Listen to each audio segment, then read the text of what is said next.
Welcome to the Hoosier Racing Tire SCCA Super Tour Mid-Ohio Sports Car Course. We are live on a Sunday morning, a beautiful sunny Sunday morning in beautiful Mid-Ohio. In fact, crazy how we're in Mid-Ohio and the racetrack's called Mid-Ohio, Rusty. Yeah, it is, for sure. We're right here in the center of Ohio. Rusty Bell joining me. Brian Bielanski this morning on the call.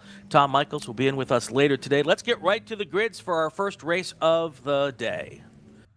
Starting on row 8, and I believe we've got a split start this morning. It's going to be the T4 cars in the back. Row 8 is going to be Alex Lozano on the inside of a Mazda RX-8, car 98. On the outside of row 8 will be Matt Spicuzzi in car number 31. That's also a Mazda RX-8. Moving to row 7, Christian Braunlich in the Mazda RX-8 83. Next to him, Sergio Zlobin in the 118 car. That is a Mazda MX-5. Row number 6, Gamaliel Aguilar Gomez in the Nissan 370Z, car number 109. Next to him, Jason LaManna in the car 08 Honda Civic. Row number 5, Anthony Pacelli in the Subaru Impreza WRX. That's car number 114. Next to him, Mark Cefalo in the 00 T4 car, Mazda MX-5. Now to row 4, Derek Wagner in the BMW 330. Car number 122, that's a T3 car. Next to him, Brian Heitman in the Mazda MX-5, car number 25. Row number 3, on the inside, car number 11, Todd Clark, that's a BMW 330 Ci. Next to him, Michael Kamalian in the Ford Mustang, car number 99, T2 car. Row number 2, Nick Heyman in the car number 41 Nissan 370Z. Next to him, Isaac Beekman in the 33 car. That is a BMW 330 Ci. Row number 1, John Heinrichs in that Cadillac Blackwing. That is a car number 35 T2 car. And next to him, Ethan Jacobs in the T3 Mazda MX-5 car 88. Now to our first group of cars going out. These are our STL and STU cars. Charlie Baruth on the inside of row 8. That is the Mazda MX-5 car 76. Next to him, a Mazda Miata, Clayton Cavell in car number 80. Row number 7, Michael Borden in the Mazda MX-5 142 car. And next to him, Tom Brown, car number 27, also a Mazda Miata. Now to row number 6, 2 Mazda MX-5s, Reed Sweeney on the inside in car number 09, and Camden Reich in the car 04. And we move to row 5, 2 more Mazda MX-5s, Rocco Pasquarelli in the 195 car. Next to him, car 04 of Parker DeLong. Row number 4, guess again, folks, more Mazda MX-5s, Joe Eben on the inside, car 14, and you've got the 134 car, Will Lucas on the outside. Row number 3 on the inside, Austin Hill in the 08 Mazda MX-5 car. Next to him, Cam Evan in the car number 56 Mazda MX-5. Row number 2, a couple of BMWs, the Z4 of John Weisberg, that's car 40. And then number 72, Thomas Noble in the BMW 330 on the outside of row 2. And your pole sitter on the inside of row number 1, John Schmidt in the Honda Accord, car 62, and the Honda Prelude of Max G on the outside of row number 1. That's the Prelude, car number 22. There you have it. There's our starting lineups. Cars are heading past the main straight. We're starting on the back straight this weekend, Rusty, because on some of these classes, we have a lot of cars, some of these races. Yeah, including this one. Typically here at Mid-Ohio, we start a lot of our professional series on our back straightaway, and most of the club races, the regionals, are started here on the pit straight. Yep. But there are so many cars here that we decided so the starter can get a good view of the field. Right. They will start them on the back straightaway. Otherwise, they'd be in the middle of a carousel turn when the green flag came out. So we actually, the race starts here at the start line, but the actual green flag will come out 2/3 of the way down that back straightaway. So we'll keep an eye on the start stand. They're already through the keyhole right now, so we will look for the starter to bring out that green flag here any moment. STL cars coming down for the green flag. It is in the air, And now they're chasing down the backstretch, heading towards turn 2. Looks like we're at least 3 wide somewhere back there in the field. And now, if they can all funnel through and get through turn 4 pretty cleanly. Now, this worked really well for most of the starts yesterday. Today, though, none of these cars have to drive tomorrow. So might be a little less tippy toe and more caution to the wind today than yesterday. Yeah, John Schmidt struggling here at the beginning. Dropped back to third already, your pole sitter. Here comes our second group. Here are our touring cars. They're all doing the same dance, heading down towards turn 4. Looks like John Heinrichs really quick out in front in that Cadillac. Another clean set of cars through turn 4. Love it. Yeah, the drivers have to be really careful here in the morning. That grass is really wet. If anybody drops a wheel off, they're going to struggle to keep the car on the asphalt this morning. We have a lot of dew out here overnight, some rain the day before, and they have to sort of mind their P's and Q's. Can't really get too wide in any of these corners. And so far, it looks like a struggle again for John Schmidt. We'll have to keep an eye on that. Yeah, not quite sure what is going on with that car, but the Max G and the Prelude getting through just fine. I met Max's dad this morning. He is the head of the driver's school here. Yep, Sonny G. Yep. He's been here for years. He was the man with the key to the elevator this morning so we could get up here and do the broadcast. So thank you, sir. Appreciate that.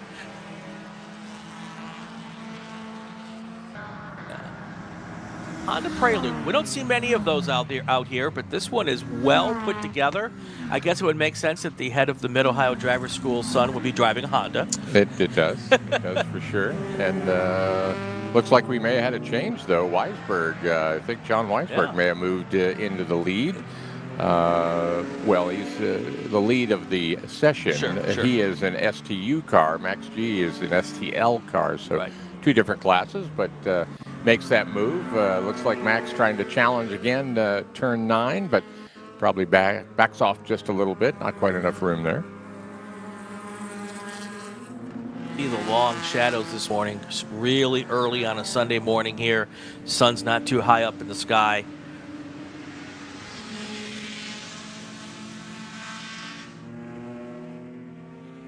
Currently 62 degrees here at Mid-Ohio, so take a little bit of time to get some temperature in the track, take a little bit of time to get some temperature in the tires, but it's all seeming to go. John Schmidt now is up to second place, so he is on the move in his Honda Accord. John Weisberg, as we just mentioned, as Rusty just mentioned, into first place in STU. Then we've got Austin Hill and Thomas Noble. That rounds out your top 5. Yeah, good three-way battle right now for the lead as they enter the keyhole turn, all nose to tail.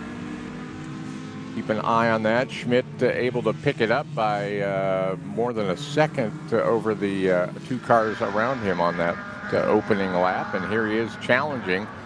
That car of his has lots of power at the top end of the straightaway, and we'll see if he can run down John Weisberg, John Schmidt and Weisberg, both in STU cars, so that's a battle for class. So we'll keep an eye on that. Max G sitting back in third, but your STL leader. Checking in with our touring cars right now. John Heinrichs, your T2 leader. Nick Heyman, Isaac Beekman, and Todd Clark, your top 3 in Touring 3. And then you've got Mark Cefalo, Christian Braunlich, and Matt Spicuzzi, your top 3 in Touring 4. So 20-lap races today. We do have a 35-minute clock that we can go to, but we will try to get 20 laps in regardless of the clock as much as possible today. That is our typical system here for the Super Tours. Got a pass for the lead here going into turn 1. Like John Schmidt is, there he is, trying to make the pass for the lead. I saw that developing early on the front straight here, and it looks like he completed that pass. And yes, he did. That's the yellow car up front is John Schmidt. Then you've got John Weisberg in the black car, and then right behind them, about a second, 1.2 seconds, is Max G there in that white Prelude. Yeah, Austin Hill, in fact, there we see his camera right now, the in-camera. Austin Hill running a second in STL, fourth overall. So you can see Max G right in front of him, and then up in front of him is Weisberg and Schmidt going down the straightaway. Nice to see those in-car cameras right now. Yep. Bending it through turn 4. There he goes, trying to catch the first place car. Austin Hill sitting in second place right now.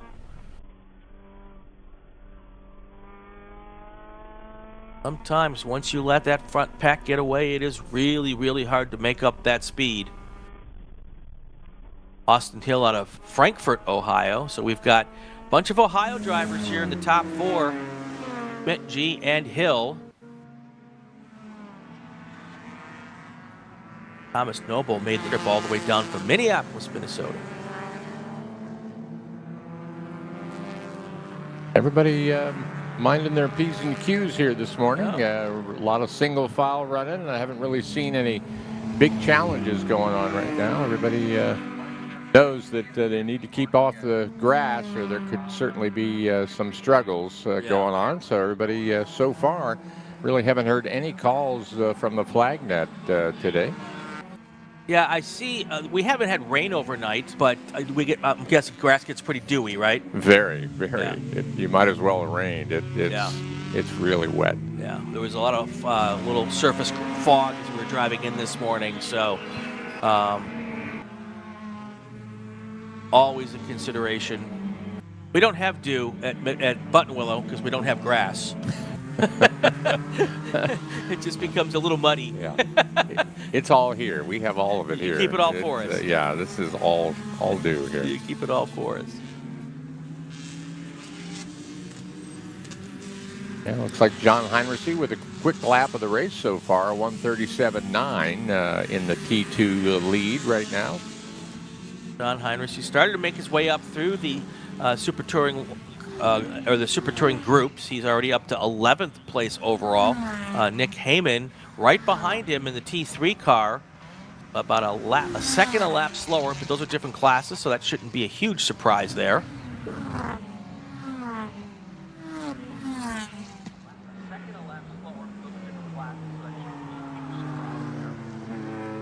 John Weisberg is in second place now, but he's not letting John Schmidt drive away. They're still pretty much in contention with each other.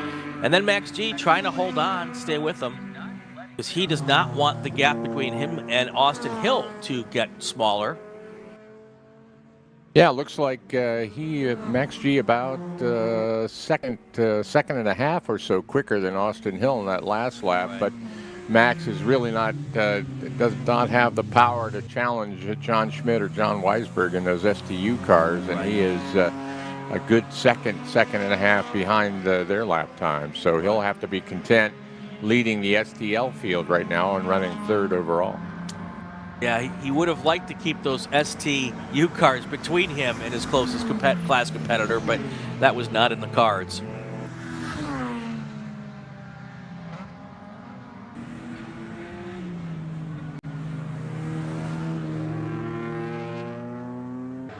Had a chance to talk with some of the drivers last night after all the racing was done, and they are really pleased with this new surface. Felt that there was plenty of grip out there, and they were really impressed with how it drained and how quickly it dried up after the rains ended on Friday. So seems like whoever Mid-Ohio hired to do the job did the job pretty well. Yeah, I know it was a special formula that they worked on for years for racetracks in particular. Mid-Ohio's had a couple of repavings, and they use a different pavement than you would find on a normal highway. But so far, everybody I've talked to really likes this pavement as well.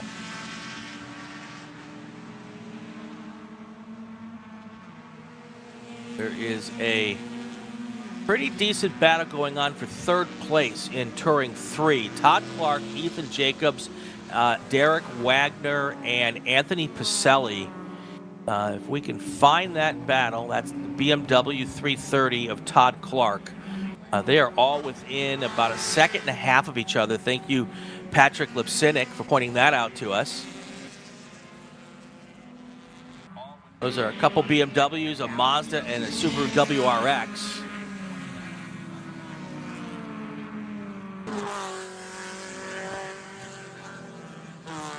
I think that was the battle right there going through our screen.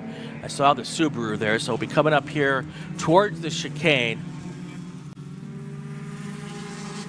Now, helpful to have the WRX there because that's the one odd car out in all of this group. Exactly. Yeah. So that helped us out there that the Subaru was part of his deal. But yeah, there they were coming through. They'll be coming down towards the backstretch now. Clark is in the BMW. Jacobs in the Mazda MX-5. Derek Wagner in the BMW 330, and then Anthony Pacelli has that WRX.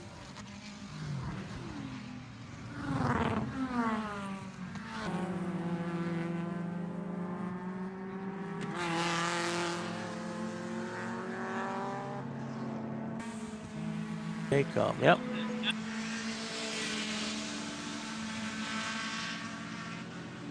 Also a battle. Oh, where is the trouble? Oh, yeah, two cars coming together, coming out of turn 5. If we can drop the, there we go. Thank you, Jordan. There's one car there, able to get out of the grass right in front of oncoming traffic. It might not have been the best move in the world, but no harm, no foul. Everybody's getting through safely now. Not quite sure if those two cars came together before the incident or they came together after a car started spinning. I did not see it develop, but both those cars able to continue on there. Looking at T4, the battle for second place with Christian Braunlich and Sergio Zlobin also really tight. 0.2 of a second separate those two cars. It's actually only 0.3 of a second back to third place or fourth place as well. So those, well, actually a little longer now. Yeah, the 118, the Lobin was one of the cars that came together there at the top of the hill at 5. So they called 118-41. I think it might have been 118 and 31. Yeah, I don't see a. Well, there's 41's Nick Heyman. So right, but 31 and 118 are dropping through the field, which is why I kind of thought it might have been them. But it could have been 41. 13 to go here. Looking at our top 10 overall right now, we've got John Schmidt up front, John Weisberg 0.7 of a second back. That's a battle for class lead and overall lead for STU. Then we've got two STL cars, Max G and Austin Hill. They are second and third and fourth overall. Thomas Noble is in 5th in STU. Then Cam Eben. Then we've got our first T2 car, John Heinrichs, pushing towards this field here in that Cadillac Blackwing. He is in 7th, followed by Nick Heyman, Isaac Beekman, and Reed Sweeney.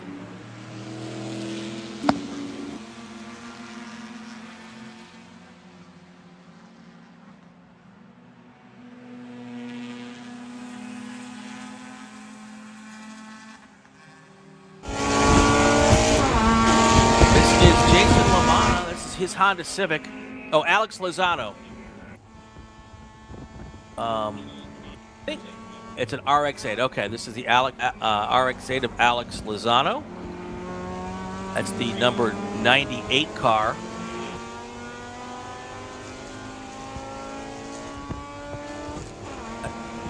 Third in T4 right now. Comes down under the bridge going into turn 1. Right in front of him at the moment. Where is he here? That's Michael Kamalian and Rocco Pasquarelli right in front of him.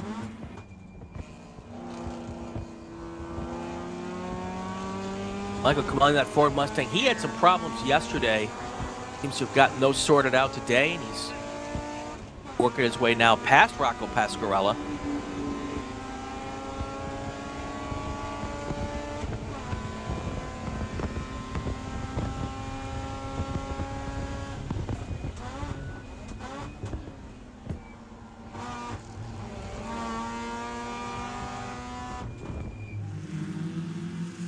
Right, here comes our leaders now. Right there, that yellow car, John Schmidt.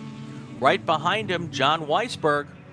They've been pretty much this way for the whole first half of this race, Rusty. Yeah, it looks like Weisberg's putting a little push on right now. Was a couple of tenths quicker on that last lap. And maybe pushing it a little bit as they're looking ahead. They've got some lap traffic that's going to come into play here about the end of this lap as they are working their way down the straightaway. It's coming into the S's, and you can see the back of the T4 cars. I think Matt Miller there, the yellow Mustang, will be the first up as far as their cars they'll need to get a lap on. Yeah, this is always the kind of treacherous part. It's one thing to have to go around one slower car, but when you've got a pack of 5 to negotiate through all of them, really no place to go past 5 cars on this racetrack. Unless you hit them coming out of the keyhole, you might be able to get them all in the back straight. But if you hit those 5 cars pretty much anywhere else, you're going to have to worry about getting through the whole pack a little bit at a time. They're coming right up on them now. Watching them in the carousel. We'll see if they can. Oh, we got a spin there. right in front. That's car number 4 that spun right in front of them. Parker DeLong, he's had some struggles. He was falling back through the field on the last lap, and obviously the car still is not working very well for him. There they are. They just made it through that first Mustang without any issues. Now we'll see where they pick up the next group of cars. Yeah, Schmidt gets one car in between him, a lap car, and it's holding up Weisberg right now at the entry to the keyhole turn. Tough to make that pass. There he is trying the outside move on the keyhole. A best case scenario for Schmidt and a worst case scenario for Weisberg. Take a look. We'll get him through 4 here, and then we're coming up on halfway. Take our first pick of the day coming up here in just a second. Right after I make call to the grid here. Attention to the paddock, attention to the paddock. Group 2 cars to grid for your race. Group 2 cars, Spec Racer Ford to the grid for your race. Let's take our break. We'll be back in about 2 minutes.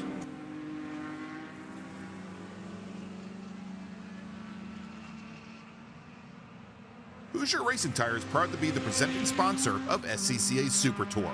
Hoosier's mission is to be the dominant customer-driven provider of tires to race teams domestically and internationally.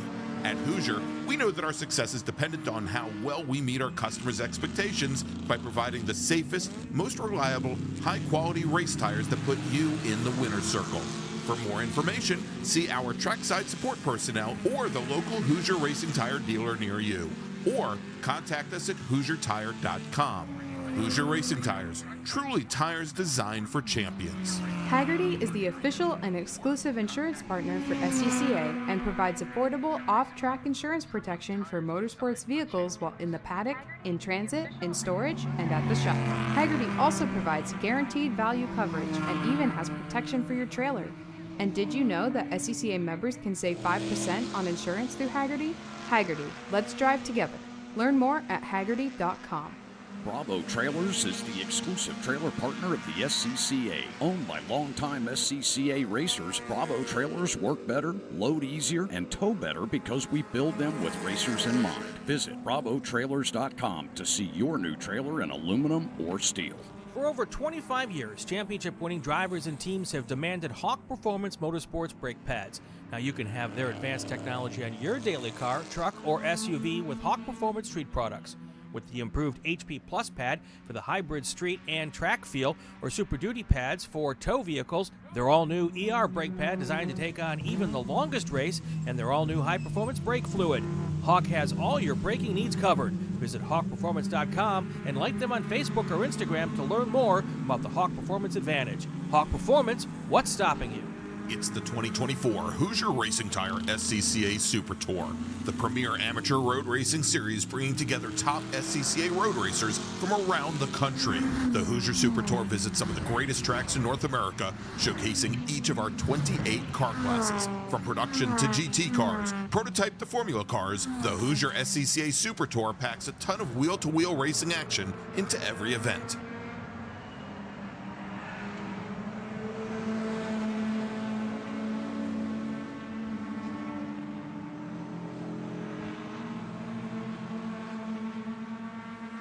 We are back, 8 to go here in our first race of the day. This is our touring cars and our super touring cars.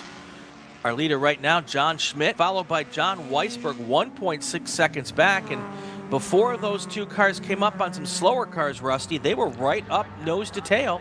Yeah, we thought Weisberg might try that move going into the keyhole turn, but John Schmidt, using the traffic to his advantage, was able to get one of the lap cars between him, and he pulled almost a 2-second gap out of that. And there is that the Heinrichs car? No, that was Okay. that was Weisberg and Schmidt. Okay, so here's so Weisberg coming go. into Yep. turn 9. The reason I ask is because John Heinrichs he started in the second group. He's already worked his way up to 4th place overall, so he is trying to win this race overall, and I think he's got enough time to get there, looking at how fast that car is right now. Yeah, in clear air, that car is, I think he's got the quick lap of the race so far. Yep, So it does. He is right there, getting ready to put a lap on Matt Miller in the T4 car. Heinrichs right in Thunder Valley, coming up to turn 11 there. Well, and he's hitting those cars right now. He's coming up on those cars right now that Schmidt and Weisberg had to negotiate when they were all in a pack. But now Heinrichs is hitting them, and they've all spread out a little bit. So getting around that is so much easier when you're not going past slower cars in a pack of 5. Yeah, next up for Heinrichs is going to be Max G, your STL leader, running 3rd. So we'll keep an eye on that. He's definitely faster than Max. So. I always wonder how the racing gods think when they allow one car to come up just fine and the other two cars not come up so good. Wonder what they did to the racing gods yesterday to make that happen, right? Nice. Oh, trouble in the exit of the keyhole, in the middle of the keyhole. That is the 40 car. That's Weisberg. Oh, wow, that's our second place car. Yeah, Weisberg is number 40. Which is not our second place car anymore. Next time we see them cross the line, he will drop back many positions here. He is now all the way back behind all those slower cars that he had just passed. I don't know if that happened with or without help, but we've seen a couple of cars go off, but I haven't seen any cars backwards in that section this weekend. So that's going to reset the order up front. I don't think John Heinrichs has got Max G yet, so when they come across the line this time, it should be Schmidt, G, and Heinrichs 1st, 2nd, 3rd.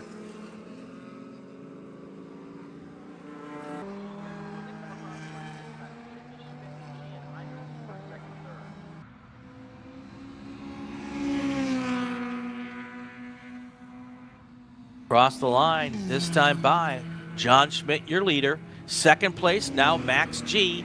3rd place, John Heinrichs. Now let's see how far down the field John Weisberg has fallen. Down to 7th at least, and he's still falling past us here as more cars cross the line. Yeah, 7th is where he ended up. Yep. Yeah, you're right. Yep. Now he's got to try to work his way back up through those cars. Not only is it 7th overall, he's dropped himself down to 3rd place in class. That moves Thomas Noble to the 2nd step on the podium in STU. So that's a big, big situation there for John Weisberg.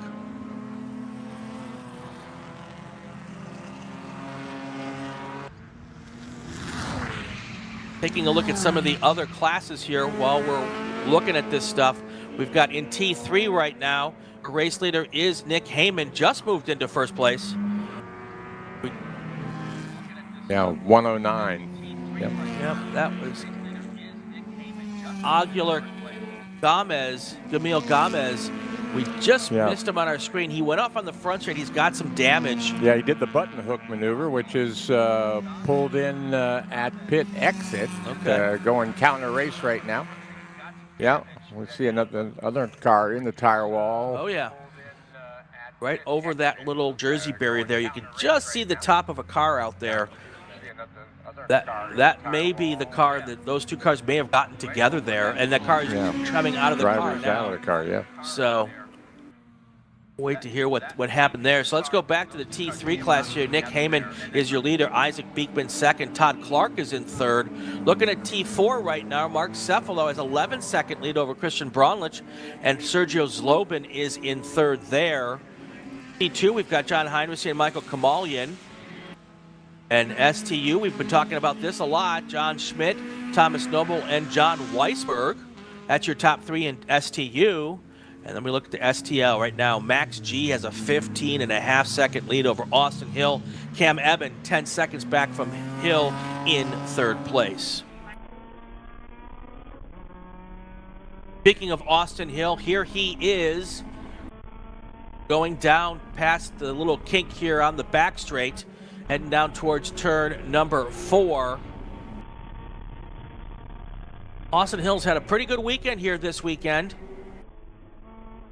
We also appreciate the onboard camera here. Any of our drivers out there who want to put onboard cameras in their car, we'd be happy to take your live streams. You can reach out to us at supertourannouncers@gmail.com with any information you have on that. supertourannouncers@gmail.com. That's how you find us. If you're watching at home, smash the like button. Subscribe, do all that good stuff. We could use all of the subscribers we can get. That means more people can find us and more people can come race with us. All right, we've got our tow truck out in the carousel area. 4 laps to go. I'll make another call to grid here. More people can come race with us. All right, we've got our tow truck out in the carousel. Attention in the paddock. Attention paddock group. 2 cars to the grid. Group 2 cars to the grid for your race. Spec Racer 4 cars to the grid for your race. They're going to do this under a local yellow, so we've got the wrecker and the safety vehicle out at exit of turn 12. Yellow's at turn 11 and 12 right now. All right. And we mentioned it many times yesterday, but the safety crew here has done just a phenomenal job this weekend, keeping us full course green or mostly course green as much as possible. We only had to shut it down once yesterday, I believe. That's been a fantastic help from those folks there. We really, really appreciate it. John Schmidt, Max G, John Heinrichs, that's your top 3 right now. Schmidt in an STU car, G in an STL car, John Heinrichs in the T2 car. Thomas Noble is in 4th place. That is the 2nd place car in STU. And you've got your 1st place car in in T3. That's Nick Heyman. He's in 5th place. Then you go down to 6th place for your 2nd place car in STL, Austin Hill. Then John Weisberg, he was running in 2nd place for all of the first, 12 or 13 laps of this race before spinning in the keyhole here. He has dropped down to 7th place overall. The rest of your top 10, Isaac Beekman, Cam Eben, and Todd Clark. And then we've got that little Subaru from Anthony Pizzelli in the WRX Subaru. Odd car out in this group, but that car's doing great. He is up to 11th place overall, and I believe he is 3rd place in T3, which means that little Subaru, oh no, he's in 4th place in T3, 1.3 seconds back from the podium, so he's pushing hard right now to try to get to the podium spot here. Todd Clark, all the way from Fox Island, Washington, would like to go home. Oh, look at the damage on the front of that T3 car. Yeah, the 122 of Derek Wagner is that machine. That car looks like it definitely had a moment. Well, good news is he can put it back on the trailer and take it home and fix it for next weekend. 3 to go here. Not a bunch of changes up front. We have another track car going out. That's the safety vehicle restaging. From the carousel. There we go. Get that to its home base, wherever this one is supposed to be. It will go out the top cut, probably in the middle of the keyhole turn. Okay. All right.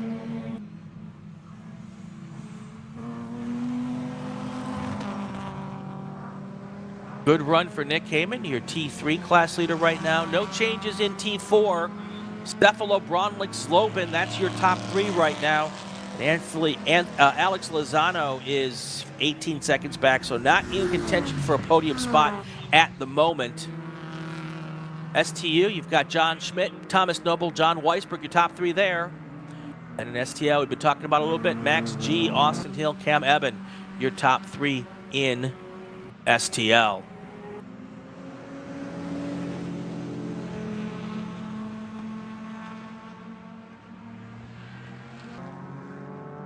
2 to go here.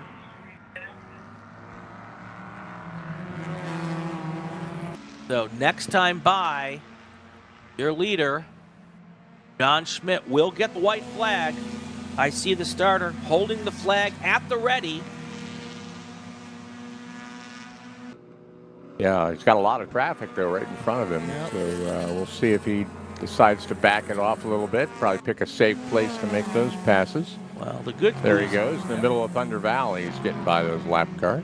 the good news is that he's got a 20-second lead over second place, so he could be really choosy as to how he gets around these cars. Make sure he doesn't get involved with any kind of side-to-side or contact with them. No need to. And there he comes. White flag is in the air for John Schmidt. 2.4 miles left for him. As long as he keeps it between the white lines, he'll take the win here in our first race of the day. John Weisberg was pushing it hard, but realizes he's more than 10 seconds behind Thomas Noble, so he's going to have to be content with third right now. John Heinrichs pushed himself up to second place overall in that Cadillac. That's pretty impressive considering he started in the second pack.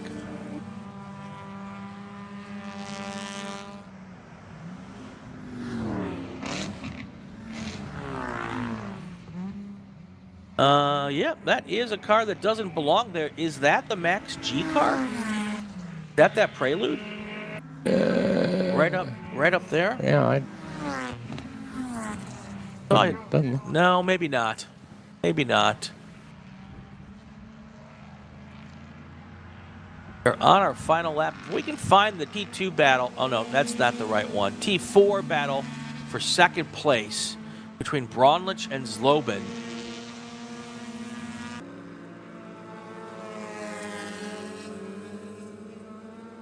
That would be the Mazda RX-8 of Braunlich and the Mazda MX-5 of Zlobin. That's going to be a little harder to find.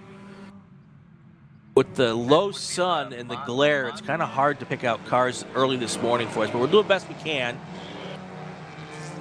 Yep, through the carousel, looking for the checkered flag. Checkered flag is in the air for our race leader. There he is, coming across the line. And that is a great run for our class leader of John Schmidt. Really no problems throughout this race. John Heinrichs will be coming across the line here in just a second. See that, and then he will, there he is. John Heinrichs crosses the line, 15 seconds back, but he is your T2 class winner. And there is Max G, I believe, followed real close behind by Thomas Noble. A few more cars a chance to get across the line, and I'll start giving you our provisional finishing order for your classes here. A lot of race cars still out there.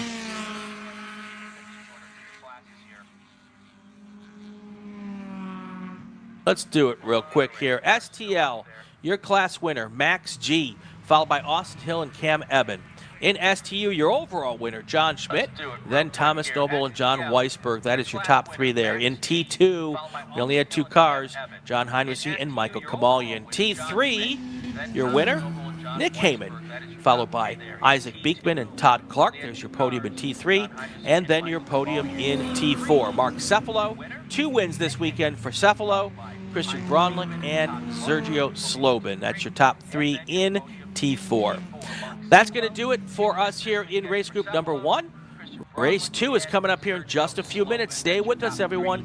We'll be right back. You are watching the Hoosier Racing Tire SCCA Super Tour live from Mid-Ohio Sports Car Course.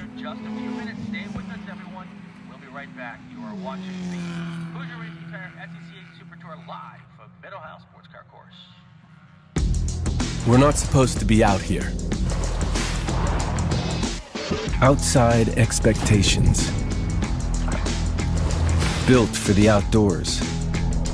With the capability to climb this high, we're not supposed to be out here. Which is exactly why we are. The off-road ready Mazda CX-50.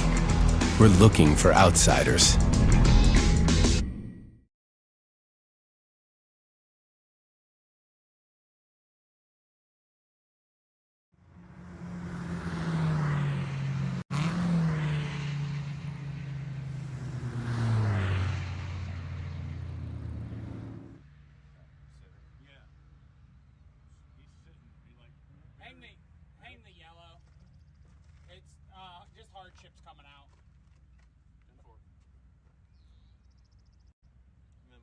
bushels are going to hit the head real quick.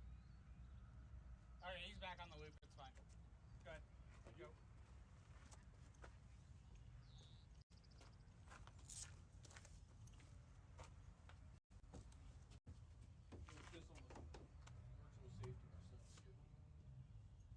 About all it's worth. What? It's about all it's worth. Yeah.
Hi, I'm Josh.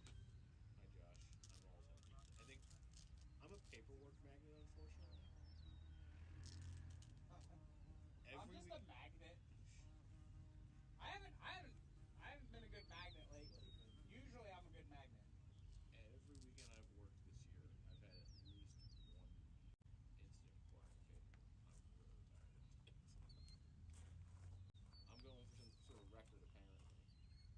Wife Master of Disaster got awarded to me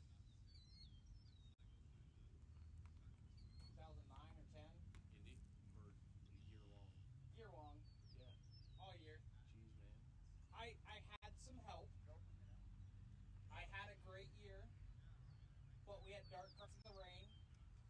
I set a new record for how many people I could put in the beach. If there's enough towels, space for everybody. 18 is the record. Red 1 minute.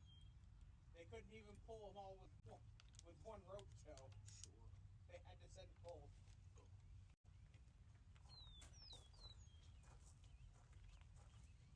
How long you been flagging here, Josh? 2005. Cool.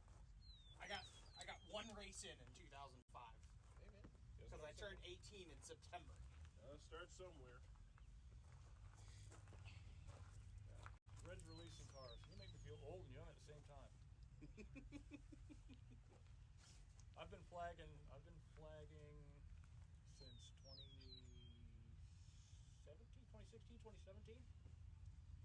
But I'm 60 years old.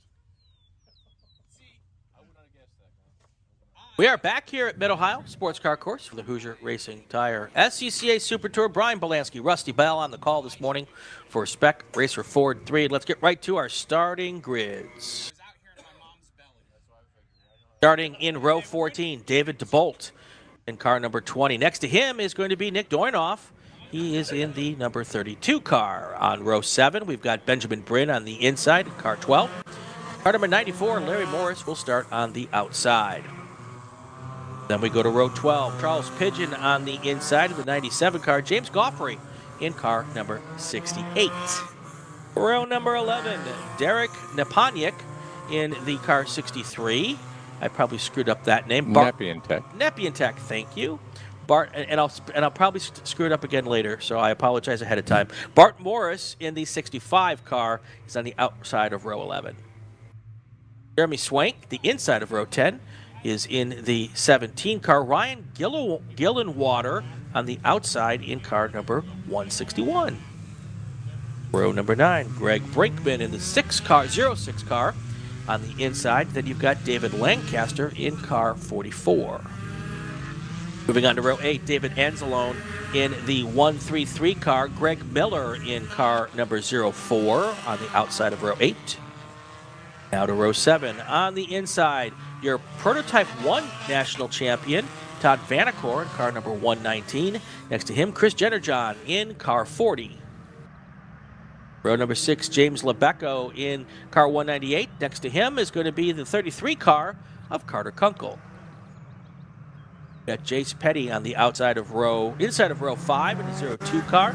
Next to him, John Vogel in car number 47. Then you've got Grant Vogel on the inside of row 4, car 46. Next to him, Mark Greb in car 71. Row number 3 on the inside, Morgan Burkhart, car number 27, is there on the inside. Next to him, Cliff White in the 58 car. Row number 2, Peyton Long on the inside in the car number 43. On the outside is car number 105, Tyler Stevens. And finally, your front row on the outside, Liam Flanagan in car number 92, and your pole sitter, Bobby Sack, car number 19, also yesterday's race winner. That's how we're going to start the Spec Racer Ford race. Go 20 laps here, Rusty. Also want to take a minute here and congratulate Morgan Burkhart this morning. Morgan Burkhart, car number 27. He is missing his high school graduation to race here at Mid-Ohio. They need the points to go to the runoffs, 1, And they're using this as a test session for the IMSA race that's coming up a couple of weeks down the road here at Mid-Ohio. So he's here racing while all of his friends graduate from high school back home in West Virginia.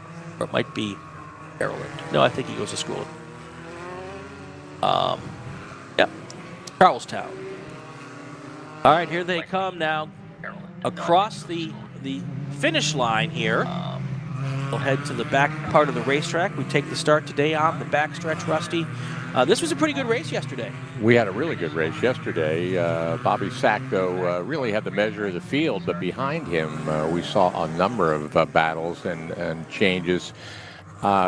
Yesterday, of course, we were gridded by the qualifying from Friday that was in the wet for the most part. So, and we had dry track race yesterday, which really sort of wrecked the start of that field because you had people that could qualify in the rain very well. But once it became dry, the quicker drivers in the dry moved right through the field to the front. So really jumbled up everything, which made for a lot of passes, a lot of lead changes behind Bobby Sack. Right. Again, Bobby Sack had the measure of the field yesterday. Cars coming off the keyhole turn and onto the back straightaway, formed up 2 by 2, and we'll be looking for a green flag from the starter at Station 3. Formed up mostly 2 by 2, at least up front. Yeah, Jace Petty was up near the front yesterday. Today he starts all the way back in 9th position. And the green flag is in the air as they start pushing their way down towards turn 4 the first time. And right on Bobby Sack's rear bumper is one of those cars, but now he gets a little bit of a lead. He's able to break a little deeper going into turn 4, and already open up about 1 or 2 car length lead there. Yeah, that may be Tyler Stevens in second in the yellow car, so he made a good move from 4th. Looks like that Morgan Burkhart's moved into 4th place here early in the first few corners. That's that black and red car. Car in the middle, I'm pretty sure, is Liam Flanagan.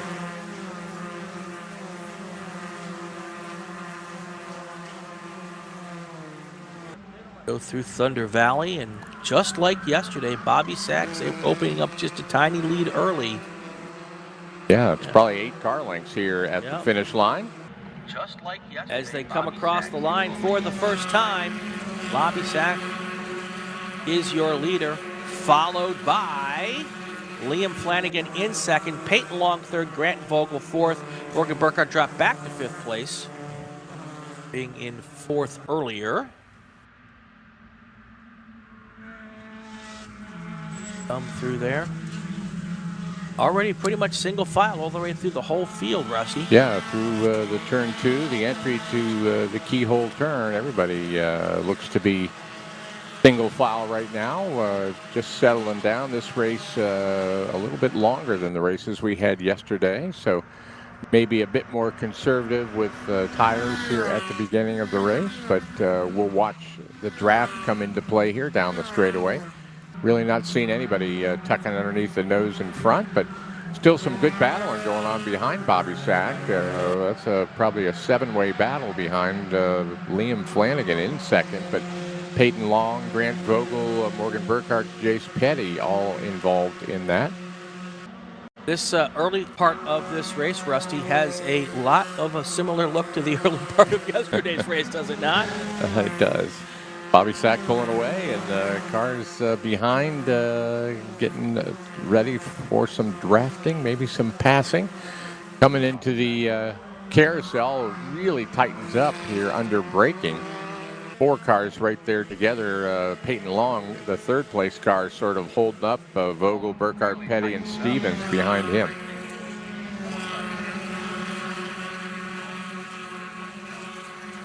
Liam Flanagan getting a little bit of a jump out there in second. Has nothing for Bobby Sack, but was able to stretch it out over Peyton Long, sort of solidify that 2nd place at the moment. Yeah, even with that gap, he's still almost a full second slower than Bobby Sack on that lap. So Bobby puts down another purple time. Everyone behind him putting down their personal best in this race, but that's not unexpected since half of the first lap was under full course caution to get down to that green flag. So they're really truly the first full hot laps they've been able to get in this race. 18 to go here. Your top 10, Sack, Flanagan, Long, Vogel, Burkhart, Petty, Stevens, Lebeco, White, and Greb. Peyton Long and Grant Vogel trying to hook up a little bit there on the inside, going down the straightaway, trying to catch Liam Flanagan in second. But they're not quite able to get there. A little bit of shuffling going on there in that second group. That may have been Morgan Burkhart that made a move there. We'll keep an eye on the timing stripe here to get that. But some side-by-side racing there through turn 9 as they drop down into Thunder Valley. Still side-by-side in Thunder Valley. Both Flanagan and Long now opening up little leads over the cars behind them. And the more these cars stretch out, the much less likely it be that they will be able to catch our leader, and they might have a hard time catching second place as well. Yeah, the draft is really strong until you get separated, and then it's really hard to catch those cars in front. Now we've got Grant Vogel has moved into third place.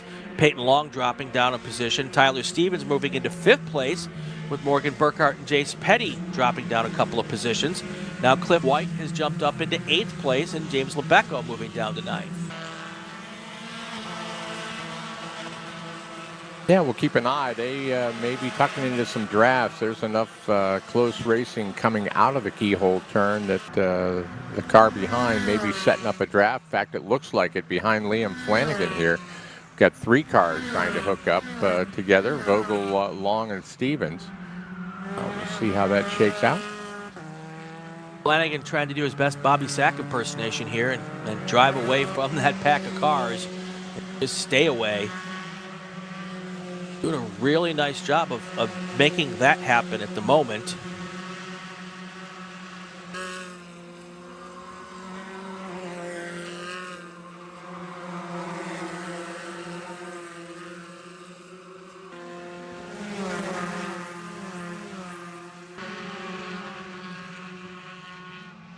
Still tight as they go through turn 12, coming into the carousel. In fact, that now is a 6-way battle with Lebeco right behind that. So it could be a 7-way group as they come by the stripe right now. But as they all play around with the order, it's been Sack, Flanagan up front, and that other pack there, Vogel, Long, Stevens, Tyler Stevens, Morgan Burkhart, and Jace Petty, Cliff White, and James Lebeco. I think that Flanagan's still close enough to that pack where they could reel him in, but with 16 to go, still a lot of time left in this race. So the opportunity is there. Of course, Flanagan's just trying to hold on out front and not let that happen. Yeah, the lap time's almost a second quicker than we saw at the beginning of the race yesterday. So the track, even though there's dew out there and a little bit of dampness this morning, it certainly is has dried out by now. But a lot of side-by-side racing now right at the top of the hill at 5 through the S's. That group behind is really not, that is not done by any means. They're going to be working on that for a while. Yeah, and they're not organized in catch the guy in front mode. They're organized in we're going to race ourselves right now. And it seems almost they've resigned themselves to the fact that second place is not something they're going to be in the cards for right now.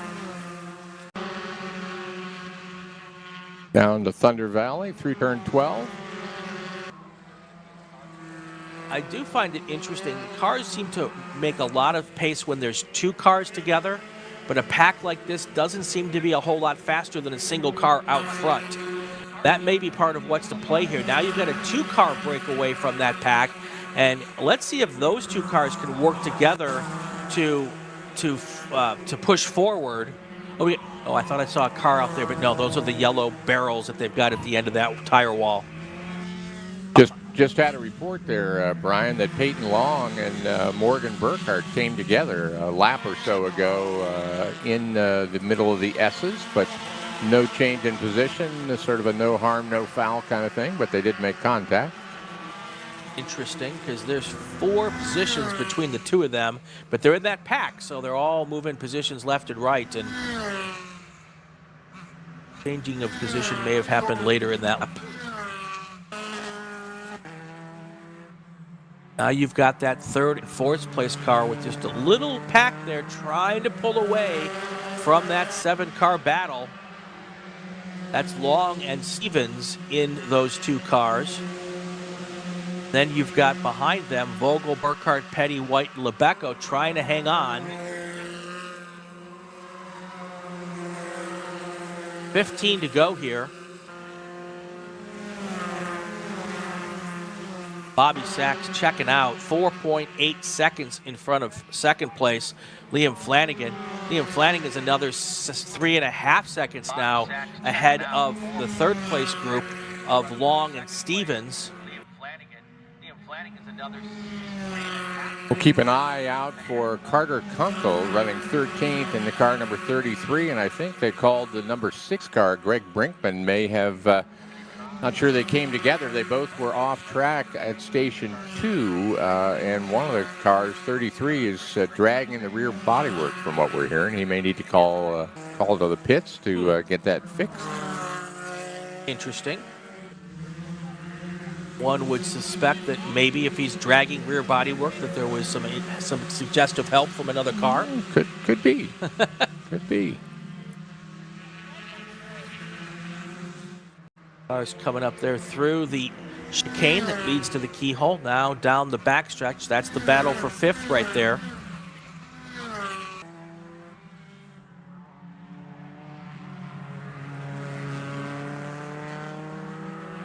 Yeah, here he is right now coming into the pit lane.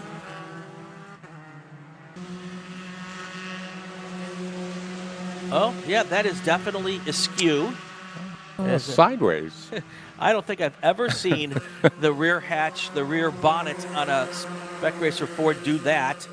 And it had one hood pin still holding it on. Here's car 119 coming in with front bodywork damage. So, Let's see. Yeah, front's damaged for sure. It's definitely dragging. Do some Sherlock Holmesing there. I can have an idea how those two came together. how all that happened. Anyway, Bobby Sack now almost 7 seconds ahead of Liam Flanagan. Then you've got the Tyler Stevens and Peyton Long duo trying to pull away from that pack of 5 cars behind them. Everybody's trying to put distance. Yeah, here's James Lebeco coming in with some front damage as well. The front nose sort of pinched shut, the radiator pinched shut on that car. And he is calling it a day going back to the paddock. James Lebeco has not had the weekend he probably thought he was going to have when he came here, isn't he? Except in FE2. Did he win yesterday? I believe so. Well, maybe in FE2, but he is certainly not performing like he normally does in SRF3. Right.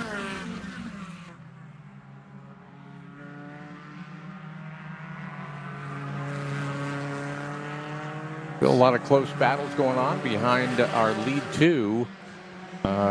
Still Bobby Sack stretching it out, turning quick laps almost every lap. Liam Flanagan still with a nice gap into the second spot. So we'll keep an eye out for the cars behind. That's where the races are right now. The race right now is for 3rd.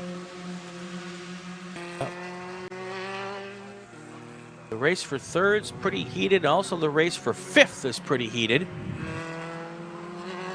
Now the cars have worked their way into these little 2-car packs, and those tend to be faster than the bigger packs. But Bobby Sack doesn't care about any of that.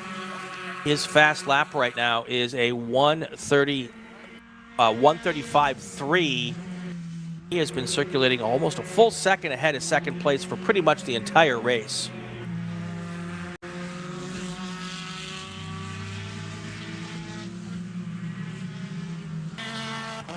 Yeah, Tyler Stevens in 3rd is able to put a lap in a couple of tenths quicker than Liam Flanagan, but Liam still has about a 3-second gap back to 3rd place Tyler Stevens. And not that I had any doubt, but you're 100% correct. James Lebeco did win FP2 yesterday.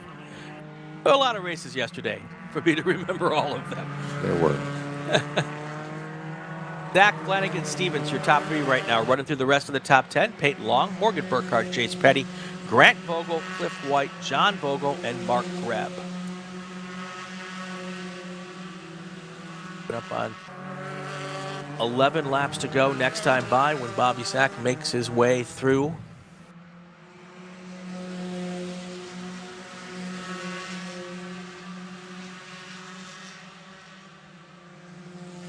There is coming across the line any second now. We just missed him at the line. He's had 2 pretty impressive performances so far. Not a wheel wrong yet. Didn't say yet. Is that the announcer's curse?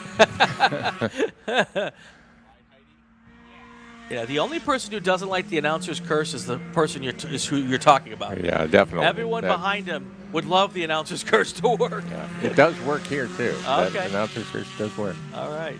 Good to know. Good to know. Yeah, that battle is certainly still for third. Liam Flanagan has that 3-second gap, almost 4 seconds now, but the battle for third is nose to tail. Tyler Stevens, Peyton Long, Morgan Burkhardt, and Jace Petty all together. You see him coming down by the start line on the back straightaway, as you mentioned, Brian, sort of 2 by 2, which you think might be a little quicker, but they're still racing each other behind and not really trying to catch Liam Flanagan right now. Burkhardt do a little defending there going into turn 5, trying to hold off Jace Petty behind him.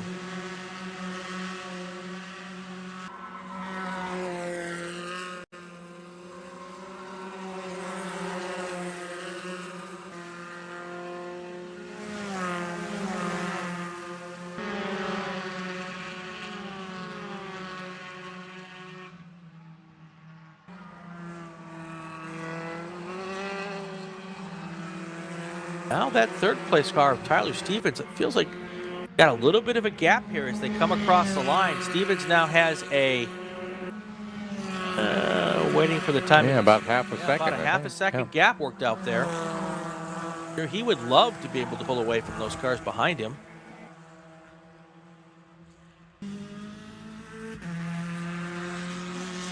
All right, we are at the halfway point. Let us do a call to grid for our next race, and then we'll take our break. Attention to the paddock. Attention to the paddock. Now, Group 3 to the grid. Group 3 to the grid. Formula V, Formula 6, and Formula F. Group 3 car to the grid for your race. We'll take our break. We'll be right back in about 2 minutes. For over 25 years, championship-winning drivers and teams have demanded Hawk Performance Motorsports brake pads. Now you can have their advanced technology on your daily car, truck, or SUV with Hawk Performance Street products. With the improved HP Plus pad for the hybrid street and track feel, or Super Duty pads for tow vehicles, their all-new ER brake pad designed to take on even the longest race, and their all-new high-performance brake fluid. Hawk has all your braking needs covered. Visit hawkperformance.com and like them on Facebook or Instagram to learn more about the Hawk Performance Advantage. Hawk Performance, what's stopping you? As the official fuel partner, Sunoco has been helping the SCCA and their drivers perform at their peak since 2001. Mile after mile, race after race, Sunoco has trusted the fuel over 50 racing bodies, including the SCCA, SCCA Pro Racing, Trans Am, NHRA, and NASCAR. As the largest manufacturer of race fuels, they're passionate about helping drivers and teams take the lead. To find race gas near you, visit SunocoRacefuels.com or call Sunoco at 800-RACE-GAS. Bravo Trailers is the exclusive trailer partner of the SCCA. Owned by longtime SCCA racers, Bravo Trailers work better, load easier, and tow better because we build them with racers in mind. Visit BravoTrailers.com to see your new trailer in aluminum or steel. Get more bang for your buck at SummitRacing.com. Choose from millions of in-stock parts from over 1,500 name brands. Parts for racing, street performance, trucks, plus tools, accessories, and more. Shop anytime, anywhere with the Summit Racing app. Mazza Vineyards is the exclusive sparkling wine for podium celebrations at the Hoosier Racing Tire SCCA Super Tour, SCCA Runoffs, and Tire Rack SCCA Pro Solo. Celebrate your racing weekend with Mazza Vineyards and learn more at enjoymazza.com. If you like what you see today, become part of the action by joining the Sports Car Club of America. Whether you want to drive, flag, organize, officiate, have fun with cars, or meet 65,000 enthusiast friends, SCCA has plenty to feed your motorsports obsession. Ask someone trackside how to get involved or visit scca.com for more information. We are back here at, I almost said Big Willow.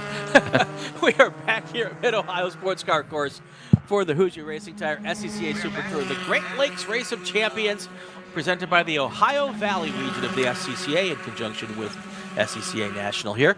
Got a little bit of insider info because Mr. Lebecco climbed up to the booth here to give us the inside. Stopped up to tell us that he lost a wheel bearing in that car, which is why he had a little bit of struggles there keeping it on track, and decided to call it a day. So he's definitely struggled with the SRF3 program this week, but was able to win FE2 yesterday, and will try to make it the double today.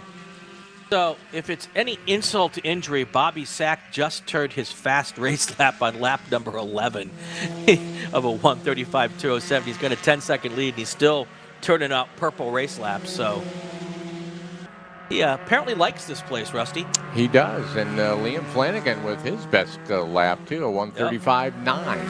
Yeah, obviously 7/10 off of Bobby Sack's pace, but that's good enough to keep him with about a 4-second gap right now in that second spot. That battle for third place now has returned to a 4-car battle after being kind of a 2-car battle for a bit. Peyton Long, Morgan Burkhart have caught the back of Tyler Stevens, or Burkhart and Petty, I'm sorry, have caught the backs of Stevens and Long. So, Lisa Hunsinger is in the chat from Pueblo Motorsports Park in Colorado. Welcome. Tyler Stevens is here. I don't think that's Tyler Stevens in the chat. I'm guessing that might be Tyler Stevens' family in the chat.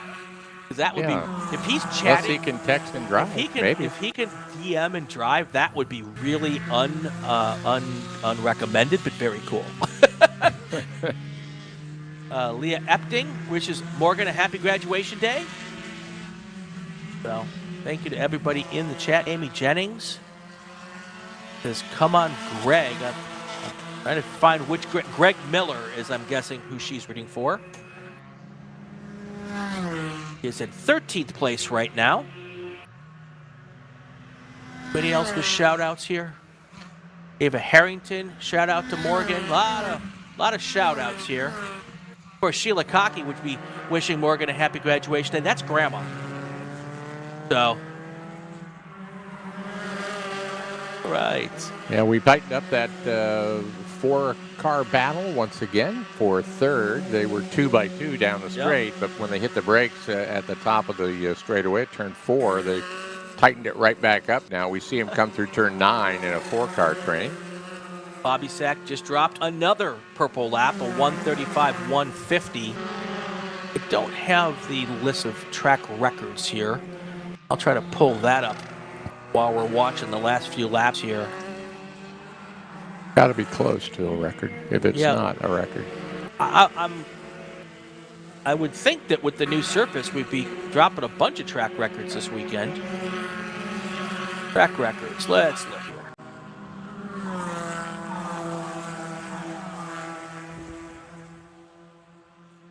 So the track record right now, shockingly held by Bobby Sack going into the weekend, a 1:35.994.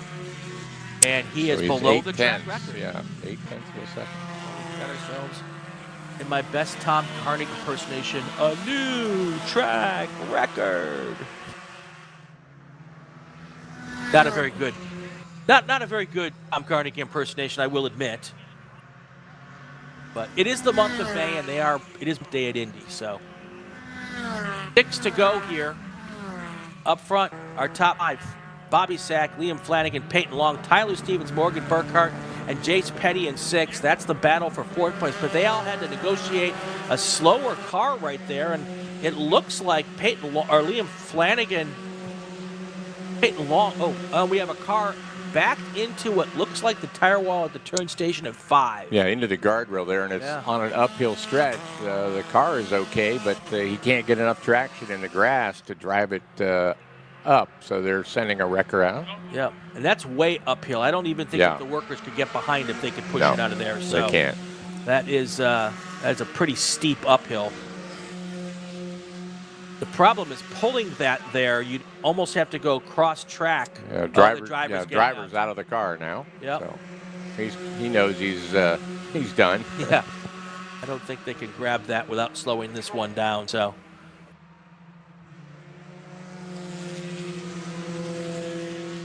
Russ Turner, see if Bobby can set track record even lower than the last lap. Well, he did it 2 laps in a row. And there's still 5 more laps for him to lower it even further. Yeah, I would think, Rusty, with the new surface this weekend, especially today with a little more rubber than we had yesterday. We were expecting the new lap records right. with the new surface, and obviously we've got a great field of cars that come together for these Hoosier Super Tour events, and 300 entries. We certainly have some of the best in the country, so that we were expecting that for sure here. So Tyler's mom is in the chat on Tyler's behalf. So he's not texting from the car. So we're sending a wrecker out to Station 5. Okay. We've already got a safety vehicle, but they can't really get the car from where it is. You can't really put the safety vehicle in the middle of the apex of the corner. Right. So. All right, so right now, Peyton Long has moved into 3rd place, got around Tyler Stevens, so now your top 3 is Sack, Flanagan, and Long. I haven't talked much about Liam Flanagan. That's because he's kind of in that no man's land between Bobby Sack and the battle for 3rd place. He's 13 seconds back from Bobby Sack, but he is another 5 seconds ahead of the battle for 3rd place. So having a great run for him. That is right there, Liam Flanagan in the yellow car.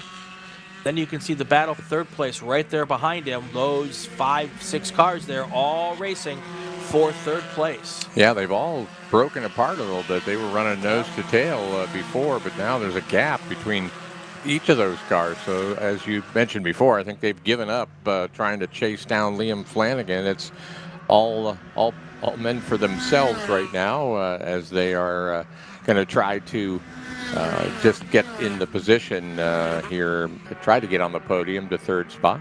Yep. 4 to go here. Let's make another call to grid.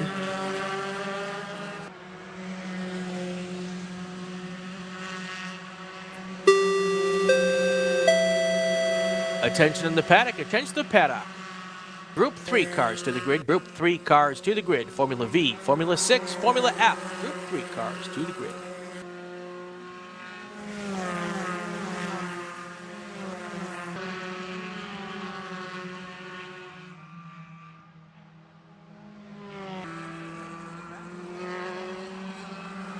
So Bobby Sack seems to have slowed down a whole 1/10 of a second from what he was doing earlier. I'm wondering what's wrong. Yeah. Got the record by 8/10. I guess he's okay with that right now. I don't think anyone's going to touch that today. So.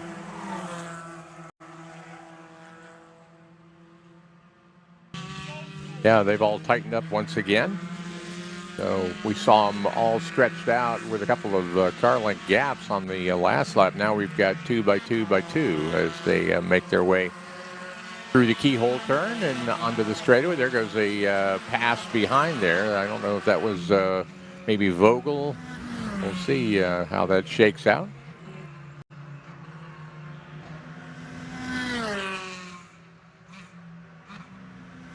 You know, they're back to that 2 by 2, and from watching this group for the last 2 years, it really seems to me that two car packs are the fastest way around. When you get to the bigger packs, they just don't seem to work as fast as they do in pairs. And pairs are typically faster than singles, but in this particular case, the single out front is Bobby Sack, a two-time national champion, five-time podium winner at the runoffs. So he clearly knows what he's doing in a Spec Racer Ford. Yeah, well, trying to get more than two drivers to agree with each other on staying nose to tail is where the difficulty is. There's a side-by-side. Jace Petty trying to get around Morgan Burkhart, and it looks like he just got the job done there. So that will move Petty into fourth place, I believe. Pull my timing grid up here again. That moves Petty up to fifth place. Morgan Burkhart will drop down to sixth right now. 2 to go here. Next time by, Bobby Sack will get the white flag.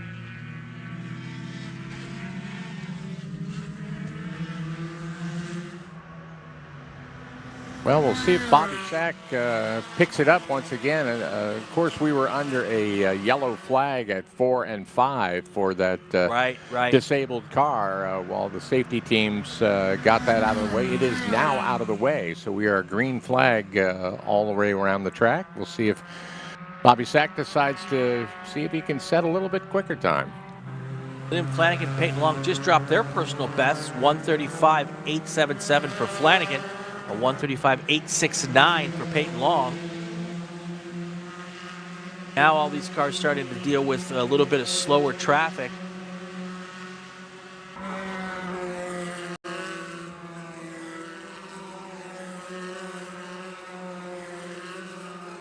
Here is the white flag coming out next for Bobby Sack as he comes across the line. Got 2.4 miles left to go to take his second win of the weekend.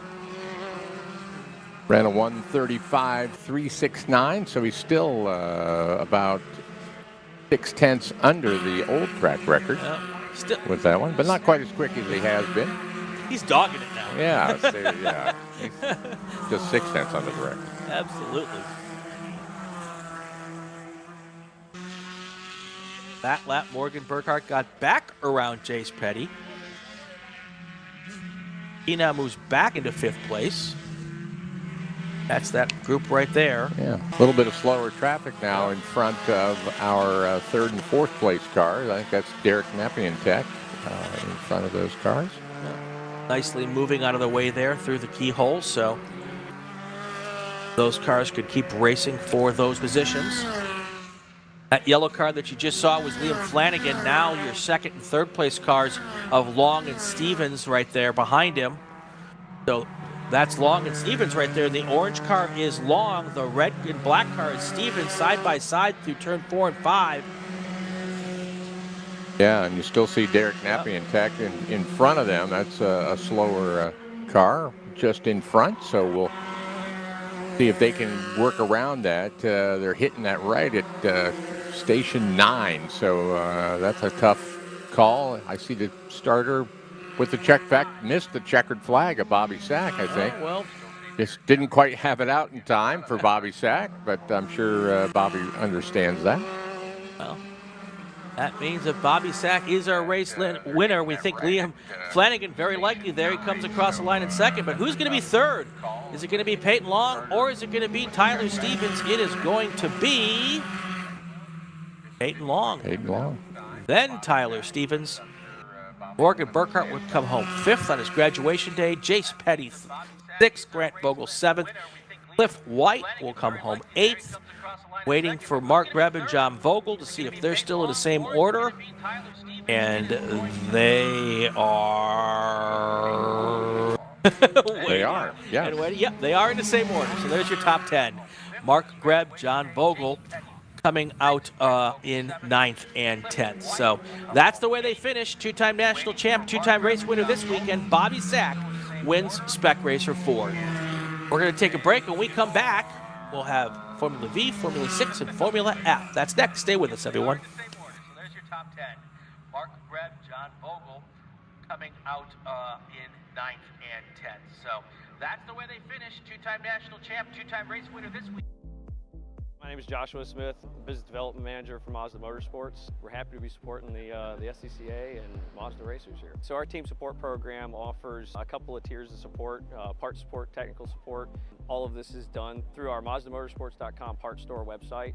It's basically like signing up for an Amazon account. Simple information, prove that you're a racer. It gets you access to our 800 hotline that you can call and speak to one of our parts representatives 5 days a week.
Welcome back to Mid-Ohio Sports Car Course for the Hoosier Racing Tire SCCA Super Tour, the Great Lakes Race of Champions.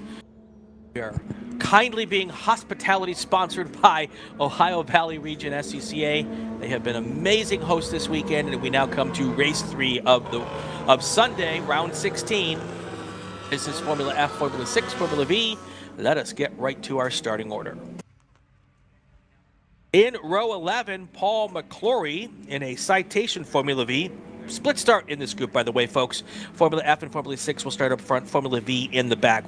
Bill Stasinski in the number 21 Cortec will start on the inside of row 5 with Stuart Delaney and his Caracal C in the number 74 car on the outside of row 5. Now we move to row 4. Mark Farnham in a Protoforum P2. He will start on the inside of 4 in the 03 car. Next to him, Bill Stasinski's son Brian in his Citation. That will be the number 84 car. Row 3 on the inside, car number 26, Brandon Abbott in a Vector AM1. Next to him in a VDF, car 77, Rick Shields. Now on to row number 2, Steve Whitson in the 08 Formula V. That is a Protoform. Next to him, John Adams in the Adams V2, car number 14. And in row number 1, your pole sitter is going to be Brian Farnham in a Silver Bullet FRS or FR5. I think that's an S. Is number 15. And next to him, Andrew Whitston in the Protoform P2, car number 12.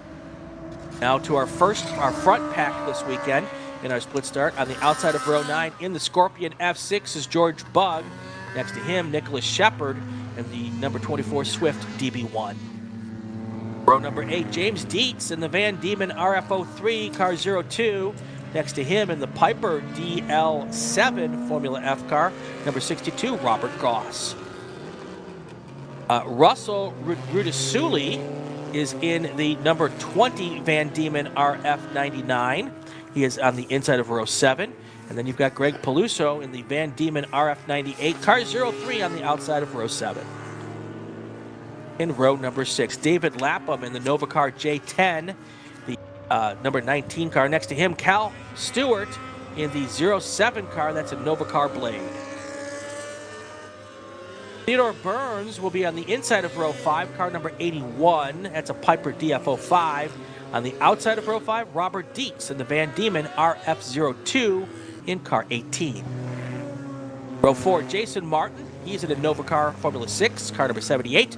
Next to him, car number 88, the Piper DF3D Honda.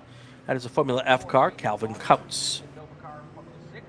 Row number 3, James Weida in the 22 F6 Scorpion. Next to him, Zachary Rivard in the number 17 Formula F car. That's a Van Diemen RF99. And row number 2, Stephen Dondal on the inside. Car number 38, that's an F6 car, the Red Devil JS14. Next to him, Keith Joslin, car number 55. That is a Scorpion Rotex F6 car. And your front row. On the outside, Sven de Vries in the Novacar J7.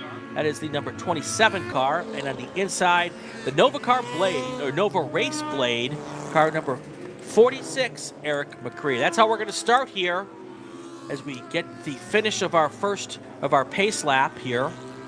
Lap and a half around Mid-Ohio to get down to the back straight. You can actually see the start stand, the back straight right in this camera shot. It's the Honda Tower there. You can also see it in this camera shot. Beautiful camera work this weekend by the folks at DriversEye Live, bringing us these beautiful pictures for Tom Michaels and I to talk about. Tom, welcome. We've had a couple of sessions to get a cup of coffee on board, and you're here for races 2 and 3, or 3 and 4. How are you doing this morning? Doing great, and man alive, you don't get many days like this. It is as good as we get. Oh, man. It's like Christmas in May here at Mid-Ohio. Here they come down for the green flag. It is in the air. Here are your Formula 6 and Formula F cars. Look at them already 2 and 3 wide in the back. I have no idea who's going to come out of that. And here comes your Formula V cars right behind them for their green flag. Not quite as 3 wide with that group. Everybody seems to have gotten through 4 and 5 in the first group just fine. Now comes 3 wide going through turn 4. Woo, that was an adventure, but everyone seems to be clean. You can't normally do that, but these cars, you're able to do that, these Formula Vs. You know, it seems, Tom, like there's several times this weekend we've said you can't normally do that, and people have done it. That seems to be our theme this weekend. And up there, turn 9, that's another place that is very, very difficult to be able to pass as you come down into Thunder Valley, that downhill, and then kind of a sweeping right-hander, which comes uphill into turn 11. All right, here they come across the line for the first time. Sven DeVries, your race leader, followed by Keith Joslin, Eric McRae. That's the first 3 cars in the first group, all Formula 6 cars. Now we have our Formula V cars coming across the line. Your top 3 in Formula V, Brian Farnham, Brandon Abbott, and Steve Whitson. Yesterday's races, your F6 winner was Sven DeVries. Your Formula F winner was Theodore Burns. And your Formula V winner was Andrew Whitson. So those 3 drivers hoping to do a double this weekend and win both races. Well, McCree starting on the pole, but dropping back immediately. He's back there in 3rd. DeVries, Joslin, McCree, that's your top 3 overall, and in F6, leader in the Formula F, Theodore Burns. He's followed by Zachary Brevard. All right, and the wild card in this race is Calvin Stewart. He does not race on the Sabbath, so he was not here racing yesterday. He qualified on Friday, and he is racing this morning, so we should watch him closely. He is our reigning national champion in Formula 6 to see if he can work his way through the field and head to the front here. There is no doubt that he knows how to make that Novacar blade go fast. And I know he's got a lot of time here at Mid-Ohio as well. He is based out of Novi, Michigan. Wow, look at that traffic jam. That is very, very adventurous as they come out of the carousel and onto the front straight. Couldn't even tell who was where at that point in time. But I can tell you that Calvin Stewart has moved up to 7th place here in the opening couple of laps, and he is on a move to the front. But look at the big gap between the first couple of cars and then that big gap or that big pack of other cars. Yep. Oh, go ahead. Yeah. I was going to say, DeVries able to get out there to a sizable advantage over Jocelyn. And Jocelyn is not being at all challenged right now in the number 3 position. We watch them as they go down the straightaway, come through the kink. There you look back, and here is that big gang. We're going to have at least one side by side, I think, coming up down into turn 4 here. Yeah, there's a lot of side by side going on there, passing. Everyone going through nice and clean, though. But you're right, DeVries and Joslin, they have cleared themselves from this pack by, well, 2 seconds from first to second and 6 seconds back to Stephen Jondal in 3rd place. So they are all just trying to check out as much as possible while everyone in this pack works themselves out here. I'm sure that that pack of cars is very happy that there's still 18 laps to go here. Plenty of time to make something happen, but wow, look at those leads. DeVries crossing the line now 4.1 seconds ahead of Joslin, and Joslin crossing the line another 7 seconds back to Steve Jondal. Yeah, Jondal, I think, is separating himself a little bit from the 4th place car, which is Calvin Stewart. Yep. He's moved up another 3 positions from 7th to 4th. And Calvin Stewart is really putting in some good times here. If he can get to the front of, well, he's to the front of the pack, so he should now be able to start throwing down times very similar to your leaders. Sven DeVries just dropped down the best lap of the race at a 1:32.1. But now that Calvin Stewart has clean air, he should be able to start throwing down laps like that as well. Let's look back to the Formula Vs. Brian Farnham trying to track down and catch Andrew Whitson right now. Whitson has a 0.4 of a second lead over Farnham. That is the battle right there for the lead. And then a little further back, you've got Brandon Abbott, Steve Whitson, and John Adams. And John Adams.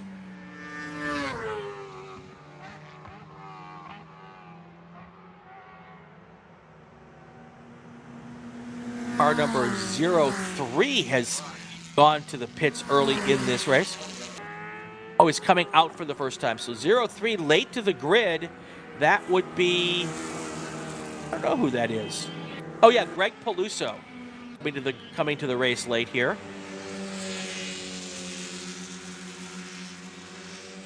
So talking again about Formula V, Andrew Whitson in that protoform in front of Brian Farnham. Those two cars working together, or at least starting to drive away a little bit from Brandon Abbott, 2.7 seconds back to third place. Then you've got Winston Adams Shields, Bill Stasinski, Stuart Delaney, and Brian Stasinski. Then finally in 10th place right now is Paul McClory. Well, no challenge at the front of this thing. DeVries took out a sizable lead almost immediately. And right now he's about 5 seconds ahead of second place Keith Joslin. We continue to watch the Formula Vs. Now we see the front of the pack here overall. DeVries, Joslin, Jondal, Stewart down in fourth place, and McCree. That's your top five. And in Formula F right now, it's a really hot battle for first place. Theodore Burns is in first place, only 1/10 of a second back, though, to Zachary Rivard. And then you've got Robert Dietz, another 1.4 seconds back. So top four in Formula F. Less than 3 seconds separates the top four in Formula F. And I actually think they're all in this pack right here with these Formula Fs as well. I believe that front Formula Ford is Burns. It's a fourth car in the pack. And then right behind him is Zachary Rivard, Robert Dietz, and Calvin Kautz. I believe they're all in that pack together there. They've got a couple of the F6s mixed in with them. Exactly. Watch them as they come back onto the relatively short front straightaway. But you go down into turn number one, and that is an excellent passing zone there. Best on the track, coming down off of the long back straightaway, coming down into turn four. And just like that, Zachary Rivard gets around Theodore Burns to take the lead in Formula F. But Burns holding on right there, not letting Rivard drive away.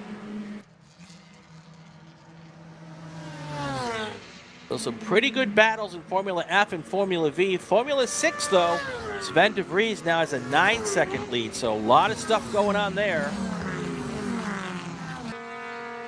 A lot of these Formula Fs just kind of biding their time. There we see side-by-side action. Back a position or so off of the lead battle. There's a couple of those Formula Fs kind of stuck in behind the brilliant orange F6.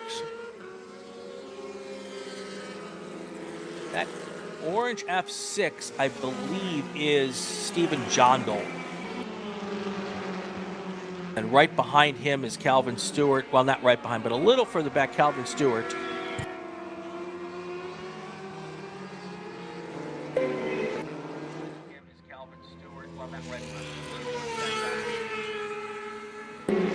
$14 laps to go here. Your top 10, De Vries, Joslin, Jondal, Stewart, Martin, then Weida, McCree, Zachary Rivard, David Lapham, and Theodore Burns. That's how they stand right now with 14 to go. And right here at the line, Weida getting around McCree, moving up position into sixth.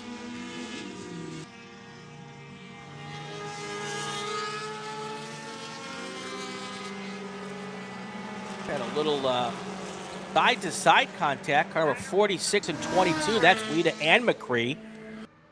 So that position was not taken without a challenge, apparently. That probably came as they were coming through this final turn here onto the front straightaway. Yep.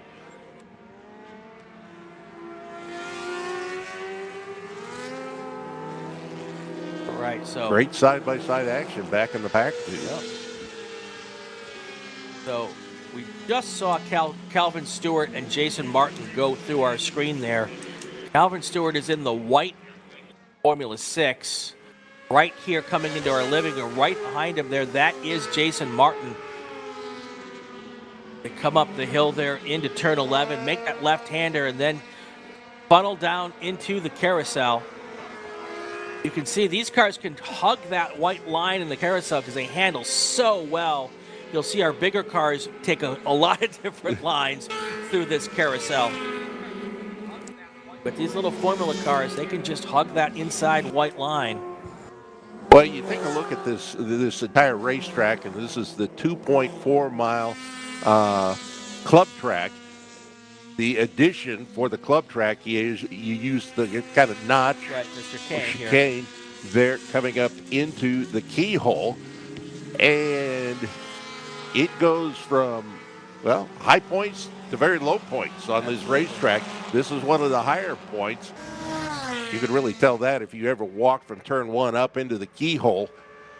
That is quite a bit of elevation change. Then you get down into Madness, which is coming off of turn 4, and it's kind of an up and down, right. up and down. Then you come back up again. When you come up into turn 7, a left-hander. Used to be a bridge right there, pedestrian bridge. That was taken out a couple of years ago because some of the series thought it would be best if it was not there. Right. And we watch. This is turns 8 and 9. Very difficult place to pass. If you get it done there, you have done something. Absolutely. See if we can pick up our battle in Formula V. Andrew Whitson really now pulling away in Formula V. Not a battle anymore. He's got a 9.7 second lead. That's unheard of in Formula V. He is absolutely putting on a clinic out there. His brother, Steve Whitson, can't catch up right now. He has got a 9-second lead, and Andrew Whitson's turning laps 2 seconds a lap different from first to second place. Now, I don't know if there's traffic involved with that or what the situation is. John Adams, third place. He's another 4 seconds back or 3 seconds back from Steve Whitson. So very interesting situation here in Formula V. Cars that don't normally get that 9-second lead type thing situation, and that is what's happening there. That little 3-car pack that we just saw come through the screen in Formula V, that's the battle for 7. Stuart Delaney, Bill Stasinski, and Brian Stasinski. That's these cars right here. You can see Calvin Stewart starting to come and get around some more of these slower cars. Going to come up on those 3 Formula Vs. You can see that puff of smoke out of the back of the Formula V. No worry, folks, that belongs there. That's the way those cars are built, those motors are built.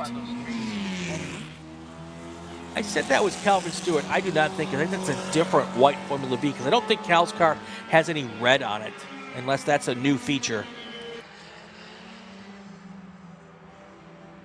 Drivers should not be allowed to change the color of their cars, right? They should never be able to change the colors of their cars. Never. You know, you start as a rookie. That's right. You wind up as a veteran. It better be the same color Right. and hopefully the same sponsor. Because I have a hard enough time memorizing it the first time.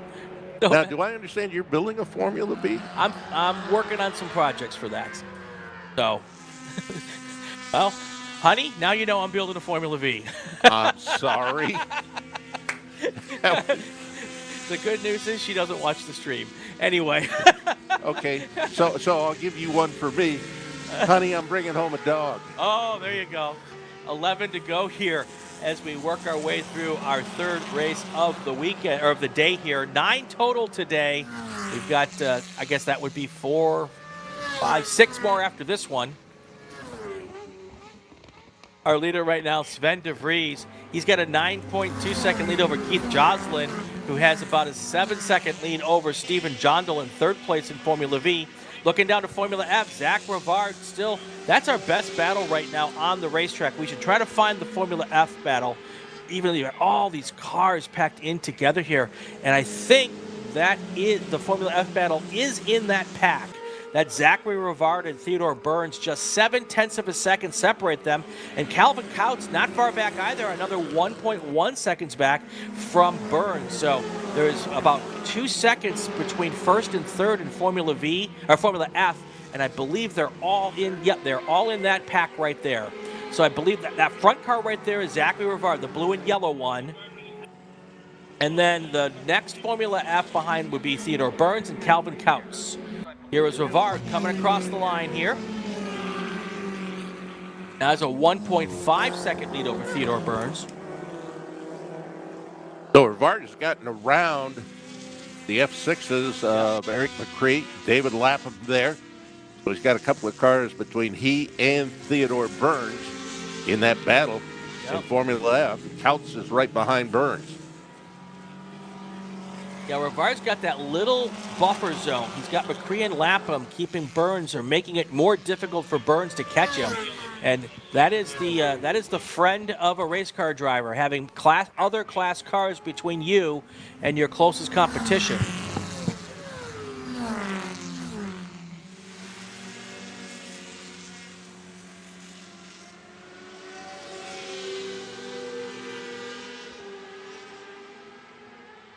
Adam DeLong in the chat, rooting on Brian Stasinski. Both are very active in our associate producer chats here, except when Brian Stasinski is driving a race car. He does not chat with us while he's driving the race car. That would be illegal in Ohio. Ah, yes, that'd be distracted driving. Mm-hmm. Distracted driving. Love it. All right, we're at 9 to go, past halfway. Let's do this. I'm going to make a call to grid. We'll take our break, and then we'll come back and take you all the way to the checkered flag. Attention to paddock, attention to paddock. Spec Miata to the grid. Group 4 cars to the grid for your race. Spec Miata to the grid. Let's take our break. We'll be right back. You're watching the Hoosier Racing Tire SCCA Super Tour from Mid-Ohio Sports Car Course. Hoosier Racing Tire is proud to be the presenting sponsor of SCCA Super Tour.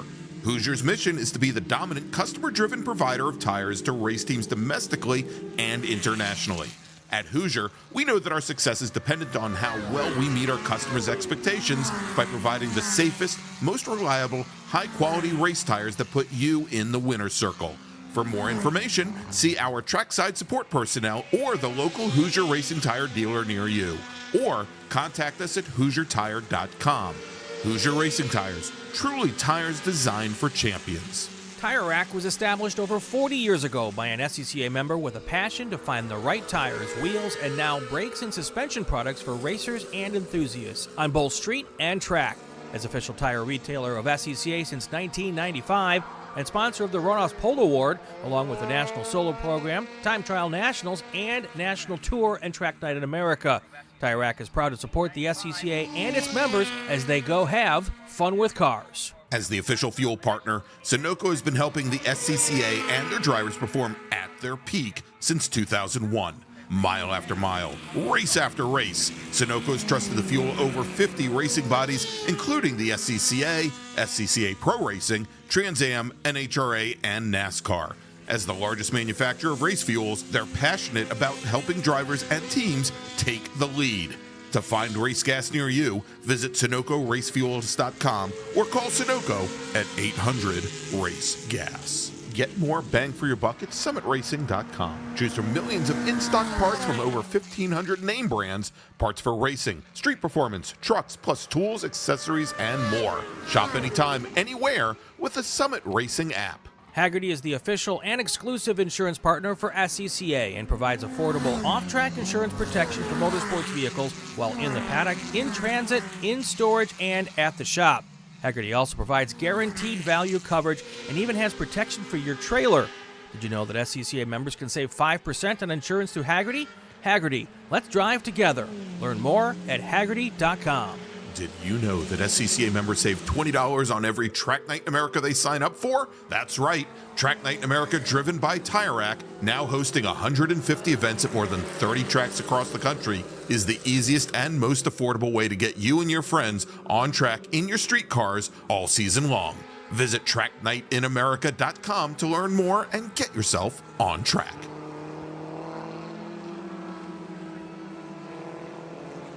TrackNightInAmerica.com to learn more and get yourself on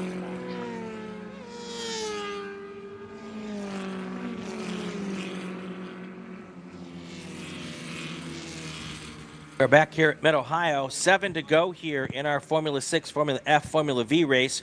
Our leaders in Formula 6 is Sven DeVries. Oh, we got a car in the grass. Oh, that is a heck of a ride. Wonder if it comes back on. At first I thought it might have broken. Is that Calvin? That might be Cal Stewart. We'll have to watch our timing screen.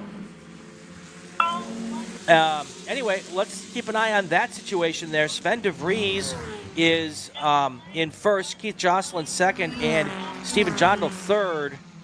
The Strand is actually looking at the same battle we were paying attention to, a big battle for P4, Tom, in F6. You were pointing that out during the break. Yeah, and Calvin Stewart was the one who was in fourth place at that point. Behind him, Jason Martin and James Wida. And we'll have to see whether that 07 of Calvin Stewart might have been the one that actually went off and spent an awful lot of time in the grass as he came up toward the chicane there in the keyhole. Waiting for all of these cars to cross the line. That's going to be our first good indication.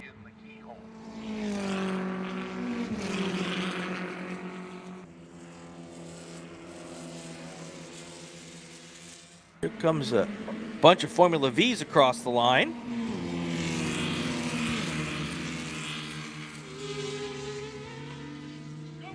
Our top car is in Formula F, Zachary Rivard, Theodore Burns, and Calvin Couts. And now I'm seeing David Lapham drop through the field. That's going to be the car that went off. The 19 car is going to be that. That was the Formula V that went off there. Calvin Stewart staying right there in fourth place now in F6. The 19 car is also just pulled in, so that's David Lapham. But that's not the car that went off, because that car's green. Things that make me go, All right, well.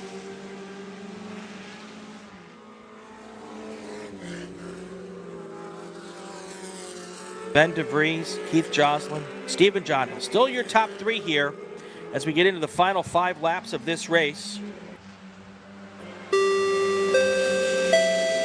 Attention to the paddock, attention to the paddock. Group 4 cars to the grid, Spec Miatas. Group 4 cars to the grid. Calvin Stewart and James Wida, they continue to run right together on the racetrack. The first 3, they pretty much got things handled, but then you've got just a gap of 0.3 of a second between Stewart and Wida. And now there's a bigger gap back. That's a Formula Ford back there with Zachary Rivard as he's gotten around Eric McCree. Jason Martin has also fallen back a couple of spots to 8th place.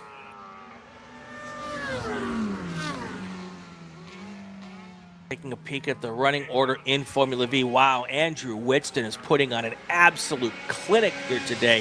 He now has a 21-second lead over his brother, Steve. I guess Steve's going to have to buy dinner tonight. 21-second lead. Second place, Brian Farnham. He's moved up to 3rd now. And then Brandon Abbott is in 4th. John Adams is in 5th. Rick Shields 6th.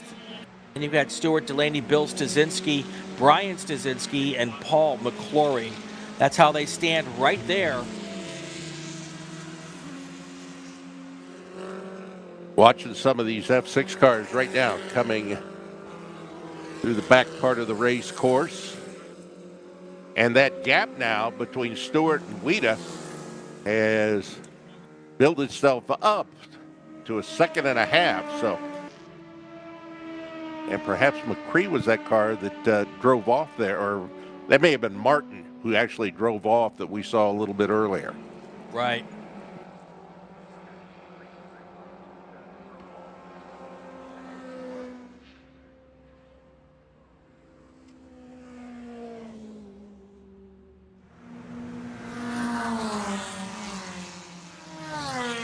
Four to go here. Next time by 3 to go. Jason Martin into the pits.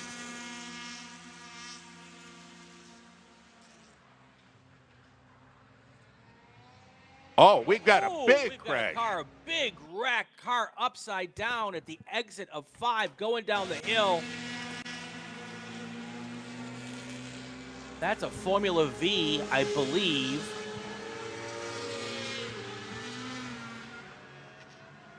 corner workers heading out to check on him right now.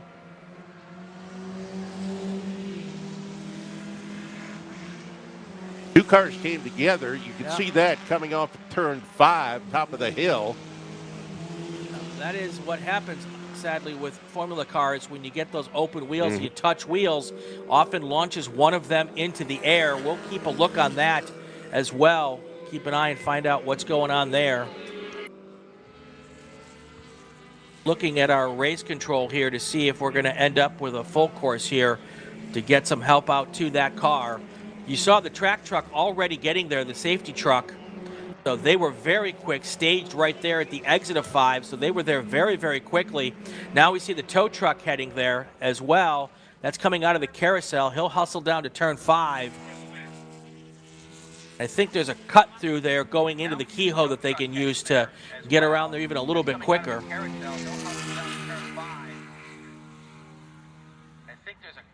Well, as you saw, we already have one of the safety trucks is on scene. A second one is heading that way right now, along with that wrecker truck.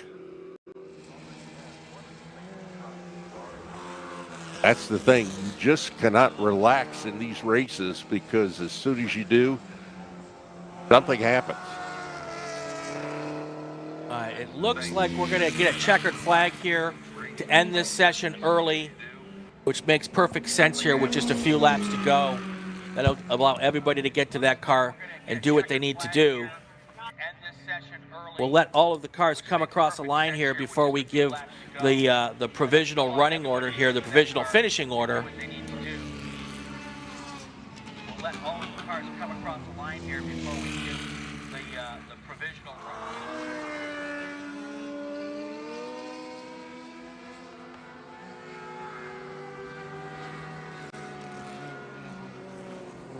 All right, let's start going through our finishing order. I don't think a whole lot's going to change at this point. Your top 3 cars in Formula 6, Sven de Vries, Keith Joslin, and Steve Jondal. In Formula F, Zach Rivard takes the win. Theodore Burns comes around for second place on the final lap here. Calvin Kautz is in third place in Formula F. Then we look at Formula V, and we've got Andrew Whitston, Brian Farnham, and Steve Whitston. That is your finishing order in Formula V. We're going to take a break. When we come back, Spec Miata is next. Stay with us, folks. You're watching the Hoosier Racing Tire SCCA Super Tour here from Mid-Ohio. Formula V. We're going to take a break. When we come back, Spec Miata is next. Stay with us, folks. You're watching the Hoosier Racing Tire. My customer experience with Mazda has been absolutely fantastic.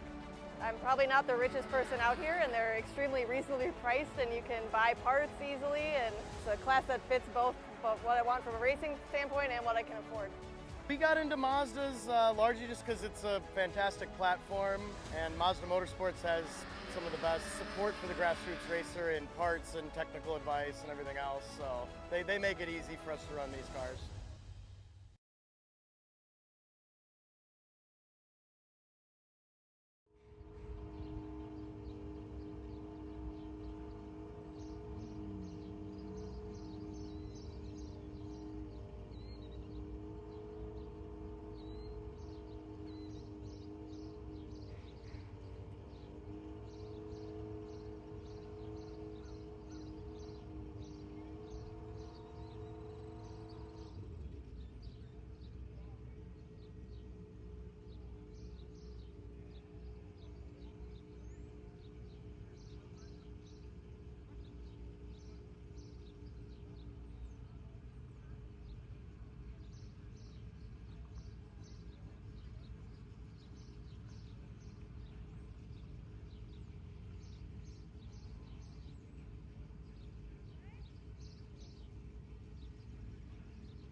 Welcome back to Mid-Ohio Sports Car Course. We are here for the Hoosier Racing Tire SCCA Super Tour. Brian Bielanski, Tom Michaels with me this morning for this next race coming up, Spec Miata. Real quick before we get to our grids here, we had a big wreck here at the end of the last race for those who are watching that and who haven't been paying attention to the chat. I'd like to happily report that the driver that got upside down there, Bill Stasinski, he is doing well. He's in the medical building. His family, Dan, his son, been reporting to us in the chat. They've got a picture of him smiling in the medical building, and he was able to walk away from that scene. So great news there, Tom, after watching that happen. And now we can get back to racing. Yeah, and I got to give credit to safety crews. They were right there on the spot. It happened almost right in front of them. They got over to him very, very quickly, and a good end result to what looked like a very dicey situation. That would be a big shunt, let's just say. All right, let's get right to our grids here for Spec Miata. This is going to be another big race. 20 laps here coming up. Let's go to row 15. Gary Blenerick is going to start on the inside of row 15 in the 05 car. Zachariah Rosenberg in car number 171 will be on the outside of row 15. On row 14, Mark Curley in the 63 car. On the outside, Alexander Doss in car number 24. Moving on to row number 13, Dexter Zuba in the number 90 car. Next to him, Vaughn Mishko in car number 19. Row number 12, Tom Brown, car number 27. He is on the inside. Next to him, Chris Cufo in the number 34 car. Now we move to row number 11, Brian Vondren in car number 57. Next to him will be Clayton Cavell in the 80 car. Row 10, Sean Varwig in car 02. Next to him, car number 98, Charlie Campbell. In row number 9, David Moreno in car number 51 will be on the inside. Next to him, John Jodoin in the 89 car. Row number 8, Nick Lavaroni will start on the inside in car number 09. Next to him, Matthew Novak in the 111 car. Row number 7, Stuart McAleer in car number 143. Next to him, Will Dodd in car number 11. Row number 6 on the inside, Chris Halderman in the 28 car. And then Jonathan Davis will start on the outside of row number 6 in car number 16. And row number 5, Brandon Collins, car number 144. On the inside, next to him, Matthew Dirks in car 176.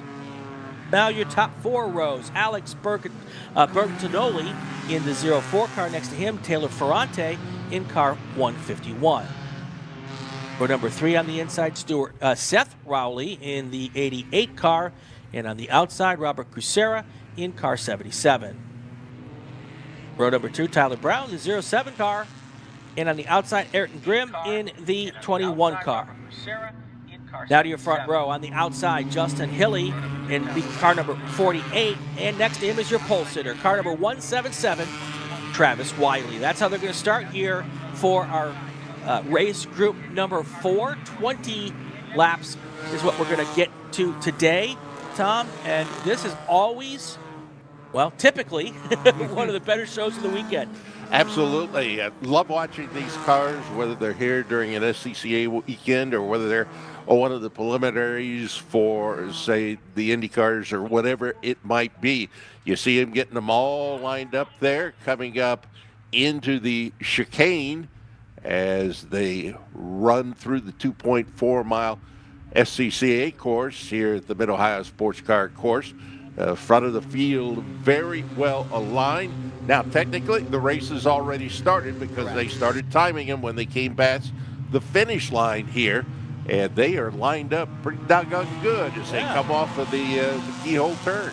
Yeah, the bird's right there, getting a bird's eye view of these cars coming right by there. They don't seem to be bothered at all. All right.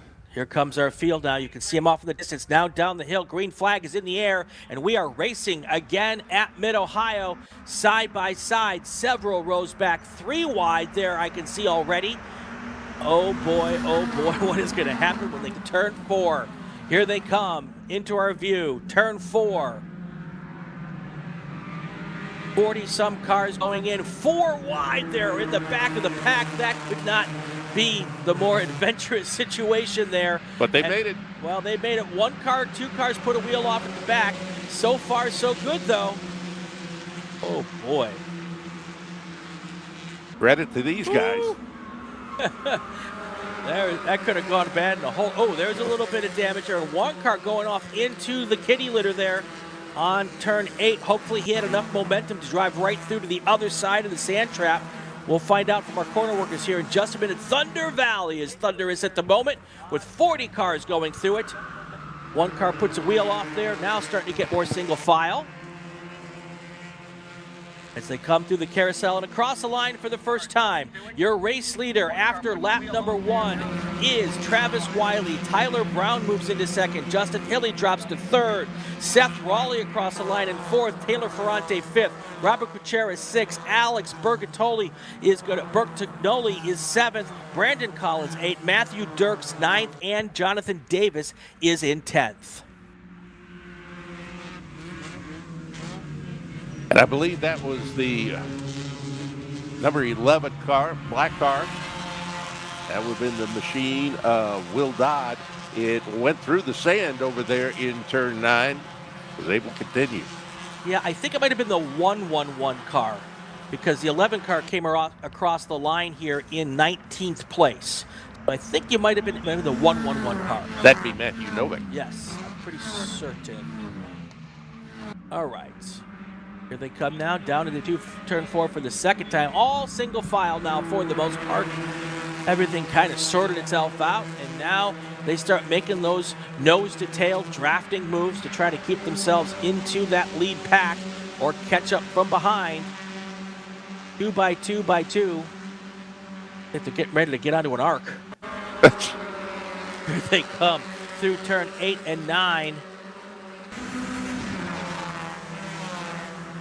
No big issues so far for these Miatas. 39 cars took the green flag. That was one of the best starts of a field that size I've ever seen going through turn 4 like that. And now across the line again, right up front is Travis Wiley. Tyler Brown right on his rear bumper as they head down towards turn 1. Then you've got Justin Hilly, Seth Raleigh. Got about, it's pretty much a 10-car pack before it starts to put a gap together here. Look at that. Looks like a centipede going through here, Tom.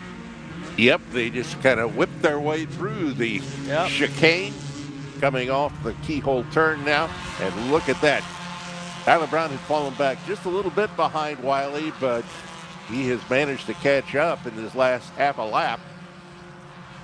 And we've got battles throughout this field. Watch them as they come down the straightaway. They hit the kink there. No change, but that is about a 1/10 of a second between first and second right now. Wiley, Brown trying to get away just a little bit. Justin Hilly is saying, no, we don't want that to happen. We saw how that worked out yesterday. Hilly's trying to stay right there.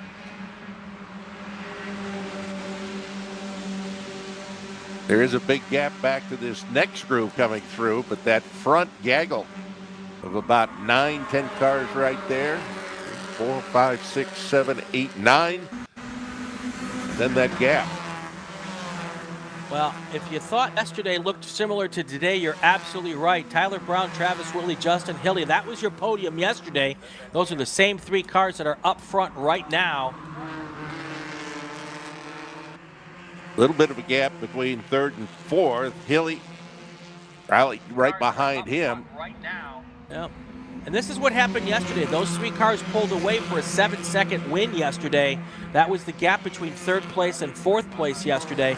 So they would love to be able to do something similar today. Then you've got those 5 cars right behind them, or 6 cars, that would really not want that to happen. Rowley, Ferrante, Kuchera, Bertagnoli, and Collins really trying to hang on right there.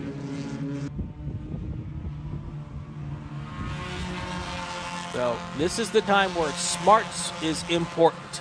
If you want to do the right thing, not always the fun racy thing to do, you also have to have some patience, and that would stay in that line for those front 3 cars as they continue to drive away. They know that's the best recipe here for success. That doesn't necessarily mean they do it, though, Tom. Tyler Brown right now, almost in the trunk of Travis Wiley as they head through turn 5, up over the little bit of a hill there, and then down the hill into turn 6. They are on a string right there. Absolutely.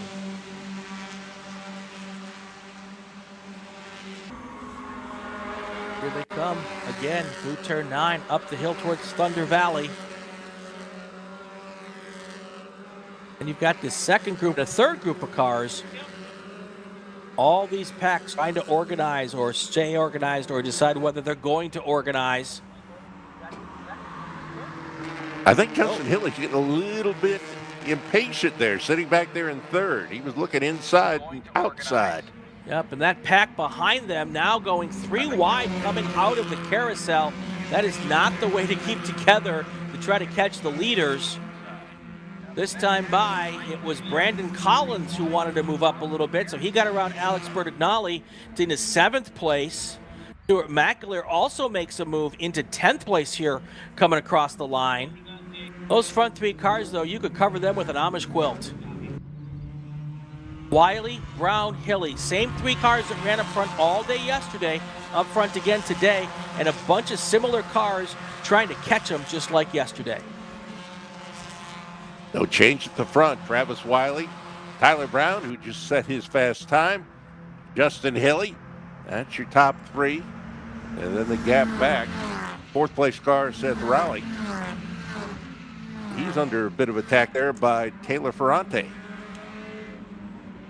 More than a bit. Yeah, they're all over each other. And, oh, look at that car. Gets sideways coming out of 5. That was Seth Rowley, and the blue car went sideways. And the car right behind him, Taylor Ferrante, trying to take advantage of that little bobble to see if they're able to get through. There may have been contact there. Very well, and it does, yep, there's, I believe that is Ferrante who's now at the point of that second pack. And the blue car with the black hood, that should be Seth Rowley.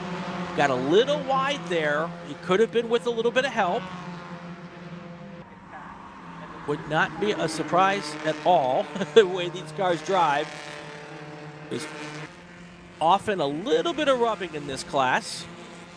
Definitely some bump drafting on occasion too. Wiley, Brown, Hill, then you see Seth Rowley comes across the line.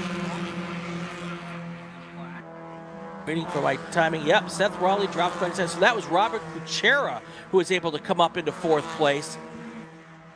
Not Taylor Ferrante. Taylor Ferrante dropped back as well. Ferrante maybe had to check up when Rowley got loose, and that allowed the chair to come around.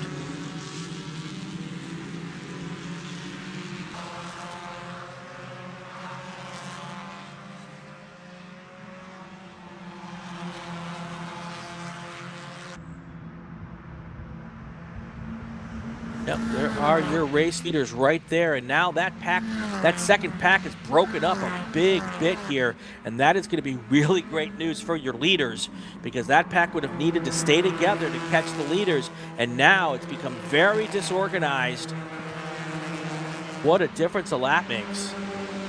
But there's no breaking up of that first 3. No.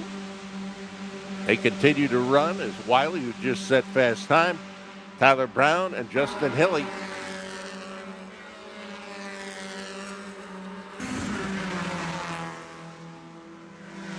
And those 3 cars did not put a tire wrong yesterday, have yet to put a tire wrong today. That was a little wider than we've seen those come through there. Just as I say, none of them put a tire wrong. One goes a little wide, but they're still able to stay right together there. Kuchera starting to put a little distance between himself and the 5th place car of Seth Rowley, who he got around in that hustle bustle coming up over turn number 5 a couple of laps ago. Your 4th place finisher yesterday, Stuart McAleer, has now moved into 7th place, so he's working his way up through that second pack there. But if you look at positions 4, 5, and 6, they're all a little further out and not really working too much together, although 5 and 6 just came close. So they can start drafting as well. The draft here, about 3 car lengths. So if you're back 3 car lengths, that's when you really start to lose the benefit of the draft. Well, they're taking advantage of it right now. And Tyler Brown, he's not managing the 3-foot rule right now. No. He is right there on the rear deck lid of Travis Wiley. By we'll have 13 to go here in this race. We're in race group 4, race number 4 of 9 today. One more after this one before lunch, and then we'll take a break so our workers can get fed and get off the corners for a little bit. Then we'll come back with 4 more races this afternoon. There we go. Justin Hilly looked like he dropped back just a little bit, but now he is catching right back up to Tyler Brown.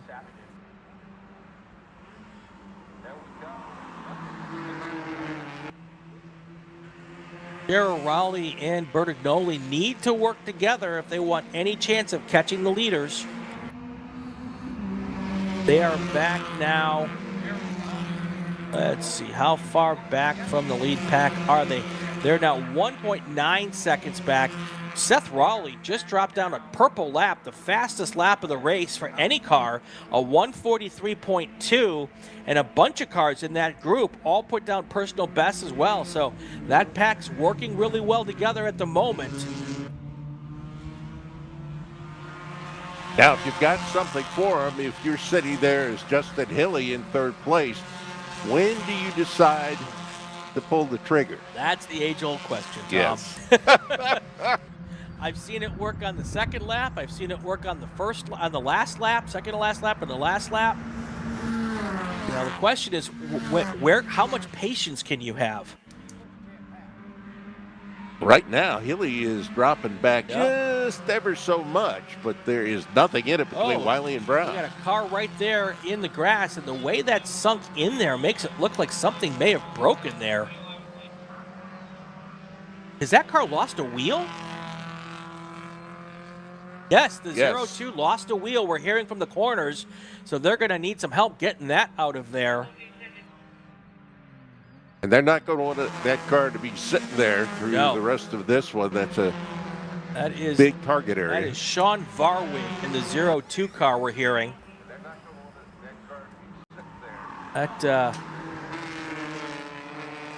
Oh, and there's another car that's gone off. That is one of the flat-out cars, I believe. He has gotten back on the racetrack, but that is not the fast way through that section of the racetrack. That would be the 143 car of Stuart McAleer. He had worked his way up to 7th place before having that problem there. Now he's all the way back to 14th after that off course. Here comes our pack here through that section of the racetrack. They're coming right up where that incident is with the car with the loose wheel.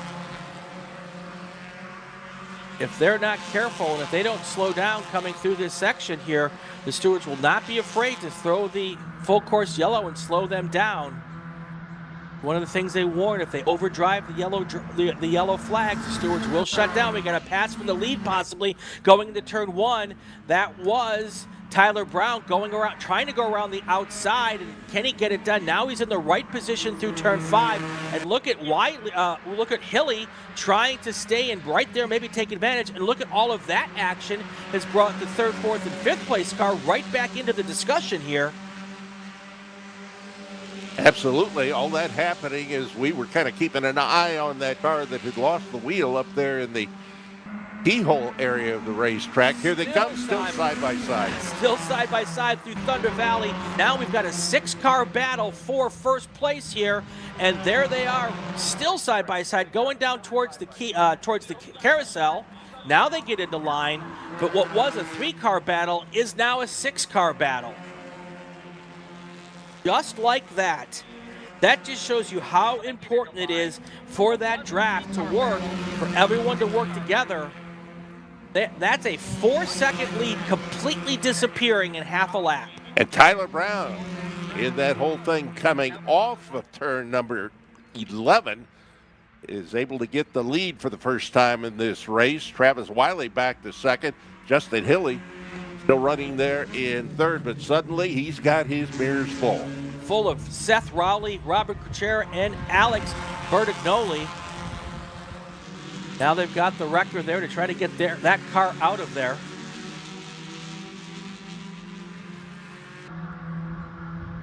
Here they come down line now. We've got three two-car packs.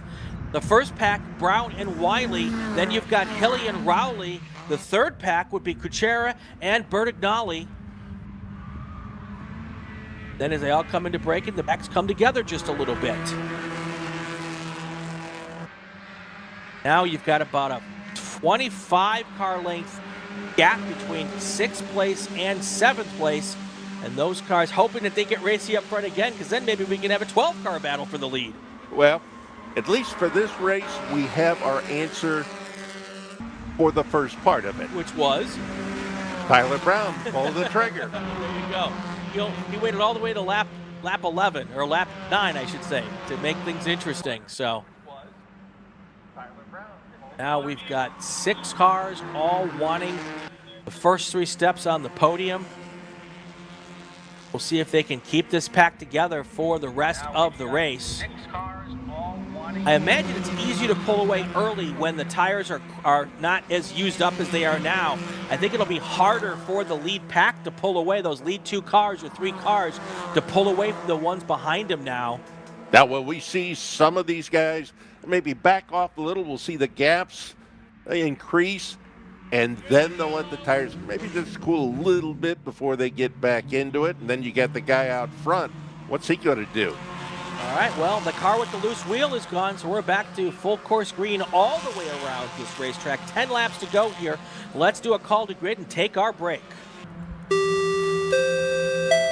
Attention in the paddock, attention the paddock. Group 5 cars to the grid. Group 5 cars, FE2, P1, and P2. Group 5 cars to the grid for your race. We'll take our break. We'll be back in about 2 minutes. For over 25 years, championship-winning drivers and teams have demanded Hawk Performance Motorsports brake pads. Now you can have their advanced technology on your daily car, truck, or SUV with Hawk Performance Street products. With the improved HP Plus pad for that hybrid street and track feel, or Super Duty pads for tow vehicles, their all-new ER1 brake pad designed to take on even the longest race, and their all-new high-performance brake fluid, Hawk has all of your braking needs covered.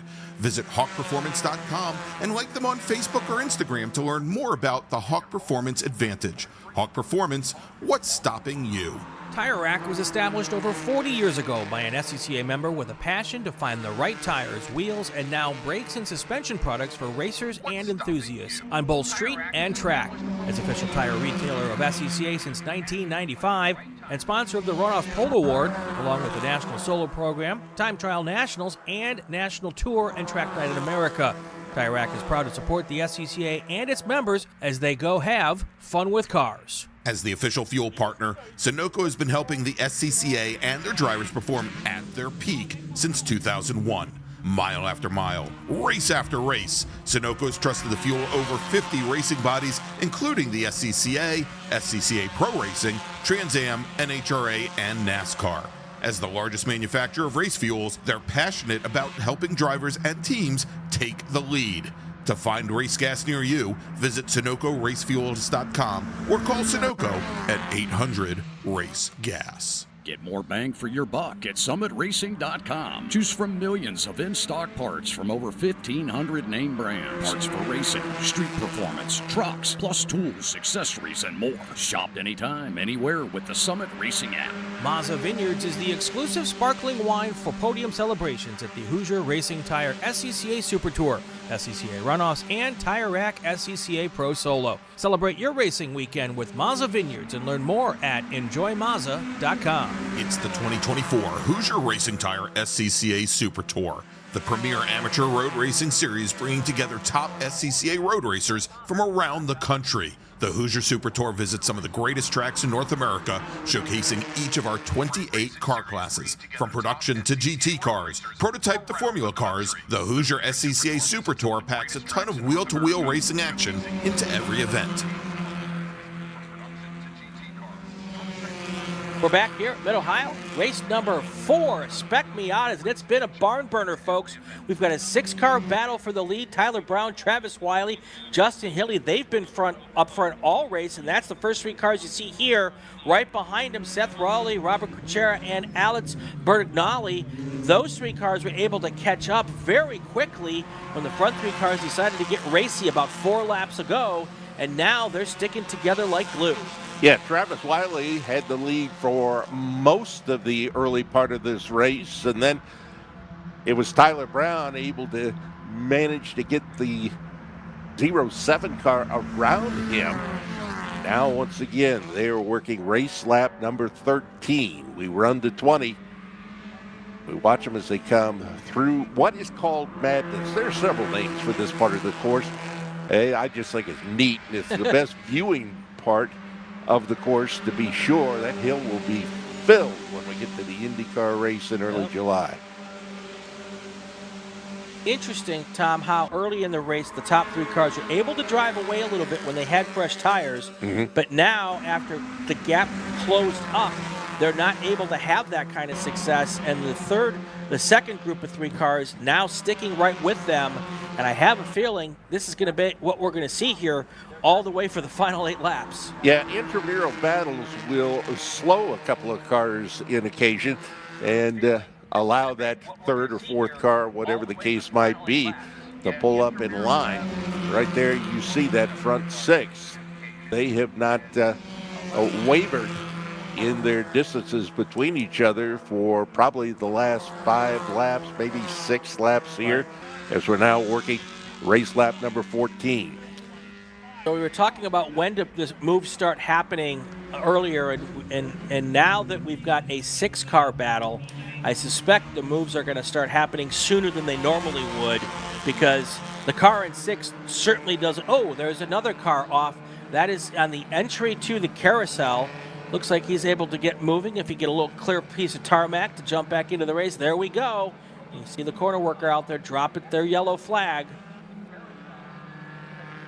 And that car is now continuing on.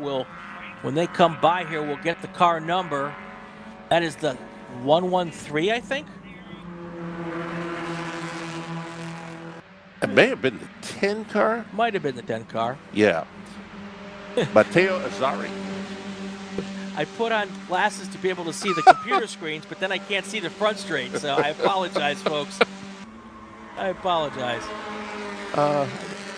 10 and 113 are very close together. I need a 25-year-old spotter who's got good eyes to come up here and help us out. Yeah, there we go. Tyler Brown, Travis Wiley, Justin Hilly. That's your front 3. That's the 2 cars up front and the yellow car. Then right behind them, Seth Rowley, Robert Kuchera, Alex Bertagnolli. Those are positions 4, 5, and 6. And they are not interested in getting out and playing just yet. But with 7 to go, it's only a matter of time. None of them, the only one satisfied with their position right now is Tyler Brown. And Tyler Brown should be shaking in his boots right now because he knows every one of those 5 cars behind him have put a target on his back bumper. Equidistance between each of those first 6 cars. And then you got the big gap back, Taylor Ferrante. It will be interesting, though, if these top 6 start getting racy. It will not be unthinkable that Ferrante, Collins, and Dirks could do exactly what the pack did at the last time and pull right back up there. But there's a pretty decent gap. It's about 5 seconds now. That's a little far, but who knows? There's a lot of racing to go with 6 to go. Oh, there we go. Look at Hilly. He's now dropped back to 4th place, and if he's not careful, he's going to go back to 6th also. Yeah, I think it's Rowley who's been able to get around him up into 3rd place now, but there's a little gap there between 2nd and 3rd. Watch them as they go through turn number 9 up into Thunder Valley. Right Now we'll get to see what kind of car Seth Rowley has underneath him. If he could try to get going and make some moves to get to the front as well. Rowley was the first one in the group to show a little impatience here. I need to get to the front. Now, it's one thing to get around one car on the last lap, but when you got to get around 4 cars or 3 cars, you got to go sooner. That's exactly what he did. But if you're the third car there and you got those 2 battling in front of you, it's not impossible to take both of the first 2 cars as you go down into turn 4. Yep, you're absolutely right. You could get it absolutely in one shot. Or you could have all 6 of them trying to go through there, and the 7th place car will win. That's right. That is exactly could happen as well. Absolutely. 5 laps to go here. Attention the paddock, attention the paddock. FE2, P1, P2, Group 5 to the grid for your race. Group 5 cars to the grid for your race.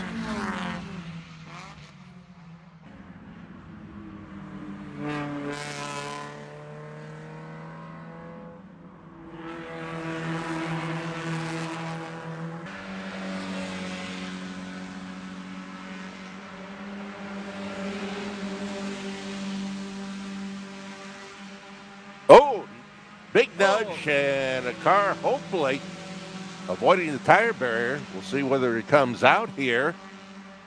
I think that car may have made contact. Yeah, and that car went off really fast, sir. I'm not exactly sure how far it is to get to the tire barrier. Oh, there it is.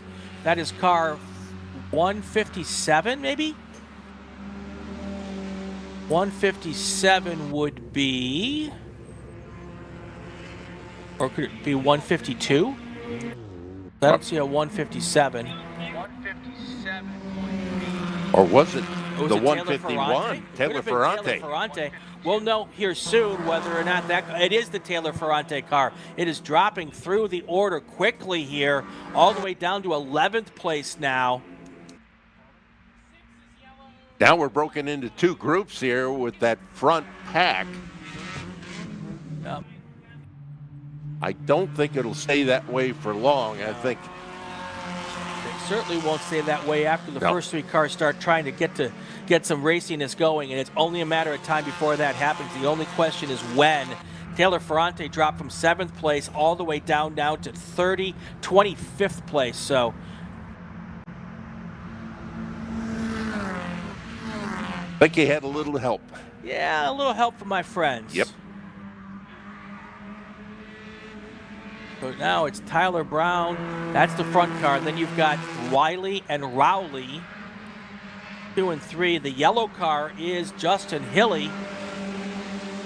He is trying to get Robert Kuchera and Alex Bertignoli to help him get back to the back bumper of the front 3 cars, but they're still right about all there. I'm actually a little bit surprised that we haven't started seeing some moves for the lead here or some position changing, but everyone seems to be pretty patient at the moment. Actually a little bit surprised. Now the front 2 cars have gapped just a tiny bit over Seth Rowley. Coming across the line, they come a little bit closer together, and Tyler Brown pulls out just a tiny bit until they get to turn 1.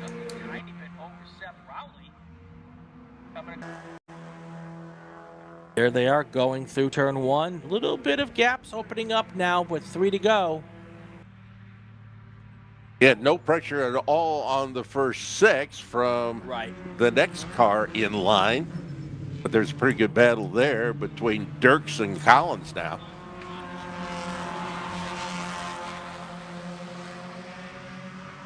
We watch that battle. Yeah, we're going to go on laps here, so with 3 to go, don't worry about the clock here.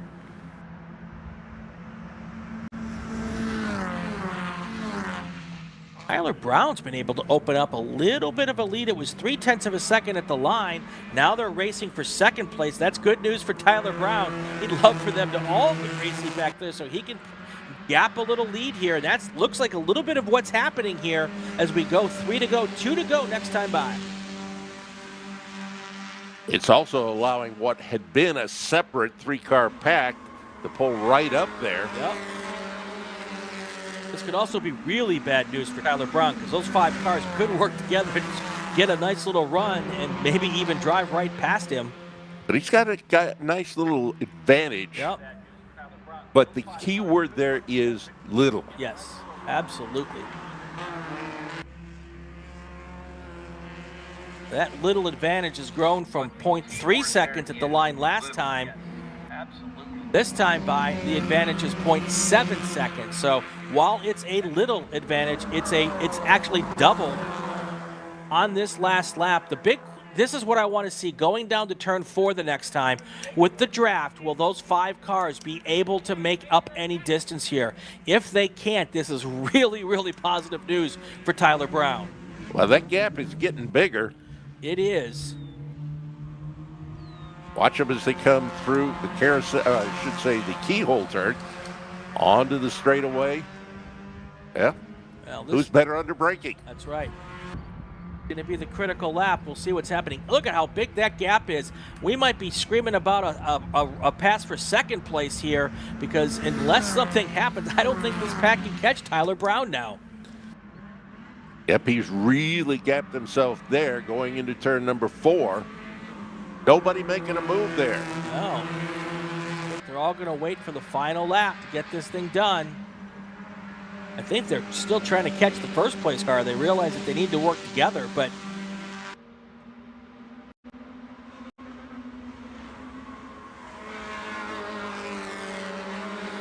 are the leaders through turn 8 and 9 now through Thunder Valley. Coming out of the carousel, the white flag will be in the air for Tyler Brown. Then we will cross our fingers and toes to see what happens with this group of 5 behind him.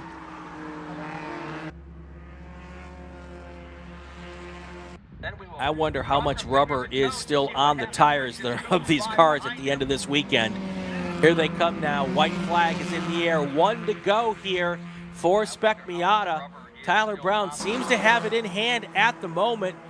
As long as he puts his markers right and hits his turn-in points, he should be good. The question still remains, though, who is going to be on the podium with him? He maintains that lead. Into the chicane, out of the chicane, top of the keyhole. Now there's a little gap between second and third. Yep, Travis Wiley's trying to secure second place. Maybe the battle will be just for third here going into turn 4 for the final time. Big gap between first and second. Gap between second and third closing in just a tiny bit. Now everybody's coming and trying to make the move, going into 2. Or going into 4, I should say. There's Wiley on the inside. That's not where you want to be, though, when you come through 5. That's a good place to be for Seth Rowley. Now 3 wide in the back for 4th place. That is pretty much going to do it, folks. I don't think that Hilly or Gutierrez can be able to catch up now. And I don't think Rowley can catch Wiley, and I don't think Wiley can catch Brown. Now through Thunder Valley. No more issues here. A couple of more corners to go. Tyler Brown trying to make it 2 in a row here at Mid-Ohio.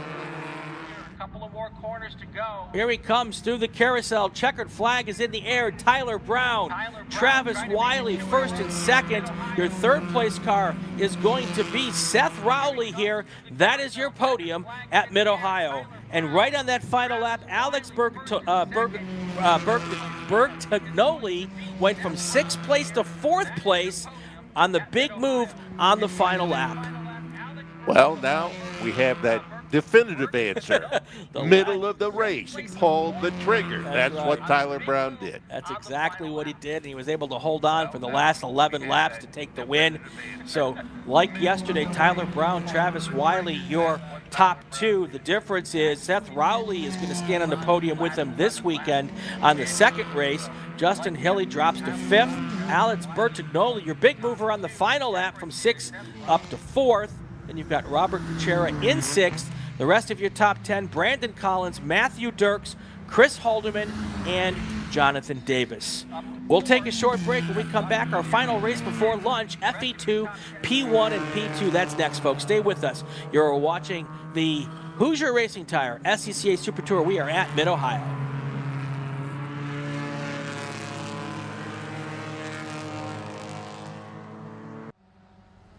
Mazda's been very supportive of racers within the SCCA and all the other grassroots organizations for many, many years. Really, their support for racing and our type of racing is unmatched from any other manufacturer. They've been a great partner for many, many years. Mazda, hands down, is the best company to work with for sports car racing. Factory support is second to none. It just feels right. You feel connected.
front of the trailer to tell them if we left.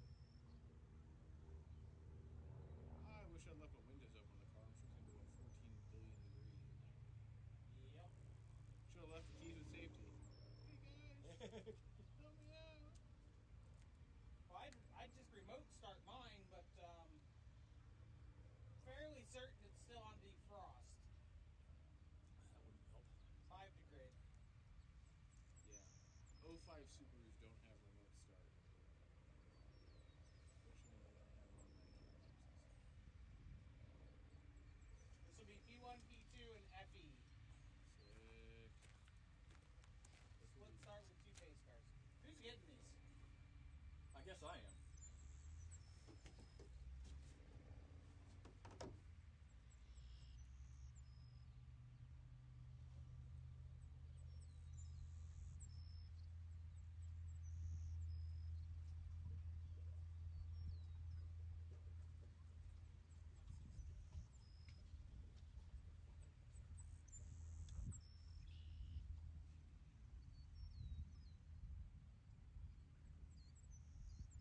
So like you're on yellows, I'm on blues. CYA comms, yellow. Cover your butt.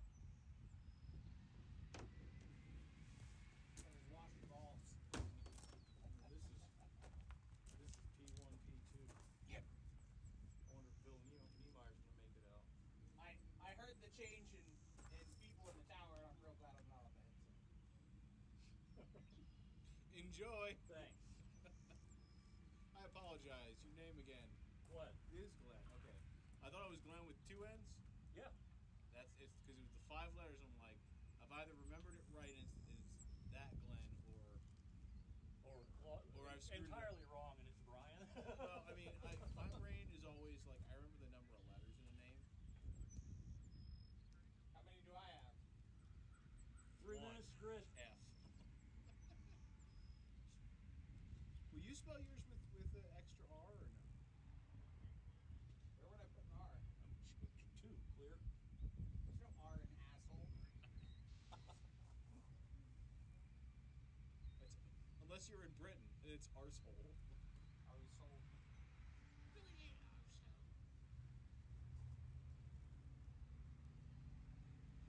Ugh.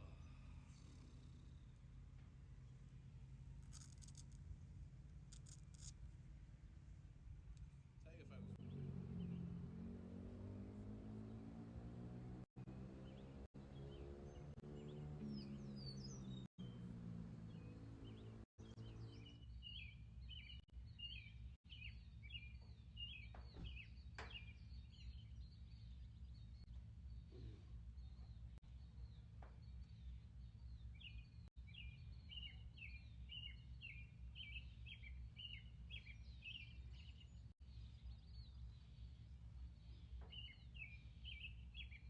Oh, this is so nice. Damn. Why'd you have to ruin it with racing? Yeah, just...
Welcome back to Mid-Ohio Sports Car Course, the Hoosier Racing Tire SCCA Super Tour. Brian Bielanski here.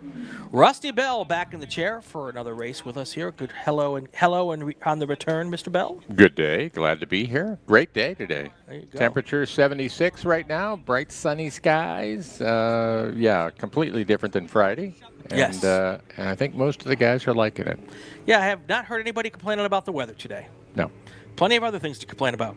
Let's go racing, though. Let's get to our starting order for the prototypes and the FE2 cars. FE2 cars are going to start in the back. Steven Zaborski is going to start on the inside of row number 8 in the FE2 cars. Well, these will all be FE2 cars. He's in car number 12. We got Doug Campbell next to him in the 53 car. Going on to row number 7, Ian Opperman on the inside in car 27. Next to him, Jonathan Weisheit, car 67. Row number 6, Sam Harrington in car 33. Car number 48, Chris Enerjon will be on the outside of row 6. Row number 5, Gabe Faraback in the 09 car. Steve Whitston next to him in the 08 car. And we've got Dexter Zuba in car 77 on the inside of row 4. Next to him, Sebastian Mateo Naranjo in car number 51. And we've got row number 3, Jason Conzo on the inside in the 04 car. Next to him, Blake Pigeon, car number 21.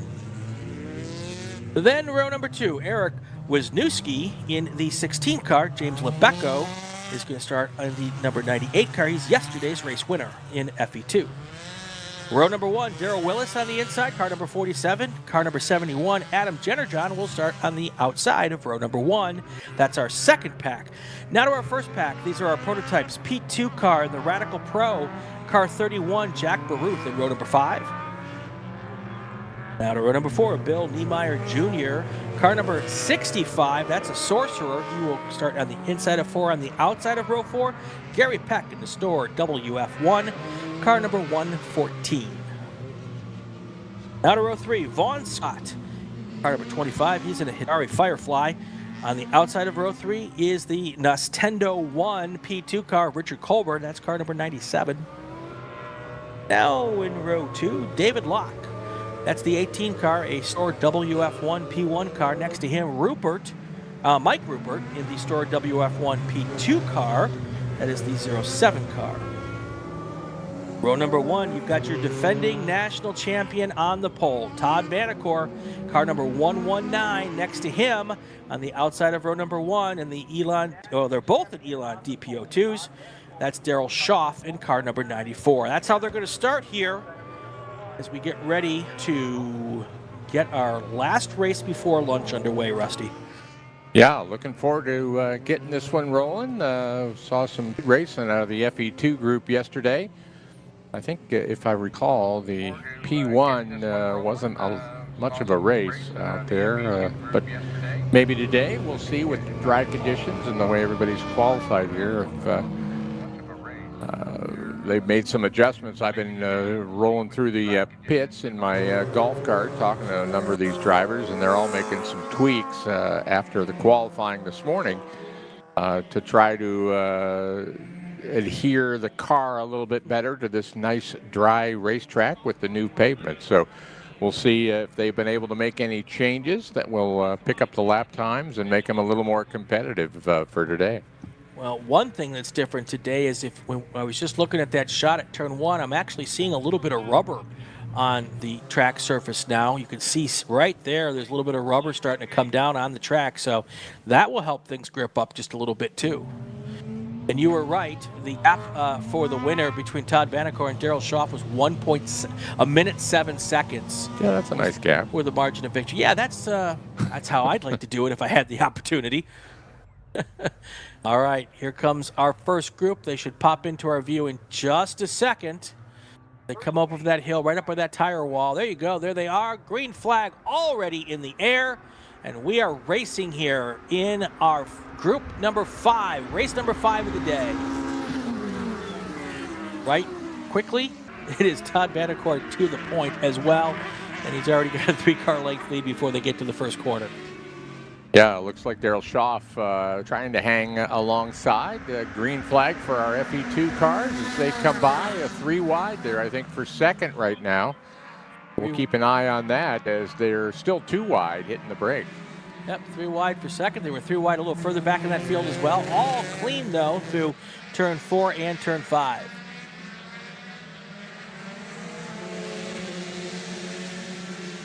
Nice, clean set of corners there. No issues. Our first group already coming down through the carousel now.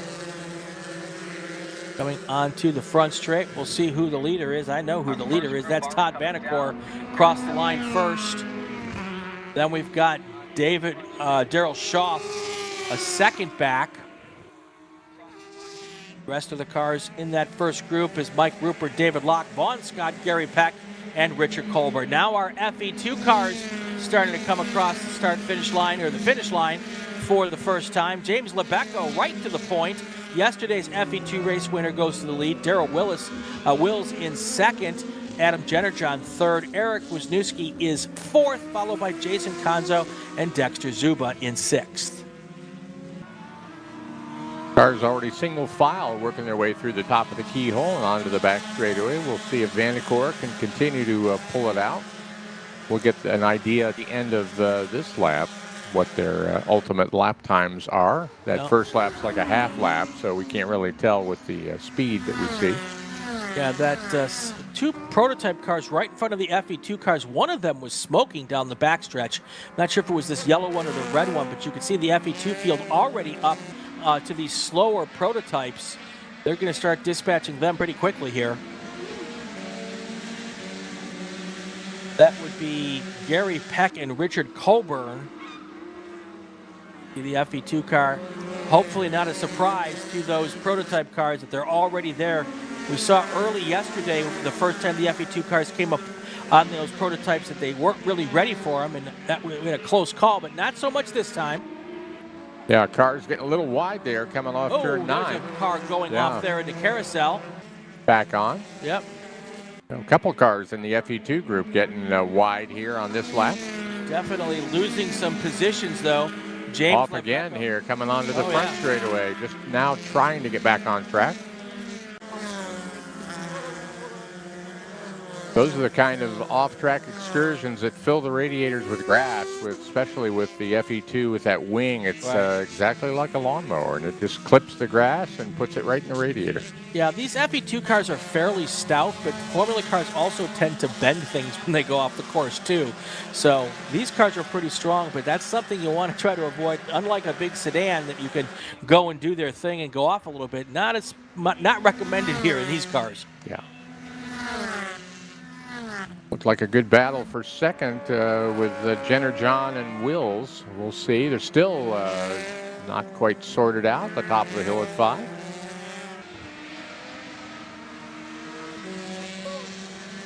$18 laps to go. David Locke has moved third place in P1.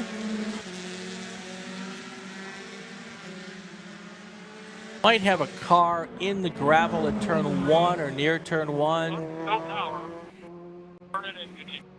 Sometimes it's hard to see these cars because they're so low to the ground. There's a little bit of a hill there, but we'll keep an ear out on that and see. They're calling car 04, but I don't see a 04 on our list. Yeah, I don't see a 04 either. Could be 08 maybe. But they said he'd continued. Okay. Now we're seeing most of the FE2 working their way around. There is the 4 car of Jason Conzo dropping through the field, so it's probably the 4 car. Yeah, it must be the number 4. He's now dropped back to last place. Yeah, he is. I think he's pulled off into a safe spot, according to the corner net. He and Vaughn Scott have gone to the back of the field, so I'm not quite sure if maybe they came together. It's possible those 2 cars came together. All right, Jason Conzo has made it to the pits to clean out radiators. While all of that was happening, James Lebeco's moved up to 5th place overall. So our top 4 cars are prototypes. 3 P1 cars, Vanacore, Schaff, Locke, and Rupert. Then we've got James Lebeco, followed by a whole bunch of FE2 cars. Lebeco, Jennerjohn, Wills, Wisniewski, Zuba, Whitson, and Naranjo. That's your top 11 overall at the moment.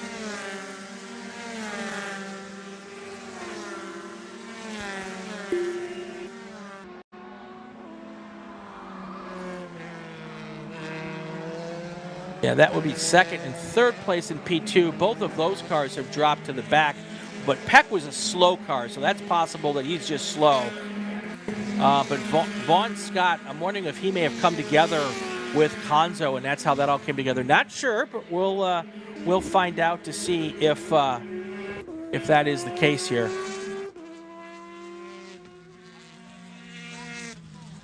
Now more of the P2 cars working their way, the FE2 cars moving their way to the front. The top 5 FE2 cars have gotten around Mike Rupert. So the FE2 cars probably won't catch the P1 cars at the top, Rusty. Yeah, we'll keep an eye. Lebeco, not 5 seconds off the pace of the P1 cars. So, yeah, we're probably not going to see that happen. But Vanacore comes by here to complete another lap, and then we'll watch for Lebeco here back just a little bit. I think he was running 5th in the serial overall. So we'll keep an eye on him as the rest of the FE2 field has to work through some of the slower prototype cars in this group, but most of them are getting around that.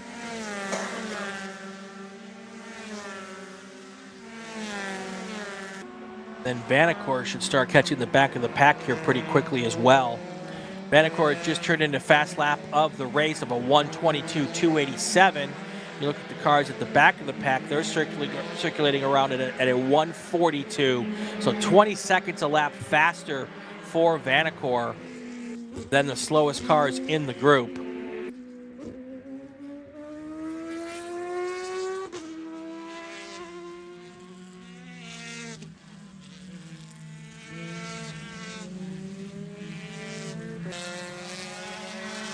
Yeah, nothing really in contention at the moment as we keep an eye on that. Everybody's stretched out just a little bit. Again, these are fairly long races. So content to stay where they are. They may start pushing here as they get a little closer to the end of the lap.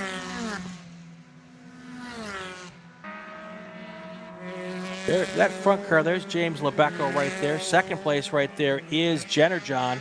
Darrell Wills is in third.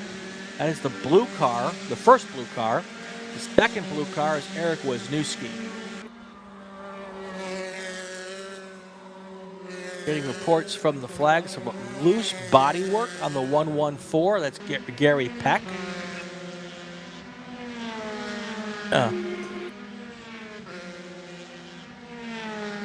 Cover is acting like a bit of a parachute on that car. Air brakes. 14 to go here. Vanacore, Schaff, Locke, your top 3. Then you've got Lebeco, Jennerjohn, Wills, Wisniewski, Zuba, and Whitston. Naranjo is 10th.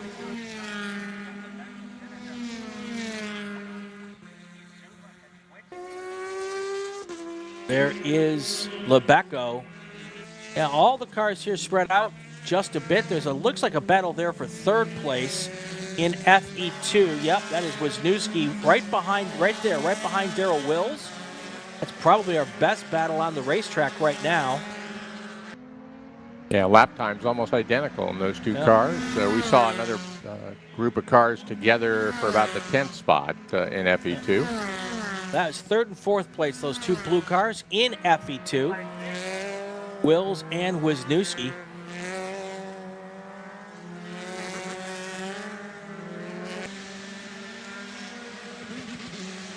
Steve Whitston in 5th place in FE2. He was in the Formula V race as well.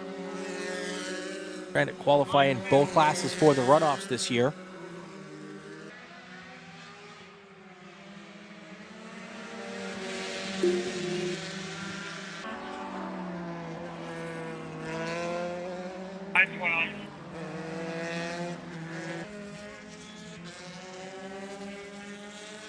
Low car there coming through there. It's one of those prototype cars. The 14 car, it looks like it's a little bit off the pace there. Yeah, that's 114, that's Gary Peck. Peck. That 114 that talked about loose bodywork. They were calling him around. They may have given him a meatball. I couldn't see from here. Yeah, they definitely were giving him some sort of black flag because I see him on the number board, the 114 on the number board. Yeah. And Driving past 2 black lag stations, probably not in his best interest, but hey, he'll see it one of these times. Probably should make a call to the pits next lap. Yeah, that would be my guess. There is, yep, car just past us was James Lebecco. These are the 2 battles for third here, Darrell Willis and Eric Wisniewski. In the middle, that white car is our second place car of Adam Jennerjohn in FE2.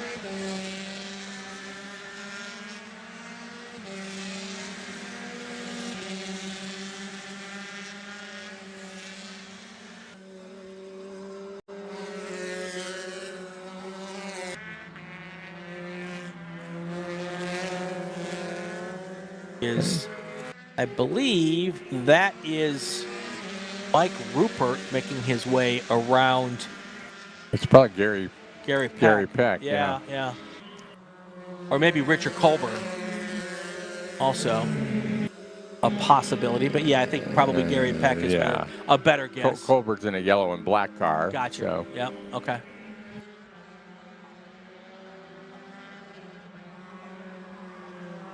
Todd Vanacore already opened up a 25-second lead over Darrell Schaff here. Kind of on pace to do similar to what he did yesterday when he ended the race with a 1:07 lead.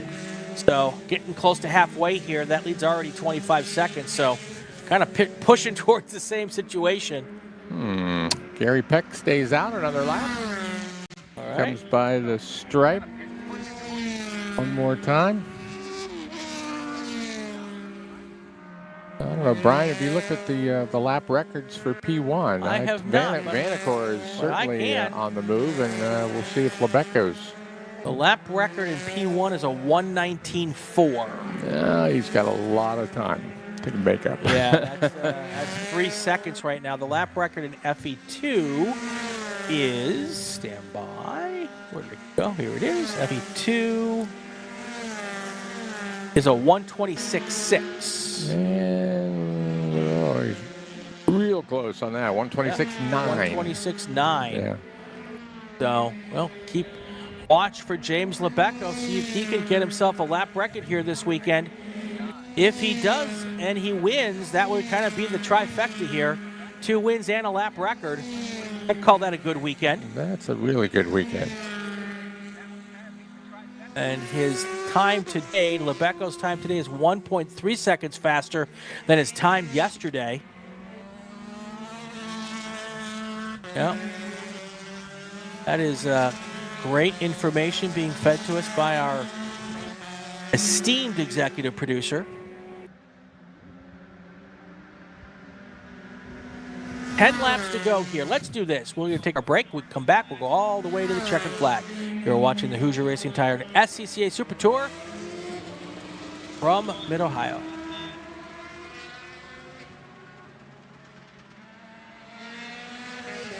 Hoosier Racing Tire is proud to be the presenting sponsor of SCCA Super Tour. Hoosier's mission is to be the dominant customer-driven provider of tires to race teams domestically and internationally.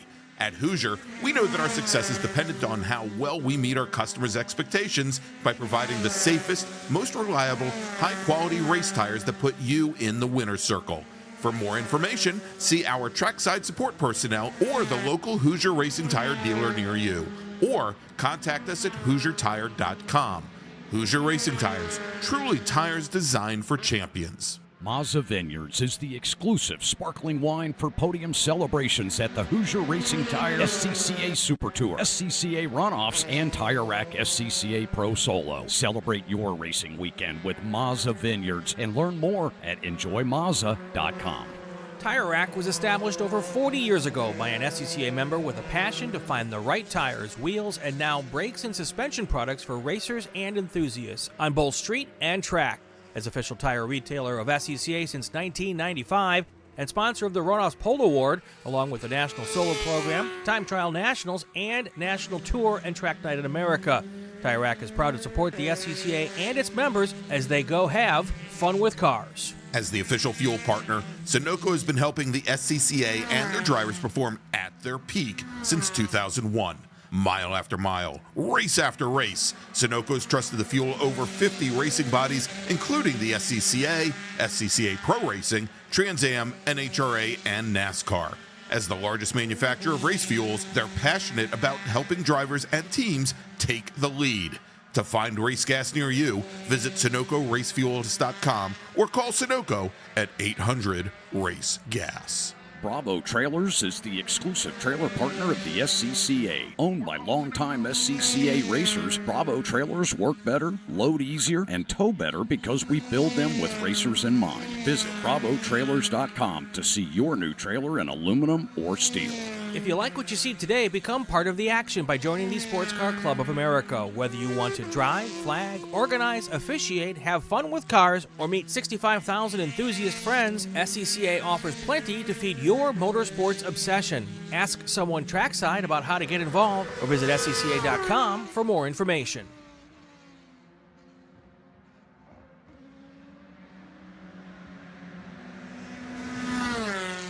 We're back here. 9 laps to go in this race. We come back, or after this race, we're going to take a break for lunch. We're going to come back around 1:15 p.m. Eastern Time. 4 more races this afternoon, Rusty. Yeah, we've got some good ones coming up, though. Some of the tin tops, as we call them, will be out. The GT Light and the production fields, and also then we've got the big board, the GT 1, 2, 3. So looking forward to that, as well as the T1, some of the fast Porsches that we've seen out here. So looking forward to a great slate of afternoon racing here at the Hoosier Tires Super Tour. That's right. 28 seconds, the lead now for Todd Vanacore over the second place car in P1 of Daryl Schaff. David Locke even further back, another 20-some seconds, almost, in second place. In FE2, our top 3, James Lebecco, Adam Jennerjohn, Darrell Wills, and then 4th through 10th, Eric Wisniewski, Dexter Zuba, Steve Winston, Blake Pigeon, Sebastian Naranjo, Sam Harrington, Dean Oppenheim. That's your top 10 in FE2. Lebecco's time is looking really close to that record now. That's right. 1:26.601 is his fast lap at the moment. That is... Where is it? That is... Oh, so close. So, actually, 6:01. That's below faster. The track record. Yeah, I thought it was. We have a new track record for FE2 from James Lebecco. There he is right there, putting down some pretty darn good laps right behind him. You can see him in that white car. That is the second place car of Adam Jennerjohn. And then Vanacore is pulled off. Todd Vanacore is pulled off according to the corner net on the back straightaway, I believe, on the pro straight. Todd Vanacore is off the racetrack. I'm hearing that from the flag workers. All right, well, that is good news for Daryl Schaff. No, it looks like it's David Locke that pulled off. David Locke is the one coming down the time. Well, I think there's another. He's coming in the pit lane, or barely coming in the pit lane. That's the 18 car. Yeah, David Locke. I don't know. It's downhill if he can get it just a little further. I hope nobody else needs to get into the pits.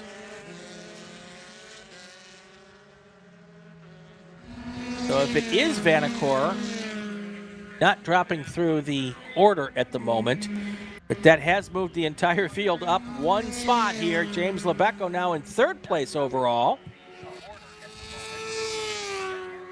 Here comes...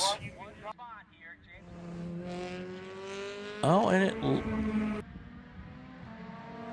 Now we'll see. Yeah, now Todd Vanacore starts going through the field down, so... What a big change in the top 2. Two of our top 3 cars having issues here. On the same lap. On the same lap. Basically, yeah. The 18 car in the end of the pit lane being pulled down into the pit lane. David Locke, and the only report we have from Todd Vanacore is the car lost power and cannot restart. So, wow. So now James Lebecco moves into 2nd place overall. as Vanacore starts to drop through the running order because all these cars starting to come across the start-finish line here. All with 6 laps to go here.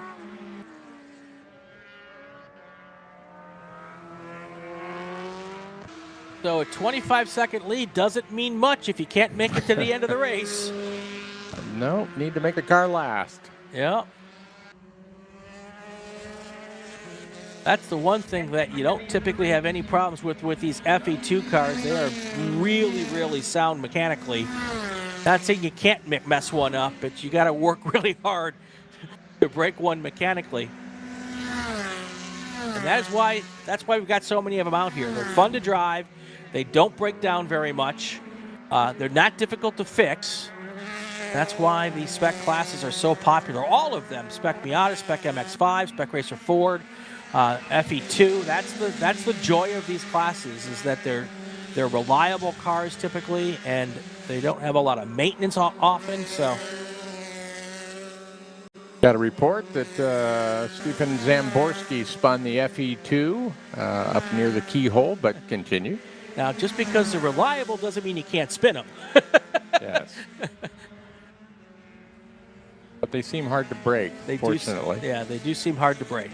Can get grass in the radiators. We've already seen that happen. Yep. So, yeah, they're the teams on pit road with a shop vac. Yeah. So, 5 to go here.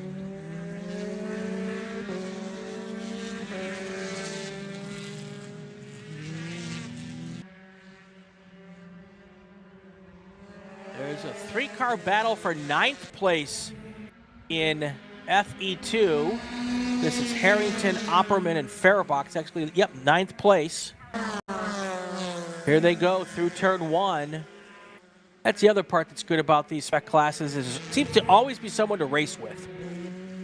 So these guys would rather be racing for first, but they're having a blast racing for 9th.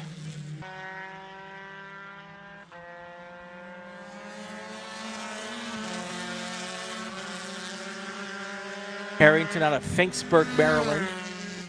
Opperman out of Minooka, Illinois. And then Ferdinand, Indiana's Gabe Farabach. I think Gabe Farabach's often in our chat, right? Yeah. Gotta get him out of that car and back on the YouTube. Or you should have an in-car camera so you could be on there. There you go. Yeah. There Come you on. go. So, 4 to go now. Daryl Schaff.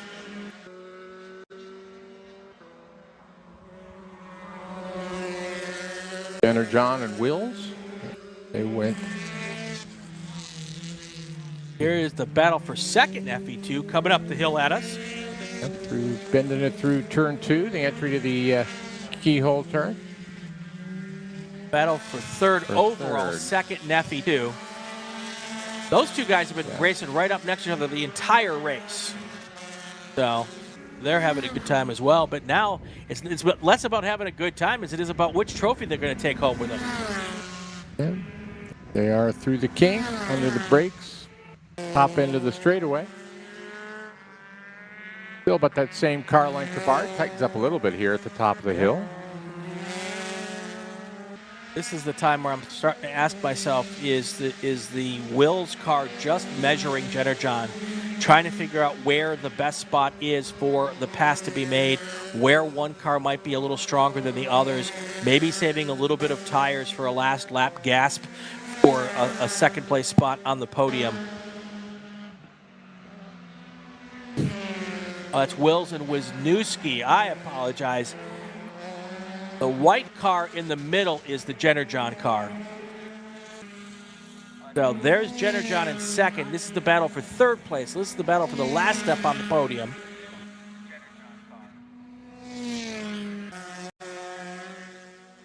There they go into turn 1. 3 laps to go. Nothing settled for that battle there. Same gap we saw in the last lap. Yep. It's been pretty stationary for almost that whole lap. No advantage to either driver. Yep. Lap times within less than a tenth apart on that last lap. Lots of drivers dropping down personal bests right now. 1, 2, 3, 4, 5, 6, 7, 8, 9, 10 personal bests in the last lap, including our race leader, Alan Schaff, dropped his personal best. I'm sorry, Daryl Schaff, with a 1:23.441.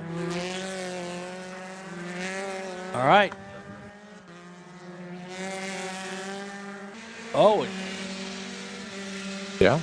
Wow, 26.5. So Adam Jennerjohn is now the track record holder with 1 lap to go for these cars. Wondering if James Lebecco's team is on the radio saying, dude, drop a good one here if you want to take that lap record home. Yeah, Darrell Wills actually under the existing track record, too. Yep. Faster than Lebecco. Dude, drop a good one here if you want to take that lap record. There is Lebecco just coming under the start and reset it at a 26.3. All right, so James Lebecco has dropped it down now. And then Will takes it right back. 3:03. Wow, this is a ton of fun to watch.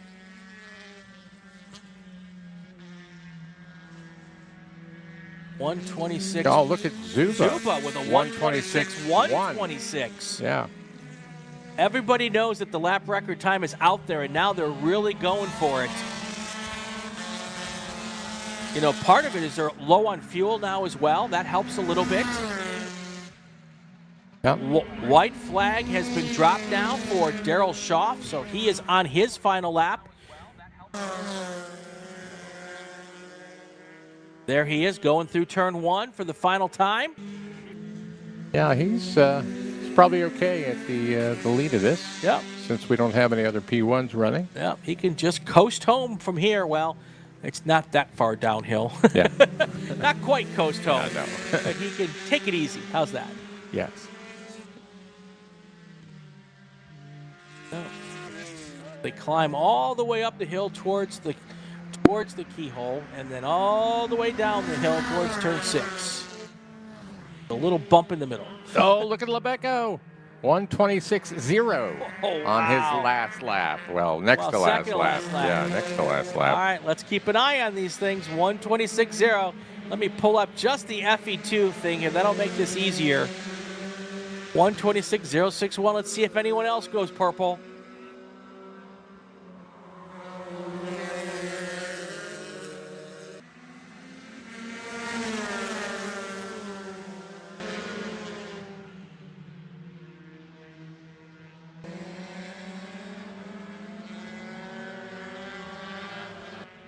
Wow. Oh, there's a big, that's the battle for 9th place in FE2. And right behind him is the race leader. The checkered flag should come into the air right now. And there's the win for Daryl Schaff. Now we're going to wait for James Lebecco to come across the line. All right. I think they still have to make one more lap, that battle. Here comes Lebecco right into our view here.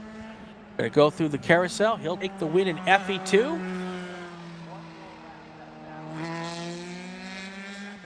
Oh, there's Lebecco, sorry. Coming into our view here. Oh. Yeah, side by side for a second. Trying to outbrake him on the outside. Coming to the line here. Who's going to get 3rd place? It is going to be Darrell Wills in 3rd place. So a perfect weekend for FE2 driver James Lebecco, at least in the FE2 class.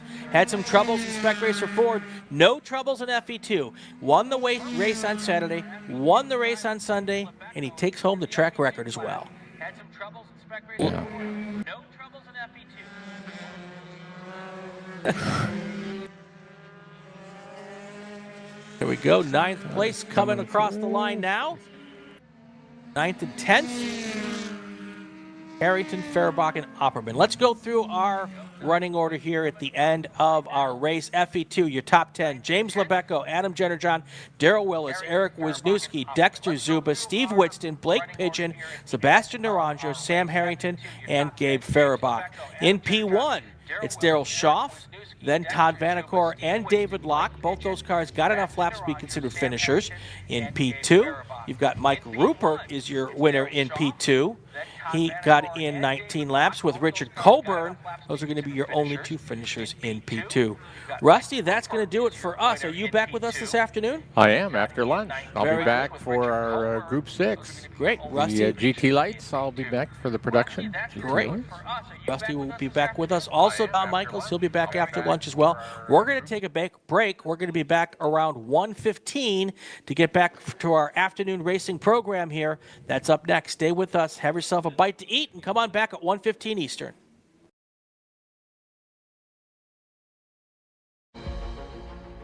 My customer experience with Mazda has been absolutely fantastic. I think they kind of cater to the whole crowd of people. They got the SUVs for the soccer moms and stuff like that, but then you got your Miatas and your Speed 3s for your car enthusiasts. So I think they cater to all crowds, and so I think that's something that everyone can get behind. In terms of maintaining equipment, I mean, running a prep shop, I mean, day in, day out, we're maintaining cars for customers all over the country.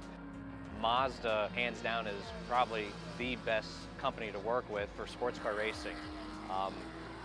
Factory support is second to none in terms of specific competition parts availability, pricing, access to their technical knowledge and base. It just feels right. You feel connected. So our team support program offers a couple of tiers of support, part support, technical support, contingency support as well.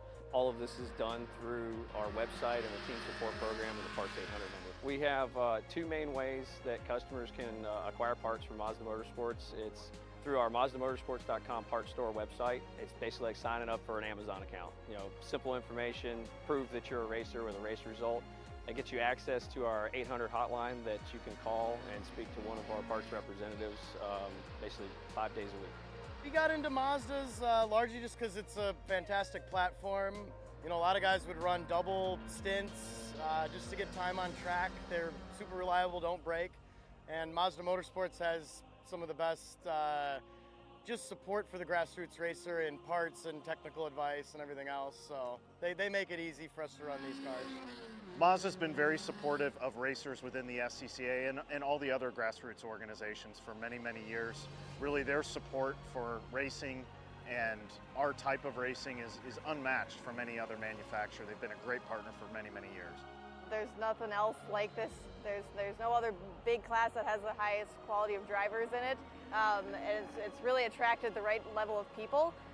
The other aspect is I'm probably not the richest person out here, and they're extremely reasonably priced, and you can buy parts easily, and so it's a class that fits both what I want from a racing standpoint and what I can afford. It's one of those things that once you get hooked into it, it just never leaves. Really helps understanding where they come from. It helps the communication between customer relations. You can very much understand their needs of the day. May not necessarily be the same each day, but you know how to adapt to it, and you know how to best serve the customer is really what it comes down to.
Welcome back to Mid-Ohio Sports Car Course. This is the Hoosier Racing Tire SCCA Super Tour. 4 races left in our race weekend here, and this next one is a good one. This is our GT Lights, E Production, F Production, H Production, and B-Spec split start here. We're going to get our production and GTL cars up front, B-Spec cars in the back. Let's get right to our starting grid. On row 8 for B-Spec, Tom Hobson on the inside in a Honda Fit. Next to him, Alexander Harding in a Mini. Moving on to row number 7, Chris Taylor. Supposed to wish him a happy birthday yesterday, and I forgot. Happy birthday a day late, Chris Taylor. He is on the inside of row 7, car number 146 in a Mazda 2. On the outside, car 43, John Phillips. He's in a Toyota Yaris. Row number 6, George Badger. I hope he's from Wisconsin. Car number 07 in a Mini. On the outside of row 6, Trenton Kramer in number 20, also a Mini. Row number 5, we've got Joe McClugan on the inside of row 5 in a Mazda 2, car number 136. On the outside, car number 152, Andrew Nelson. He is in a Mini. Now row number 4, Christopher Jackson on the inside, car number 104 in a Mini Cooper. On the outside, car number 36, the Honda Fit of Matt Downing. Row number 3, Eric Yeagle. He is in car number 46 in the Honda Fit. Next to him, the Toyota Yaris of Chris Daugherty in car number 00. Row number 2 on the inside, Rob Karchik. That would be car number 99. He's in a Honda Fit. Next to him, the Mazda 2 of Matt Wolf, car number 07. Row number 1, Daniel Conway is your B-Spec pole sitter. He is in a Mini, car number 98. And next to him, also in a Mini, that would be Tristan Herbert in the car number 107. Now on to our production and GT light cars. Row number 8 on the outside, Vincent LaManna in the 04 car, a Volkswagen Rabbit. On the outside of row number 8, Braden Connolly in the Fiat X19 H production car number 12. Row number 7 on the inside, Kenneth Gaspard. Is he going to be here with us today? Ken will not be. We lost a number of the GT Light guys yesterday. Well, if any of them are here, mention it, Rusty, as I go through here. So it'll be Brandon somewhere, I think, on row 7. In car number 122, he's in an H production car. Row number 6, Kevin Ruck. The number 73, Acura and Tundra. Kevin won't be here today. All right, so then Steve Sargis will be in row number 6, probably with the driver from the previous row. That would be car number 08. Now go to row 5, Heike Silgren, car number 61, the Datsun 240Z. Next to him, another Datsun 240Z, the number 22 car of Lance Loftman. Now to row number 4, David Strittmeyer in the number 28 Acura Integra F production car. Next to him, Charlie Campbell, car number 09 F production Miata. Row number 3, Graham Fuller on the inside in the GT Lights Toyota Tercel, the number 02 car. And next to him, Isaac Preston in the 06. Not here. Okay, there we go. Moving to row number 2. Doug Weaver on the inside of row number 2, the 03 car, Mazda Miata. Next to him, the Mazda RX-7 of Michael Lewis. And then row number 1, Mason Workman, your pole sitter, the number 52 Mazda Miata, also yesterday's race winner. Next to him, David Bednars in the number 47 Miata. Those are 2 F production cars. That's how we're going to start them, Rusty. Yeah, a number of retirements. Ken had our in-car camera yesterday, but had some debris in his new transmission and didn't want to risk blowing it up here. So he pulled out. Brian Floyd had an oil pump in his Volkswagen go out yesterday. Isaac Preston, as we remember, spun in at turn 12 on the last lap and I think did some damage to the car. So that's the reason he's not with us today. All right, 2 big groups here. We're split starting them. Yesterday we had 20 B-Specs. I think we'll have very close to that today. And it looks like we've got 20 production and GT Lights cars. So great groups of cars today. They come down towards the green flag, and it is in the air. Mason Workman leading them down towards turn 1. In that dark-colored Miata on the outside. On the inside, I should say, David Bednar's on the silver Miata, but now there's someone ducking underneath him right now. I believe that might be Michael Lewis. No, Michael Lewis has a couple cars, and one more car back. Would have been Doug Weaver. Now comes your B-Spec cars, already 3 wide before they got to the start-finish line. I believe the car 3 wide. No, that wasn't Chris Taylor. He's a little further back. They all come into the first corner. Oh, big wide, crossing across the track. Chris Taylor gets right into that car. Bunch of cars go off to avoid. I think probably those 2 cars, if the radiator's not beat up on Chris Taylor's car, he should be able to continue, although he's just driving right behind the wall there. Long ways to come from Texas for the end on the first lap like that. Here comes our production and GT Lights field across the line. First lap, Mason Workman's the leader, then Doug Weaver, David Bednarz, Michael Lewis, and Heike Silgren. That's your top 5 in the GT Lights cars. Our B-Spec cars are now coming through the carousel. There they are, coming out of the front straight. We'll catch them as they come across for the first lap. Your race leader after lap number 1, Daniel Conway, followed by Tristan Herbert, Matt Wolf, Rob Pekarczyk, Eric Yeagle, and Matt Downing. That's your top 6 in B-Spec.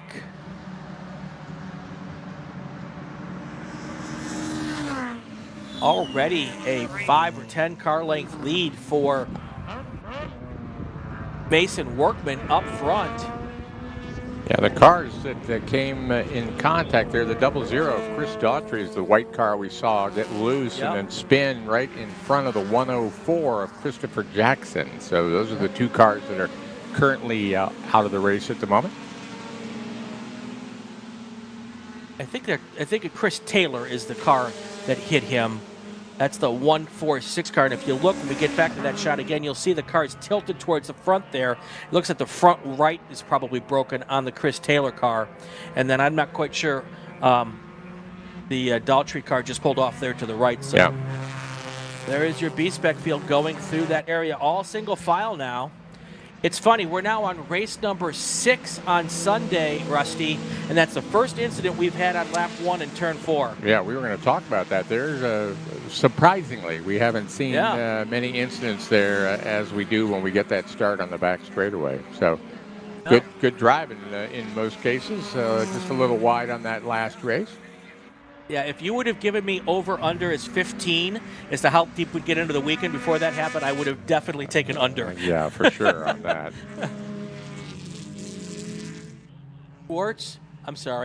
Workman, Weaver, Michael Lewis is now up to 3rd place in the first group. Keeping an eye here on B-Spec. Not too big of a breakaway. Those cars still staying pretty close together. Top 3 or 4 still within striking distance of each other. There they are going through turn 1 here.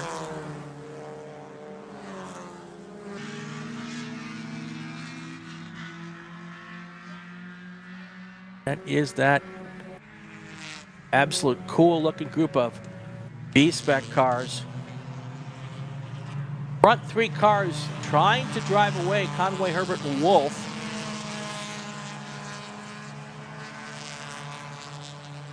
Curious to see how Michael Lewis is doing now up front. Let's see if we can grab the start of our... Here they come. This is our production cars, I think. No, it's not. It's still our B-Spec cars. There is Mason Workman, and right in front of Michael Lewis, Doug Weaver. Michael Lewis trying to catch up there and move to the front there with that Mazda RX-7. Right in front of Michael Lewis, Doug Weaver. Looking a little deeper into the field, your top 3 in F production, Workman, Weaver, and Bednarz. Your top cars in E production are Heike Silgren, Lance Lothman, and got to go all the way down to Danny Patton in 18th for E production. Looking at GT Lights, your leader right now, Michael Lewis, Graham Fuller in 2nd, and Daniel Wold right now in 3rd. Big gap, though, between Graham Fuller and Daniel Wold. I think there's about 7 or 8 cars between the 2 of them. Yeah, a lot of H production cars between those 2. Yeah. Steve Sargent, your H production leader right now, Matt Brannon and Brandon Connolly and Vince LaManna. Those are your top 4 cars in H production. lot of H production cars here this weekend as well. Really good car counts in all of the production classes, really. Yeah, they make a real point of the H production. There's a group of H production drivers that try to get people together for this race, and same with the B-Spec, as we've talked about before. That's why we have such a big number of B-Spec cars here this weekend. Well, in the unofficial H production, I don't know if they call it the National Championship, but they're holding a big event here in April. Is part of your April regional here. I'm sorry, August regional. Yeah. And it'll be like a big family reunion for H production cars. It's a really cool event. Done that for the last several years at different racetracks. This year it's at Mid-Ohio. Last year it was at Pit Race. Here comes your B-Spec cars now through 4 and 5. Got about 8 cars there, not in a real tight train, but even with that, Daniel Conway's not able to really drive away from these other cars, so the distance between first and second there in B-Spec hasn't changed very much. Yeah, virtually identical lap times here the last couple of laps, so that's why they're maintaining that same gap that we've seen. Looking at to see whether or not Graham Fuller can close in, the GT Light car can close in on Michael Lewis. Looks like he's able to get close to the pace of Lewis, but certainly has a couple of an F and an E production car in between those two. The H Production Invitational is what it's officially called. Thank you, Doug Derone, for giving us that information. Always count on our associate producers to either give me good info or correct me. And most of the time they correct me nicely, Rusty. Well, that's nice. That's a good thing you can't, well, you don't share that, but it's probably a good thing sometimes. No, I have a great affection for our associate producers. All right, 16 to go here. Mason Workman's opened up a 3.2-second lead over Doug Weaver. Here's your battle for first in F production. Michael Lewis doing his thing there. I'm sure that Graham Fuller would like to get around those two production cars between him and Graham Lewis. Yeah, David Bednar's looking for a way around that Michael Lewis. That F production car of Bednar's a little bit faster than Michael Lewis in GT Light, but so far he cannot find a way to get around that car of Michael Lewis, and he'd like to get up there and battle with Mason Workman and Doug Weaver for the F production lead. So the production and GT Lights cars often race together. What is the comparison? Where do the GT Lights cars slot in speed and performance-wise with the GT Lights cars? I would say almost exactly where you're seeing them right now. The classes seem a little out of a line here at Mid-Ohio. Typically, you'd see the E production cars being the fastest in the field, but that's not true here at Mid-Ohio because power is not the ultimate thing you need. You need handling and power at Mid-Ohio, which is why you see all these F production cars up near the front. But normally a GT Light car will be somewhere between that E and F, right at the top end of the F cars, which is right where Michael Lewis is running that car. And Graham Fuller, your national champion from last year in GT Light. You get a good idea of the performance of that car as it's running the same lap times right now as Michael Lewis. And the GT Light and production cars are on similar tires, right? Very similar, yes. The production probably a little smaller. The GT Lights can run a 9.5-inch wide slick. I'm not sure. Maybe the E production cars can be a little bit bigger than that, but maybe a lot of 8-inch tires on the smaller production car.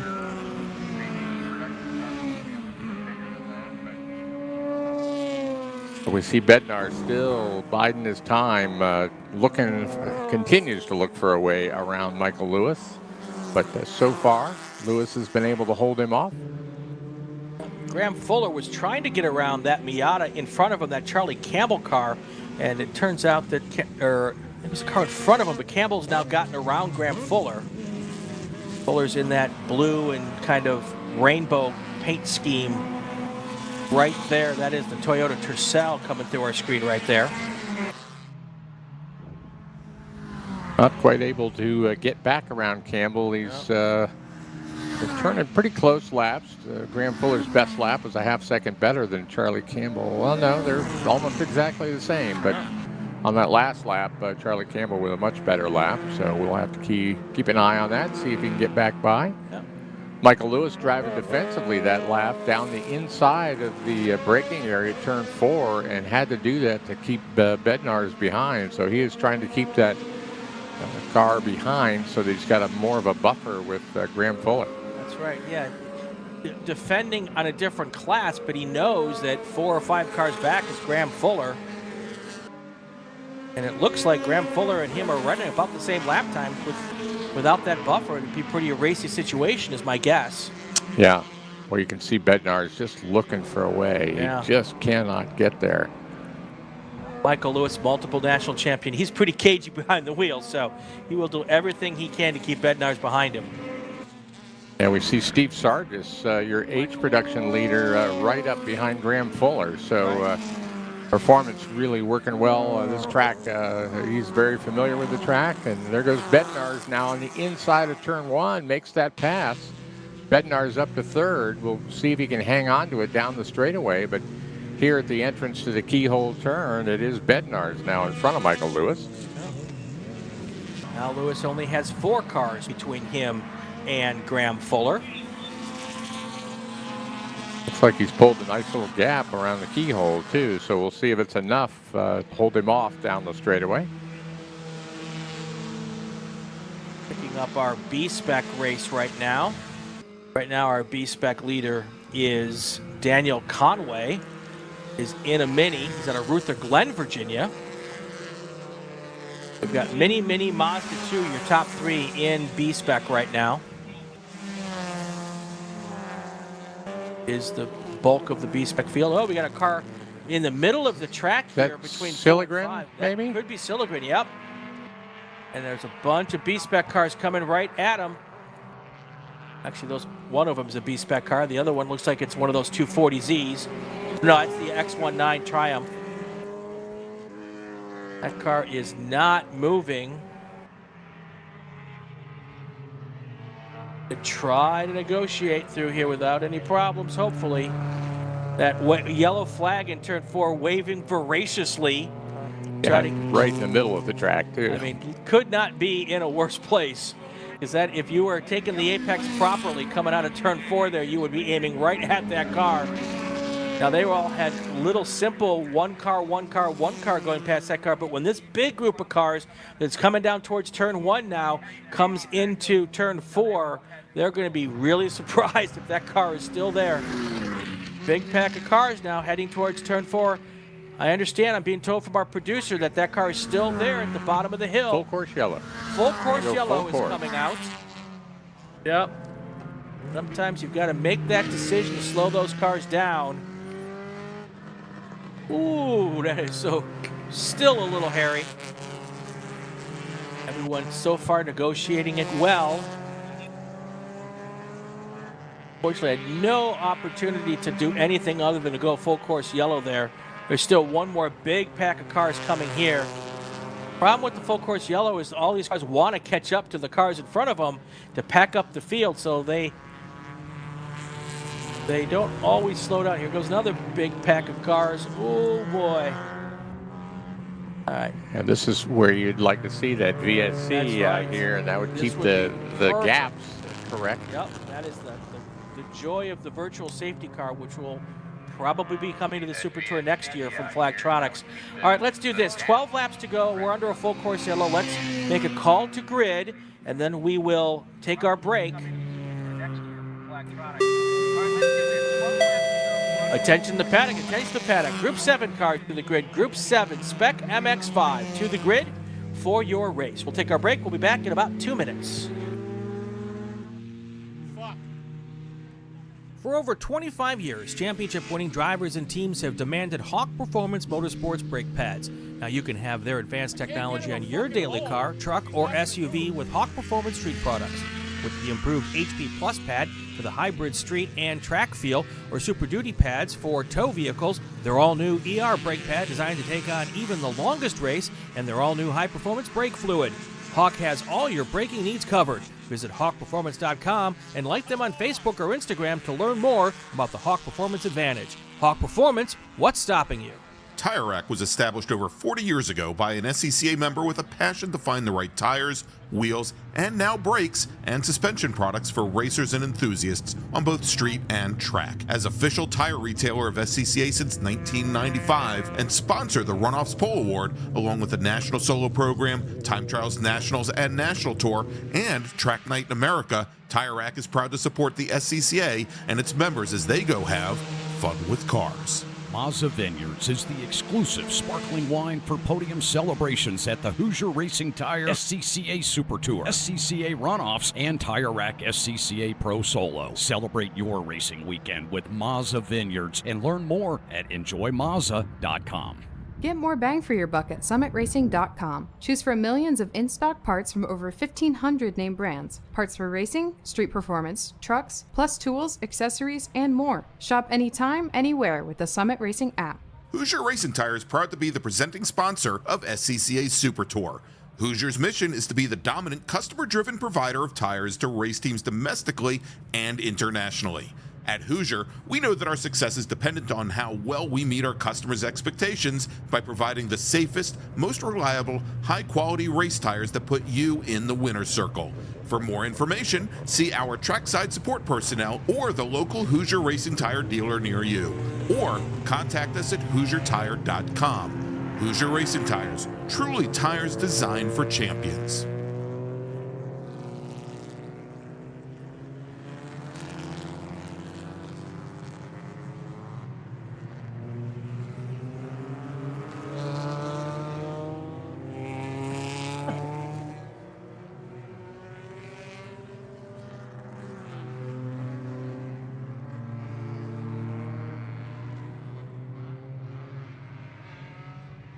Welcome back here to Mid-Ohio. 11 to go. We got a car being attended to by the awesome Mid-Ohio safety crew.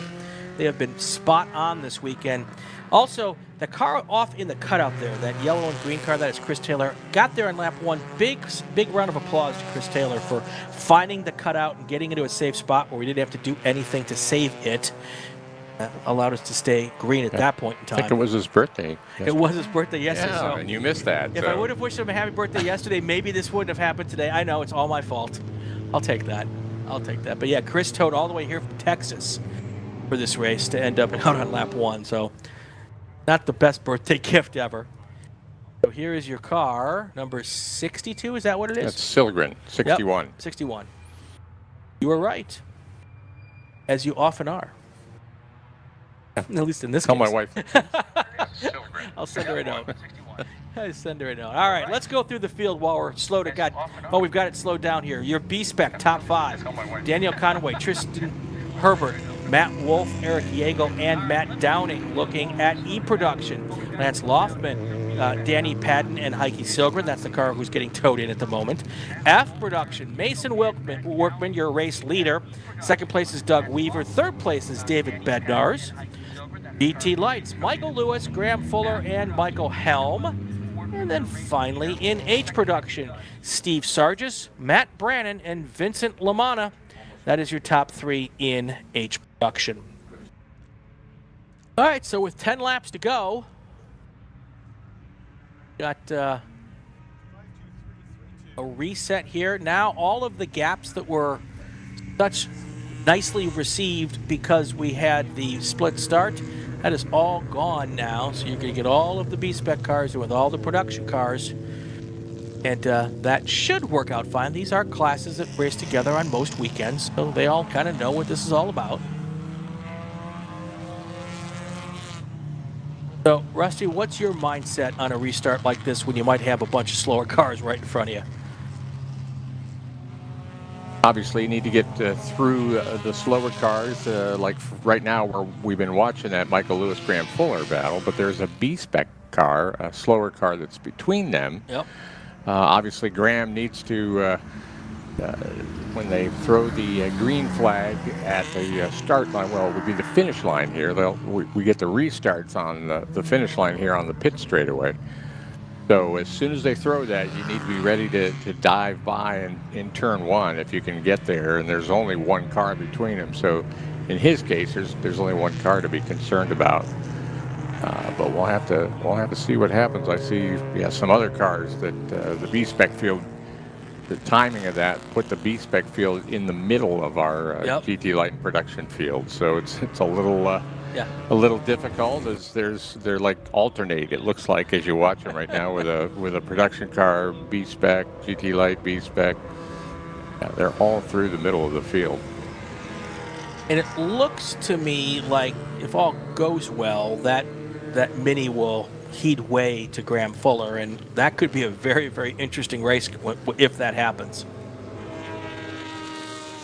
Fuller will try to stay with Lewis as much as possible, but it looked like he had good pace, and Lewis wasn't pulling away earlier. So. Yeah, the lap times were very similar, but Lewis had that buffer in there, and Graham just wasn't really able to make up any of that time. But here they come through the carousel. I would look for the green flag this time. Yep, pace car is on pit lane. Looks like they're beginning to accelerate.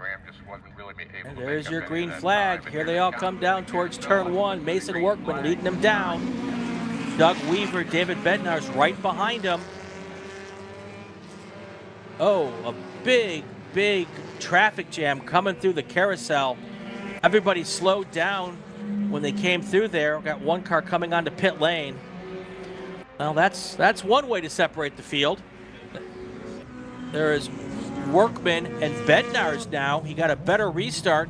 Got past Weaver, so now it's Workman, Bednar's Weaver. Then we've got Charlie Campbell and David Stripmatter. Looking to see how all of these cars come through here right now. Now Bednar's is being challenged by Campbell, it looks like, going into turn 4. Side by side into 4. I believe that's Campbell in the white Miata. And right behind him is that yellow Acura Integra of David Stripmeyer. Yeah, still nose to tail, side by side, sort of 3 wide there for a second. Graham Fuller got held up quite a bit. In fact, he's behind Lance Lohman right now. Yep. But not the restart Graham Fuller was hoping for. And Michael Lewis driving away a little bit. He's liking what he's seen in his rearview mirrors as far as that goes. Yeah, an E-production car in front of a GT Light car is really not fun for the GT Light guy. Because the car brakes and handles better than the E-car, but the E-car with a lot more power. Sure. That's tough when they make their speed in different ways. Here comes everybody across the line here. Workman, Bednar's, Campbell up to third. Weaver's lost 2 spots after that restart. Started second, now down to 4th.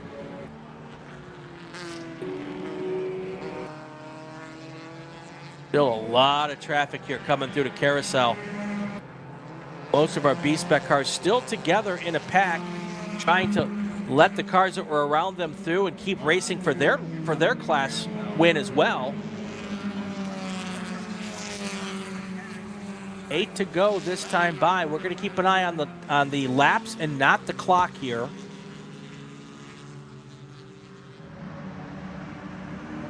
So even with the full course yellow, you think we'll go laps for I this think one? even with if we don't have another full course yellow, I'd be very surprised if we didn't go all the way to laps. So that is usually the goal of the Super Tour team. Try to get all the laps in as much as possible. Workman and Bednar's now driving away from Campbell and Weaver. That gap at the line last time was 1.6 seconds. It looks like it's even a bigger gap now. And then right behind those 2 cars is David Stripmatter in that F Production Acura Integra. So basically that's the top 5 cars in F Production, all still trying to get to and figure out who's going to be on the podium. There you go. There is Doug Weaver trying to get around Campbell on the outside of the carousel. Now he's in the right position when they come onto the front straight. So that's the good place to be, and now it's just a drag race down to turn 1. Stripmatter's just hanging in behind there. So Stripmatter's another F car. Stripmatter's going to go around. Oh, he's inside Campbell right now and takes that spot away. does seem like that Acura is a little faster than those two Miatas. Oh, but Campbell gets back by. Wow. On the way up to turn 2. Strip Matter drops back behind, so it's Weaver, Campbell, and Strip Matter in that same order again. There's Graham Fuller trying everything he can to get around that E-production car Laumann, but will not probably get there by the top end of the straightaway. All right, so some shakeups in the B-Spec field as well. Rob Pekarczyk has taken over the lead after all of that restart with his Honda Fit. He is in first place now. Daniel Conway has got, I think he went down to third place on the restart, but now he's back into second. Matt Downing is in third. Then you got Joe McClugan in fourth and Eric Yeagle in fifth. Well, it's going to get interesting now. Lance Laumann, your E-production winner from yesterday, got around our Michael Lewis GT Light leader. So now we have Lewis and Fuller together on the track with the E-production car right in front of them. Here comes all of your B-Spec cars. Now we're back to that GT Light battle. Actually, that shot right there made it look like Lance Laumann was behind Lewis and Fuller, and they are. There's Lewis and Fuller together with Laumann behind. So something happened there as Laumann went from in front of those two to behind. So now it's GT Light first and second place right there. And they are nose to tail coming over the stripe. Yep. 0.2 seconds the gap, and I think it's actually closer than that. Yeah. There they come through turn 1 up towards the chicane here. Fuller ducks in to try to make a move, doesn't get it done there. Michael Lewis stays out front, at least for this section of corners. So which car do you think has got more raw power? Do you think it's the RX-7 or the Tercel here? The RX-7 should, but they're real close. Yeah. I mean, there's not a lot of difference, but this track doesn't reward raw power, so. There is a draft with GT Light cars, so Graham can tuck into a bit of a draft. He can to the outside. Lewis drives defensively down into the braking area to keep Fuller behind, so Fuller can't get that inside braking line to the apex. Has to stay back behind, so keep an eye on that as they make their way down through turn 6. Still less than a car length.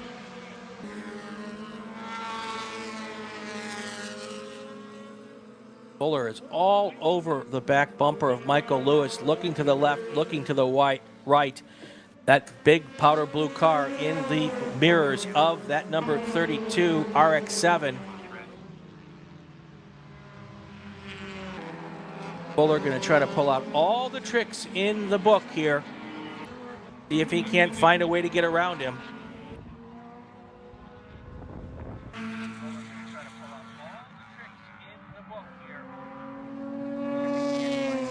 And it looks like Michael Lewis pulls away a little bit. Yeah, under power. I would expect that car to have just a little bit more power, but Graham's got the handling set up really well. Obviously, the car works. It was last year's national champion, so.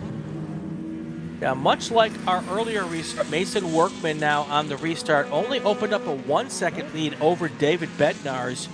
And it felt like in the, I think it was the Spec Miata race where we had the restart, that the cars didn't have quite as much ability to drive away after the tires have been warmed up for several laps as they do right at the stop.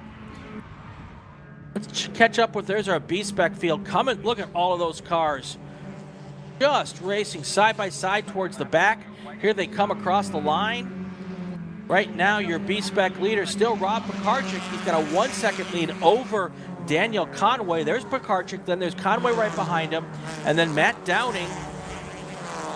They all go through one. Then you've got that just train of 8 cars or so there. Yeah, look at him coming into 2. Yeah. And that's 2 through 12, I think. Position 2 through 12. Anybody, it's position 3 through 12. Anybody wondering why there's a lot of people driving B-Spec cars today, this year, or this time in the SCCA? This is exactly why. This kind of racing is what we get when we get a whole bunch of B-Spec cars in one race field. Here they are. Pekarchik up front. Then you've got Daniel Conway and Matt Downing.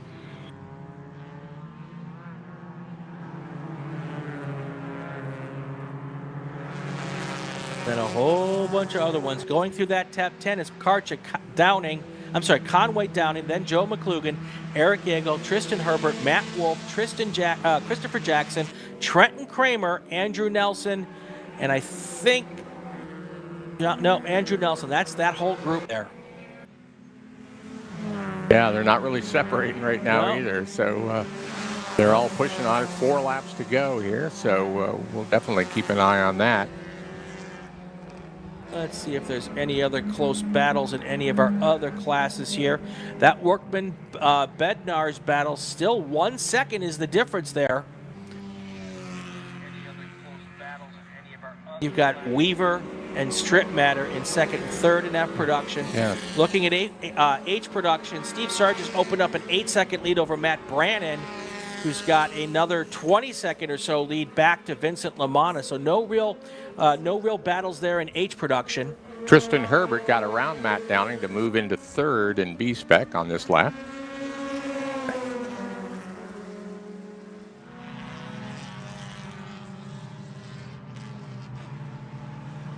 Now there is nothing settled in B-Spec when you talk about third place here. Pekarchik and Conway kind of pulling away a little bit. They've opened up a 3-second lead over third place. But after that, it's roll the dice and deal the cards, and who knows? They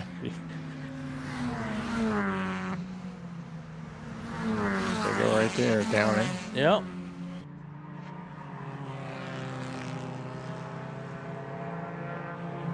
It's a slower car now in front of Pekarchik. So there's really 2 cars battling for the lead, and then the battle for third, though, is about 6 right now. Exactly. And more than that if you go back just a little further. That's right. Now, Pekarchik and Conway just trying to do their thing and pull away. Let the cars behind them battle however they choose to.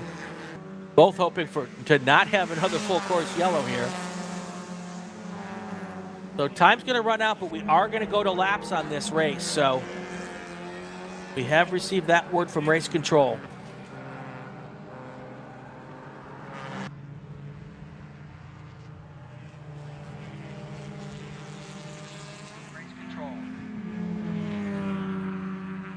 Coming across the line here.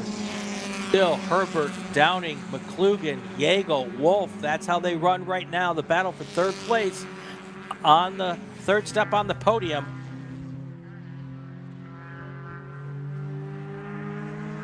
There is that slower B-Spec car that they're going to come up upon here. Hopefully they'll be able to get around that without any issues. Now that car will probably be expecting the first 2 cars to come through, but then the whole pack behind it. That could make things very, very interesting. That GT light race not going away. It's a car length. Graham Fuller just hasn't found a way to get alongside Lewis. Lewis making the little bit additional power, just enough that Graham can't get there. All right, let's try to pick that battle up, and here it is coming into the chicane. The blue car up front is Michael Lewis. Graham Fuller is the car right behind him. Doesn't look like they have to worry about any other class battles coming from behind. Now, oh, there's a car coming off. I think that car saw all the cars coming from behind him. That was the slower car, and decided that I don't want to be any part of this. That might be Matt Downing. Is I'm that not sure? But let's take a look here. Oh, you know what? You might be right. Hard to tell on our yeah, screen. I think that from the colors of the car, Yeah. I think that's Matt Downing. Well, that would be something. He was battling for third place. He was in fourth before that happened, if that's who that was. As that B-Spec field comes down the line, you're going to see them here. Pekarchik, Conway, Herbert.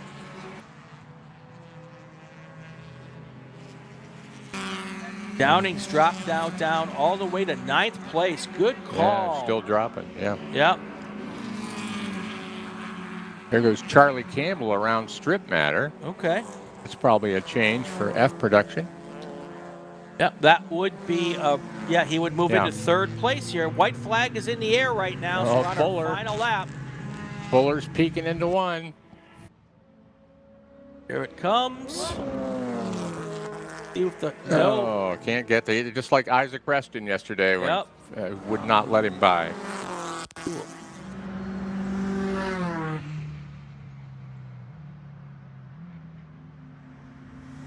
There is your first and second place in B-Spec. Working around a slower car. Then there's the battle for third place there. The blue car in B-Spec in third place right now is Tristan Herbert and Eric Yeagle right behind him. They're all coming up on some slower cars. You've also got that Miata in the mix there as well. There was your GT Lights group there going into turn 4. Fuller still not being able to get around. Get there. Wow. Oh, he's trying to peeking go again on the outside. If he can get down to the inside, but he can't. Not close enough. The other 3 GT Light cars were all nose to tail in this last lap too. So really, the battle for third was nose to tail. Here comes our leader through 12. There's Mason Workman right in there. That's the Miata. He's going to come into our view right now. Checkered flag will go in the air as he comes up the hill towards the start-finish line. Mason Workman is your winner of this race, but there's a lot of action still going on the racetrack. Yep. There's your GT Lights car. Michael Lewis still trying to hold off Graham Fuller. Looks like he's going to get that job done. Fuller pulls out, but doesn't have enough. Yeah, right on the quarter panel. All right, let's pick up the B-Spec race now. There is your leaders right now. Bakarczyk up front, Daniel Conway in second. Most of the last lap still ahead of them. What is it going to be? Here they come down to turn 4. Does Conway have an opportunity to make a move here? He's not close enough right now. He can maybe break a little bit deeper going in, but not enough to come side by side. That was your finish for second place? For fourth. For fourth in GT Lights. Okay. Yeah, changed right at the stripe. Stay in here with the leaders in B-Spec. I don't know if Conway's got enough right now left in that car to make a move. Not many opportunities left. Karchik's trying to hold on. Up the hill, turn 9, going through Thunder Valley for the final time. Yeah, just a little kiss on the rear bumper might be okay. That's a driver sitting next to me, folks. Oh, sorry. He took off his commentator hat and put on his driver hat. Making a move. There he is on the outside. Trying to go on the outside around the carousel. This is not the easy way to get this done, but it puts him in the right position if he could have kept there. No. Yeah, man. Daniel Conway threw it in there, trying to give it everything he had on the final lap, but just couldn't get past Rob Bakarczyk. He is your winner in B-Spec. Second place, Daniel Conway. Third place, Tristan Herbert. Now we look at E-Production. Lance Loftman wins E-Production with Danny Pedd and Heike Sogren. Well, Heike Sogren would have been third if he would have gotten enough laps, but he did not complete the halfway mark. In F-Production, Mason Workman, your winner, followed by David Bednars and Charlie Campbell. GT Lights, this was fun to watch. Michael Lewis held off Graham Fuller for the win. Michael Helms finishes third. Let's call out Michael Helms since he's driving a car real familiar to me, like mine. Yeah, that is your car. That is my car. That's right. Michael Helms' car, owned by the guy sitting next to me, comes in third. Very well done there. And then H Production, Steve Sargent's your winner. Matt Brandon second. Vincent Lamana in third. That's going to do it for race number 6. Spec MX-5 is next. Stay with us, everybody. We'll be right back.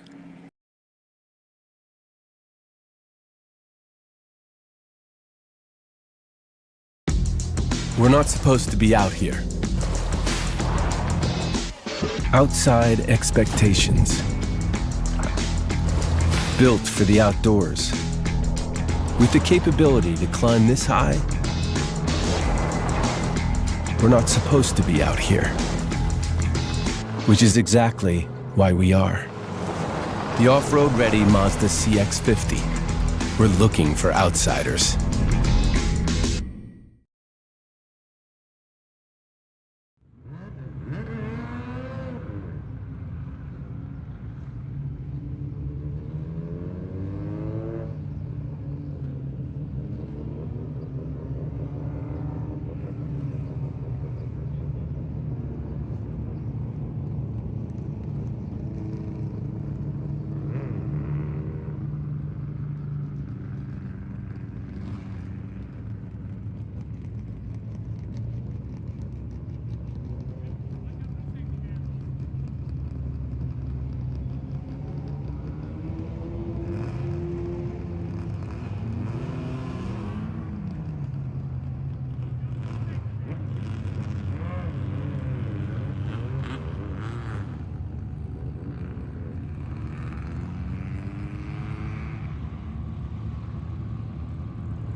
It's like the thing on your toilet that makes the poop go down.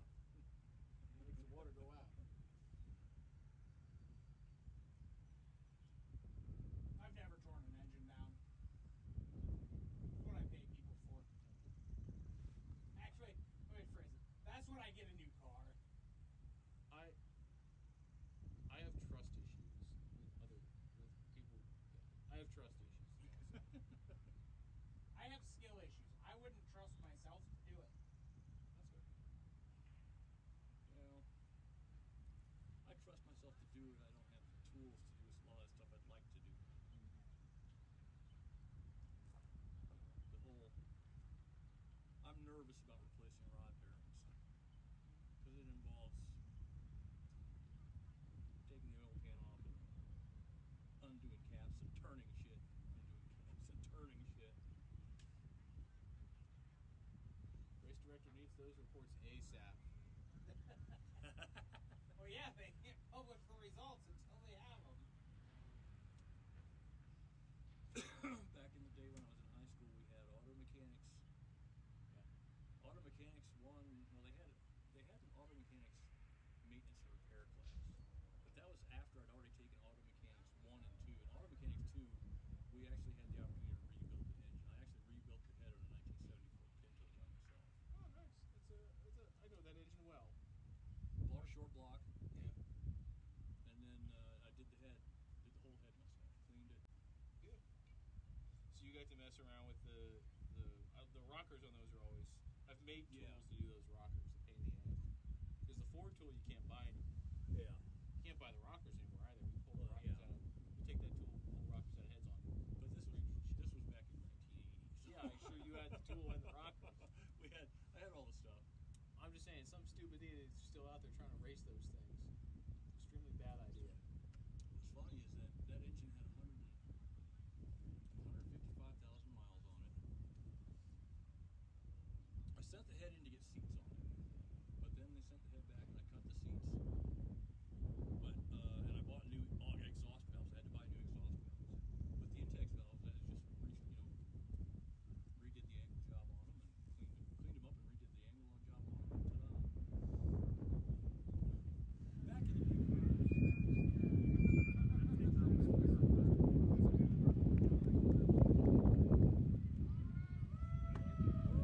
Back in the day.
Yep.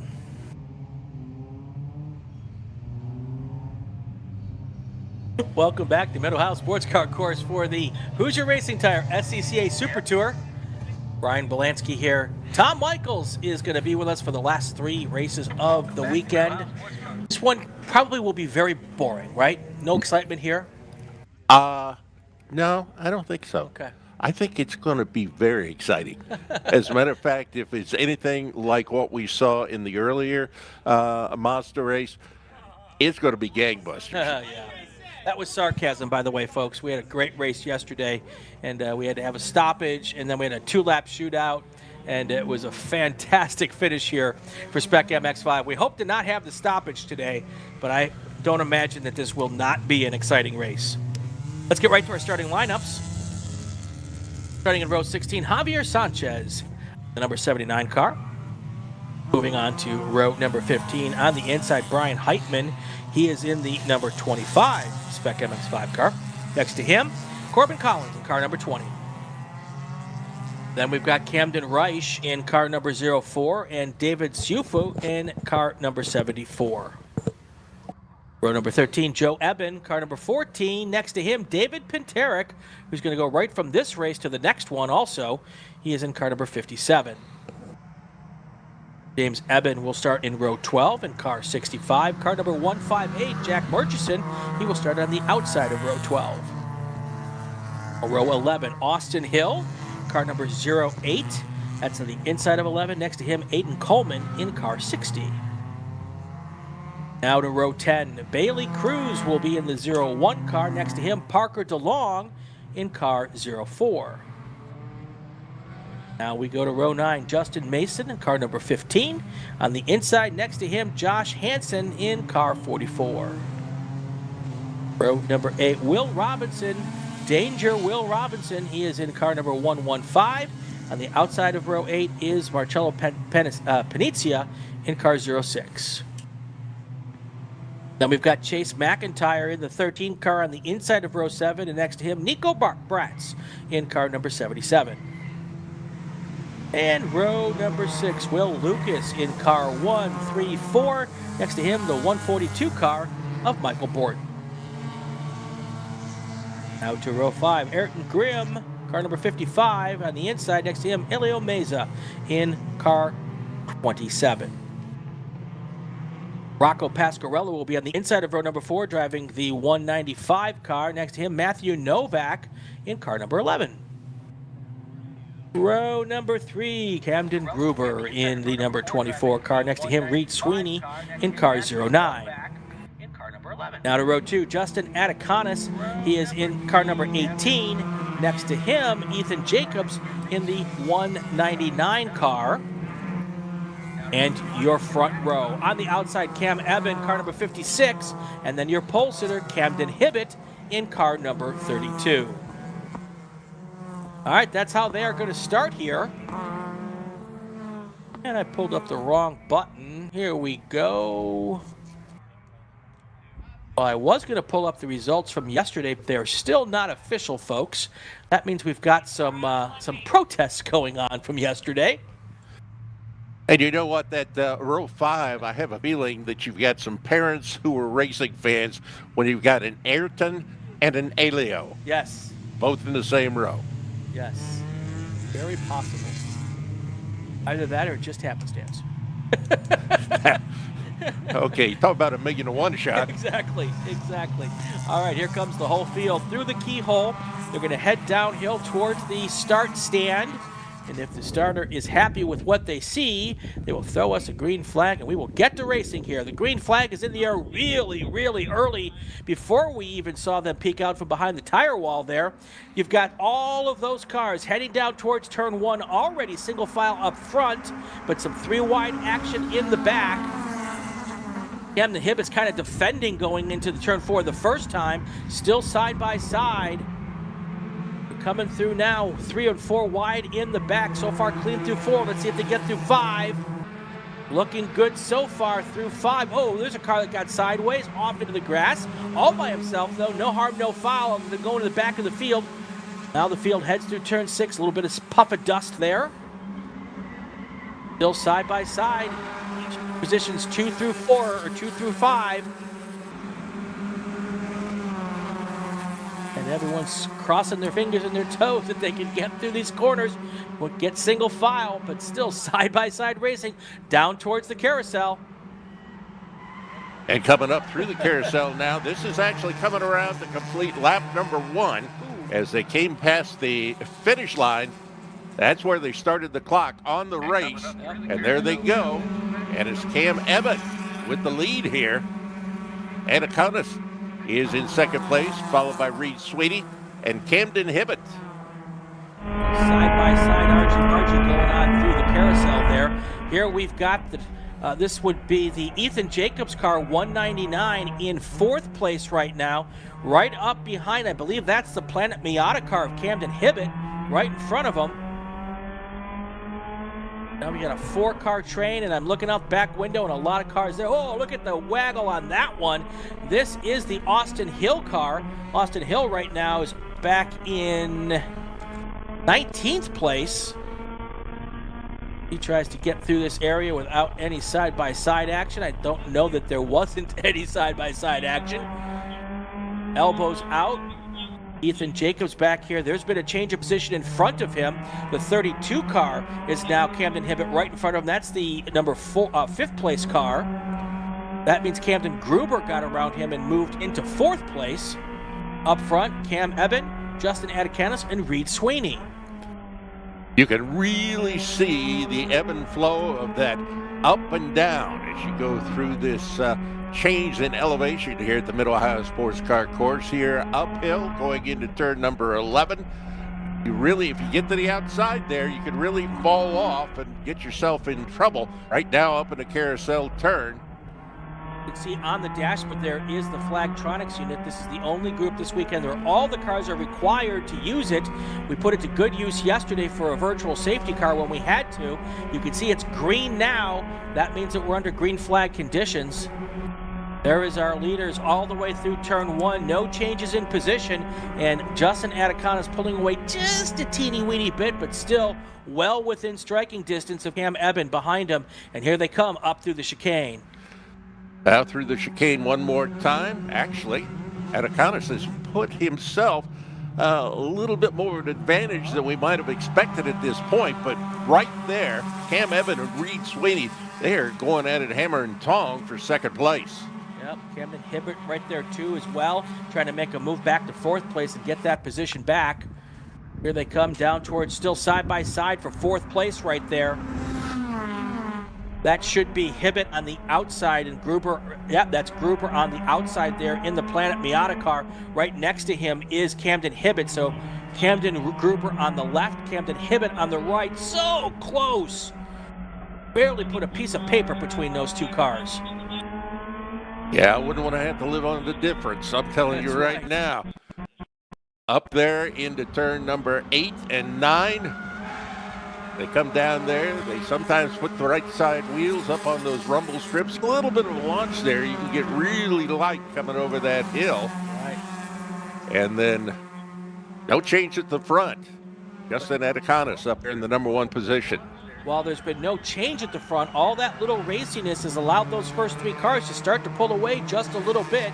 That's Adacanis, Eben, and Sweeney. At the line, the gap between 3rd and 4th place, 0.7 of a second. Doesn't seem like much, but that's an easy opportunity for those front cars to start pulling away. While all that's going on, Cam Eben with a fast lap of anybody with a 1:34.025.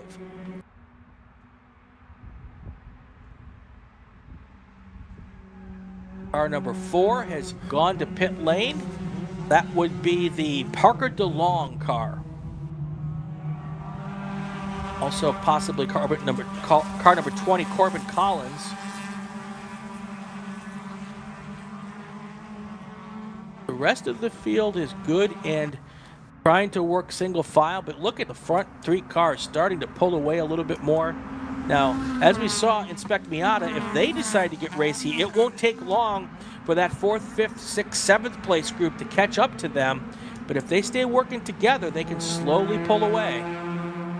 Well, we saw that earlier today, and wondering, we kept asking the question, When's somebody going to pull the trigger? Well, the trigger for the lead was taken about midway through the race. Here right now, you've got those front three, and they seemingly are pulling away, but will that last? Yep. Camden Hibbett tried to get around Camden Gruber going into 6, but Gruber was able to hold on and stay in front. Now we've got some raciness going on for, I think that's 5th place, side by side up there. Ooh, that one car put a wheel off there. Still side by side. Through the carousel. Now as we come across the line, Justin Atticonis, Cam Eben, and Reed Sweeney, they have a 1.3 second, oh now it's 2.1 second lead over the 4th place car. Also, Rocco Pasquarella and Matthew Novick have made their way around Ethan Jacobs into 6th and 7th place, with Jacobs dropping back to 8th. Here is that Ethan Jacobs car. Right in front of him right now is Matthew Novak. And then Pasquarella right in front of that car.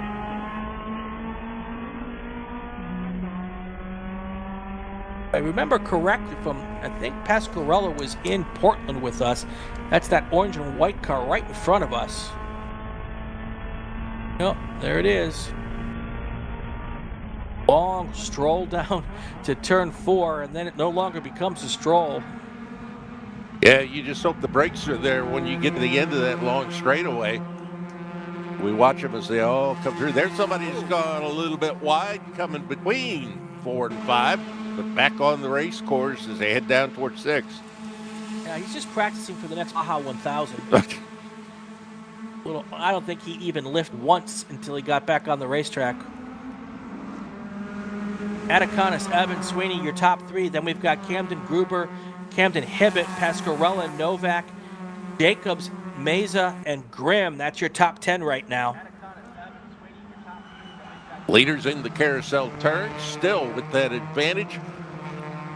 It's a good 2 seconds back to that battle for 4th, 5th, and 6th. Leaders come past start finish once again, or should say finish line, here on the front side of the Mid-Ohio Sports Cars, the 2.4 mile course here.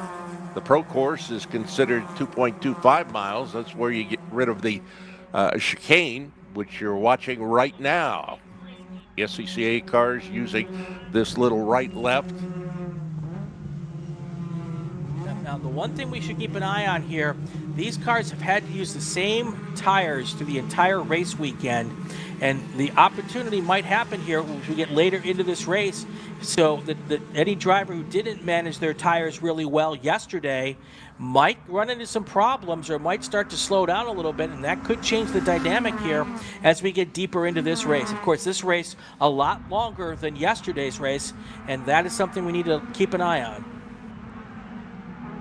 It is also much warmer today, absolutely. Right now, the temperatures here at Mid-Ohio are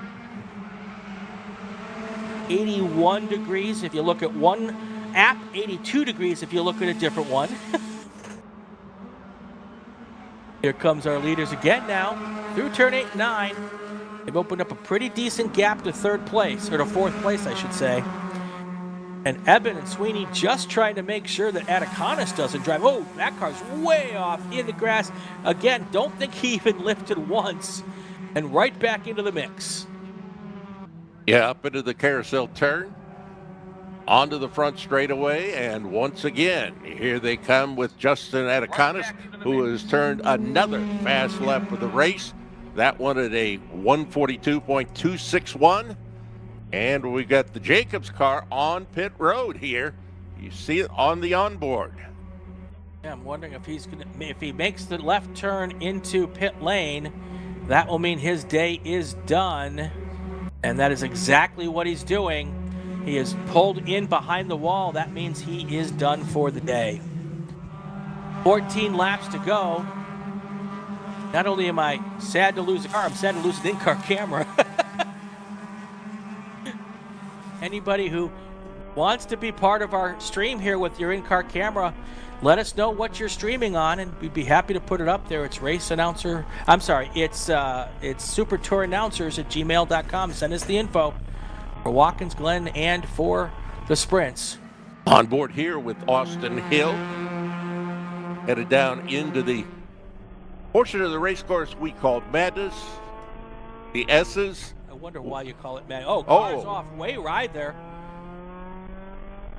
That car was far enough. It may have made contact with the wall there. There is a tire barrier. Okay. That's we one of the understand flat-out motorsports cars. Yep. Understand it's back and underway. Be a moment. Character builder. Oh, look at the big tail wag there from that green car right there. Big tank slapper. Now the racetrack could be getting a little bit slick out there with a full day's running. Get some oil down there. We saw oil yesterday, right toward the end of the day of running, that they had to put some kitty litter out there for. Justin Atticanis, Cam Eben, Reed Sweeney, no changes up front. Now your top 6 cars have all kind of separated themselves. None of them really working a draft at the moment. Rocco Pasquarella with the fast lap of the race now. He's back there in 6th place, but he just ran a 1:42.1. The first time the Spec MX-5 cars here at Mid-Ohio. So whoever gets the fast lap today is going to hold the track record for a little bit.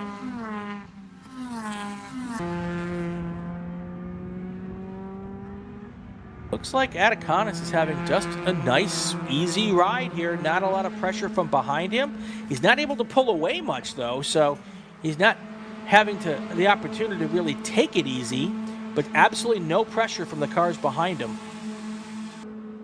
I suppose sticking with you a half second back might actually be pressure. I'll bet they get back in contact before too much longer. Any bets? Yeah, I'm not going to bet you on that one. I think you're right. Yeah, I absolutely think you're right. So, especially if Eben and Sweeney can start working together, and it looks like they are coming back together here. They can bridge that gap. But these top five cars we had yesterday as well, Pasquarella's making his way into the mix. He was running a little lower in the top 10 yesterday, if I remember correctly. But so they've all kind of figured out how this track works for these Spec MX-5 cars. Reed Sweeney now with the quick lap. He's running in the number 3 position. Just ran a 1:42.083.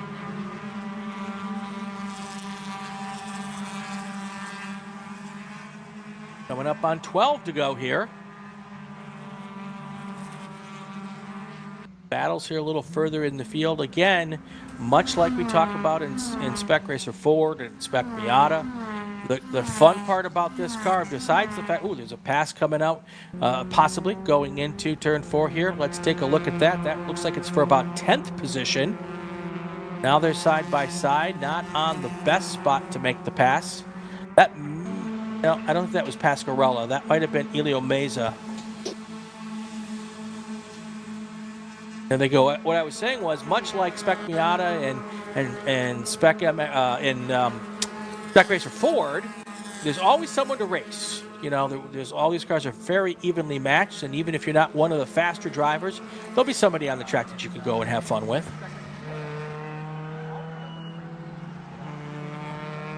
We got some dandy battles all over the race course right now. Leaders pass, start, finish once again.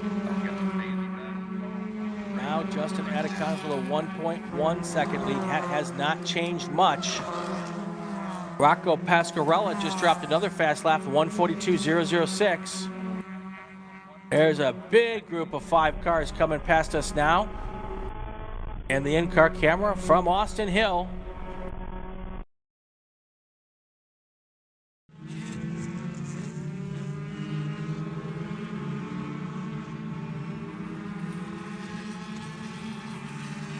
Is the battle for 14th coming up here right now. That would be Will Robinson, Austin Hill, Marcello Panacea, and Bailey Cruz.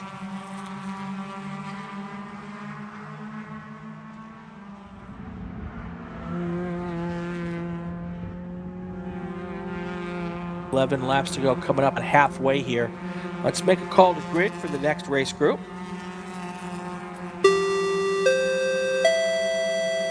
Attention in the paddock, attention to the paddock. Group 8 cars to the grid, Group 8 cars to the grid. These are our ground pounders, GT1, GT2, GT3, GTX, A Sedan, and Touring 1. Group 8 cars to the grid.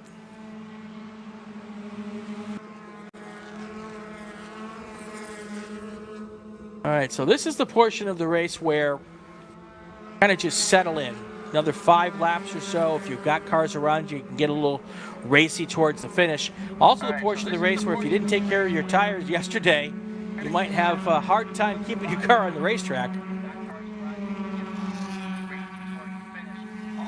I want to say this is probably some of the hotter temperatures we've dealt with this year on the Super Tour. So getting used to these cars on the hotter temperatures, these tires, is something that might be new for some of these drivers as well.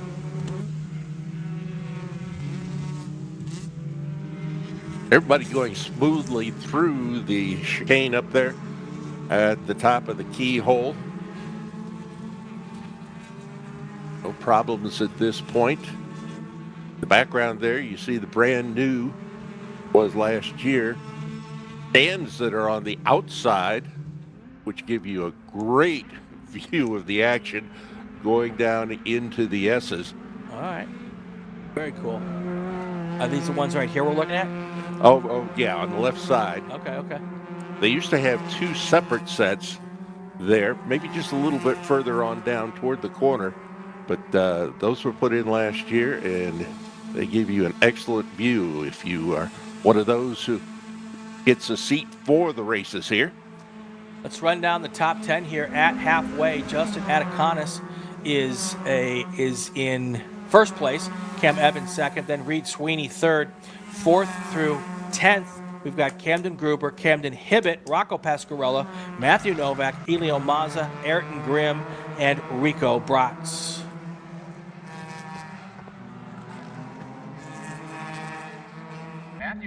This is back in the pack. The leaders there, you see them just now coming past start finish one more time. Reed Sweeney now the first one into the 141. So 141.840, fast time of the day.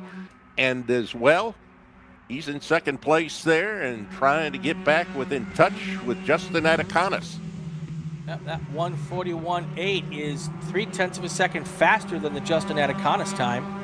Or the Rocco Pasquarella time, I'm sorry. That was your fast lap up to then. A couple of changes now. Camden Hibbett has moved around Camden Gruber into 5th place.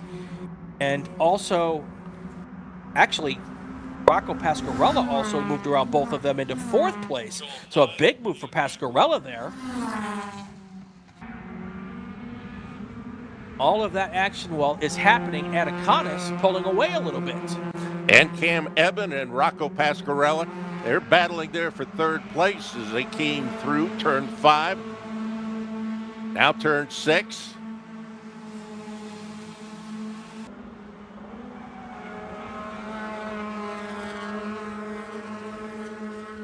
Nine to go here in Spec MX-5.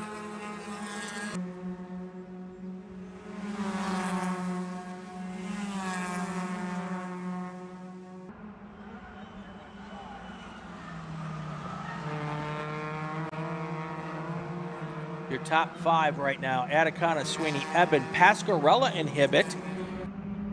They come past the line this time. Ataconis now has an 0.8 of a second lead. Then it's 1.6 seconds back to Eben, followed by Hibbett, Pasquarella. So Hibbett now has gotten around Pasquarella. So Hibbett goes into 4th. Pasquarella now down to 5th.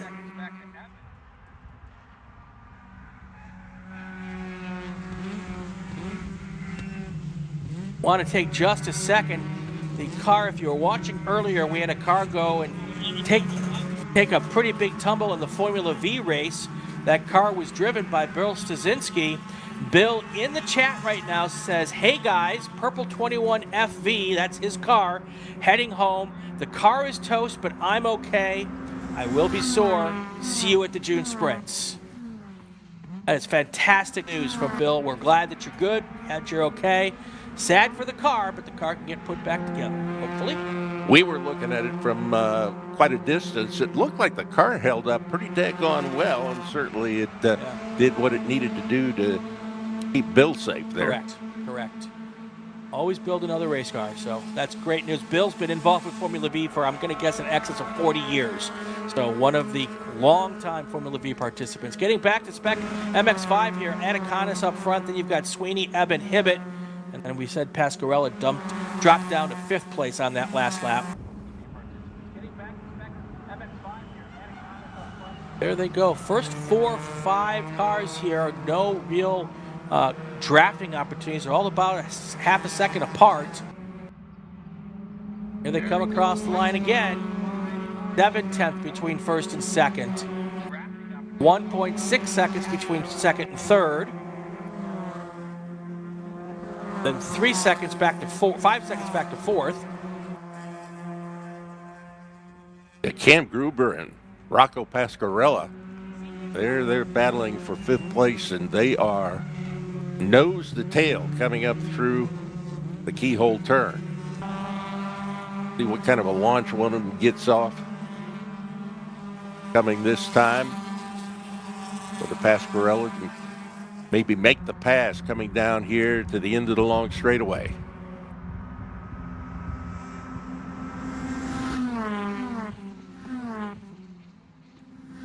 Right now, I'm kind of surprised that they're as stout as they are. Yeah, it's not. It's good if you want to stay out front. It's not good if you want to catch the lead driver, though. It's hard to get yourself in the mentality of letting the 3rd place car catch you, because that will help you catch the 1st place car. Problem is, if you don't catch the 1st place car, now you're in a battle for 2nd place. So it's a very much of a yin and yang kind of situation when you're playing that in your mind as you're driving down the racetrack, and also trying to hold on to a car through a turn at 95 or 100 miles per hour. Ready coming up this hill to turn 11, and it's an off-camber left-hander before you come down here towards the carousel. I think Sweeney is pulling him in a little bit. Yeah, he just set another new fast time at a 1:41.8, which is a good 0.2 faster than our leader, Justin Adaconis. Now we'll see if Adaconis can respond with 6 laps to go here.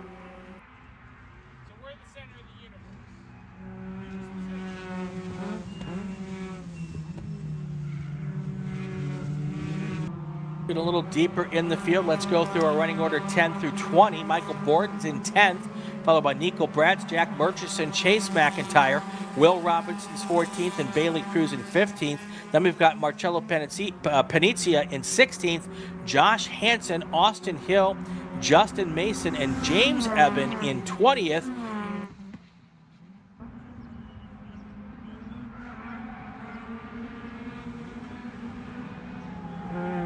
As we come to 6 to go here, we'll make another call to the grid.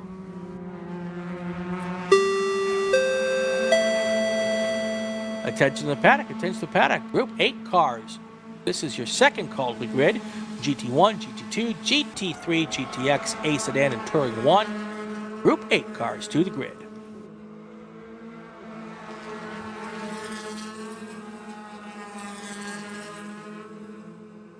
There is that battle for 6th place right now. That's Rocco Pasquarella, Matthew Novak, and I think that's Camden Gruber also. No, it's Pasquarella, Novak, and Meza. Oh, puff of dust there. It looks much more exciting than it is. Oh, that car was just a bit sideways. I think there may have been a little bit of contact there. Other 2 cars go right by. And I think it's going to be Rocco Pasquarella who's going to try to make the move on the outside going towards turn 1 on Camden Gruber. And it looks like he got it done. That's Pasquarella now moves into 5th. Camden Gruber drops down to 5. And Ayrton Grimm, he is the one I think who's dropped down now all the way to 7th place. Yes, that should be 7th place. Well, all of that top 4 has right now upped their game because everybody's into the 141s. The fastest still is Reed Sweeney in second place at a 1:41.8 for the new fast time of the race. And that's why we've got 4 cars right together on the racetrack one more time. Reed Sweeney on the hunt, trying to hunt down the first place car of Justin Atticanis. Then you've got this big battle for 4th place, cars all over the place.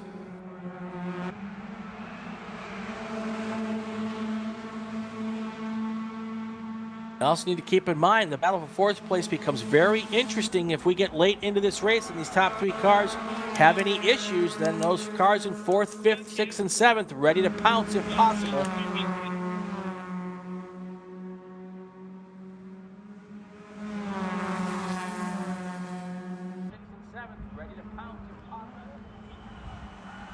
Comes your leaders through the carousel. Coming across the line now, Atticanis with a 0.3 second lead. Taking a while, 0.6 second lead here. Taking a while for my timing and scoring to refresh here when they cross the line. But so a 0.6 of a second lead for Atticanis. So he was able to pull apart just a little bit from Sweeney. Then you've got Eben in 3rd, Camden Hibbett, Camden Gruber, and Rocco Pascarella is 4th, 5th, and 6th. Then Ayrton Grimm in 7th. Oh, we have a car way off. Looks like it just went off and it's able to get back on the track. Can't tell if there's any damage at this point. Looks like it might be okay. Yeah, doesn't look like there's any issues. Looked like it made it into the sand, but able to keep it going. And I think much easier today to do that than it was one day ago. Oh, definitely. Definitely, yeah. Yesterday, that would have been difficult with the wet conditions in the grass. There is a potential pass for 5th place here. That is Camden Gruber in that red and kind of day-glow green, lime green colors.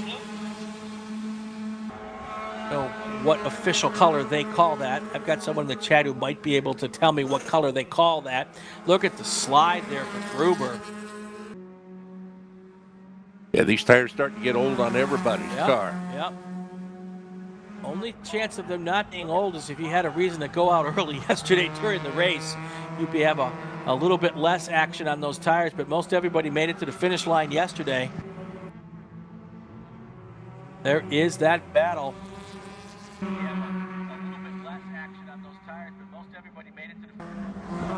There is our leader, 3rd place, kind of closing in. That's Cam Eben closing in on Reed Sweeney.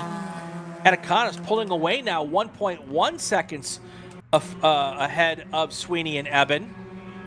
That's good news here. Maybe he slowed down just a little bit in the middle section to cool those tires to give him one last good push to the end. That might make sense. With 3 to go, he's now pulling away. And we continue with that great battle. Camden Gruber, Camden Hibbett, Rocco Pascarella, Ayrton Grimm, all right there as they battle for 4th through 7th. Leaders headed down into the S's. Oh, side by side for 2nd place. That's Cam Eben trying to get around Reed Sweeney. Looks like he got the job done. Will he be able to hold it for the whole lap? Time will tell. And while all of that's happening, Justin Atticanis is just licking his chops saying, you guys race, let me drive away. This battle for 2nd place is not over, folks. Now, Reed Sweeney tries to answer back coming up into turn 11. Thinks better of it. Very tough place to pass coming up there. Right now, they are losing contact with Atticanis. That is true. Oh, that was... Okay.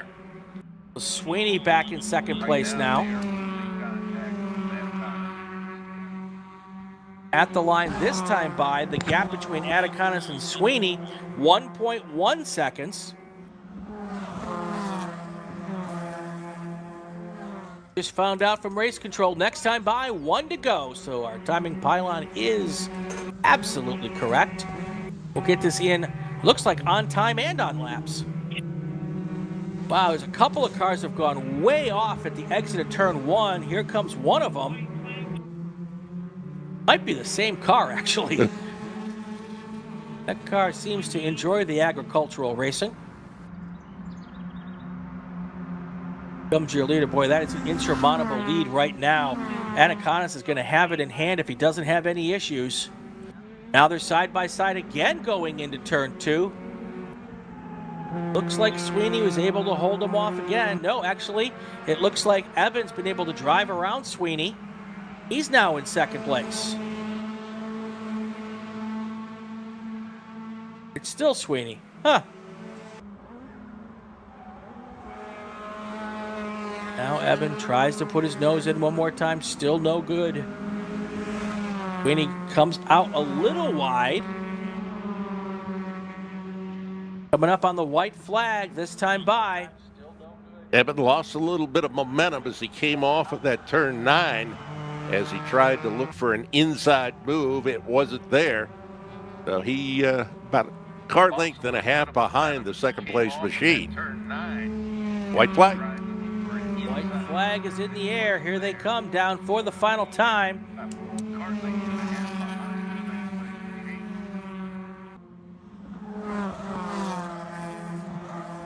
There is the battle for 4th place coming through turn 1 now. There is your leader, Justin Adaconis. Behind him, Reed Sweeney. Behind Sweeney, Cam Eben. Cam Eben has just about 2 more shots to take here if he wants to move into second place. He's probably got one more really good shot. And that's coming up right here, going into turn 4. Will he take the chance? Is he close enough? Right now, I don't think he's even close enough. But he breaks a lot deeper and also goes a little wide. I saw a little brake lock up there, too. That's not going to help. Sweeney continuing to hold off multiple attacks by Cam Eben. All while Justin Adaconis looking in his rearview mirror, letting them fight so he can pull away a little bit. Here they come. Up the hill. This is going to be Thunder Valley next. Now there's one more chance to throw it in there. We'll see if it works. Side by side, this doesn't always turn out well. Still side by side. Now he's in the right spot going into this part of the carousel, but not in the right spot in the next part. But it looks like Cam Eben has made the move. Can he make it stick? And it looks like he has perfectly timed. That is the way to take him to school. Cam Eben finishes second. Reed Sweeney will finish third. Coming in fourth, Camden Gruber, then Camden Hibbett, and Rocco Pasquarella. Oh, of course, in the winner, Justin Adaconis. Didn't mean to forget to talk about him. He was doing such a good job doing his thing. I completely forgot who won the race. That's awesome. I'll tell you what, that move for second place, if we can go ahead and go back and talk about that. Absolutely. How often? You've been here for years. How often have you seen that happen, Tom? Rarely. I mean, it is a possibility because you got a nice long straight there, relatively speaking, when you come to Mid-Ohio. But to be able to make that was one heck of a move by Cam Eben to be able to get it, hold it, and bring it around to the front side. Well, and the only reason that move works is because Reed Sweeney and Cam Eben decided to respectfully drive each other hard there. Absolutely. Because they could have been side to side very, very easily, and both of them could have ended up in 10th or 12th place if they had gone off there. So that move happens because those two drivers respected each other enough to not get into each other going into the carousel. Great driving from both of them. All right, let's run through the top 10 right now. Justin Adaconis sweeps the weekend, winning yesterday and today. Cam Eben second today, Reed Sweeney third. Then we've got Camden Gruber, Camden Hibbett, Rocco Pasquarella. Ayrton Grimm is in seventh. Elio Meza is in eighth. Chase McIntyre moves into ninth. Rico Bratz in 10th. Matthew Novak finishes 11th, and Michael Borden finishes in 12th. All right. I need to take a break because that was too exciting for me. We're going to come back. We've got our next group up is our GT group, our big bore cars. That's next. Stay with us, everybody.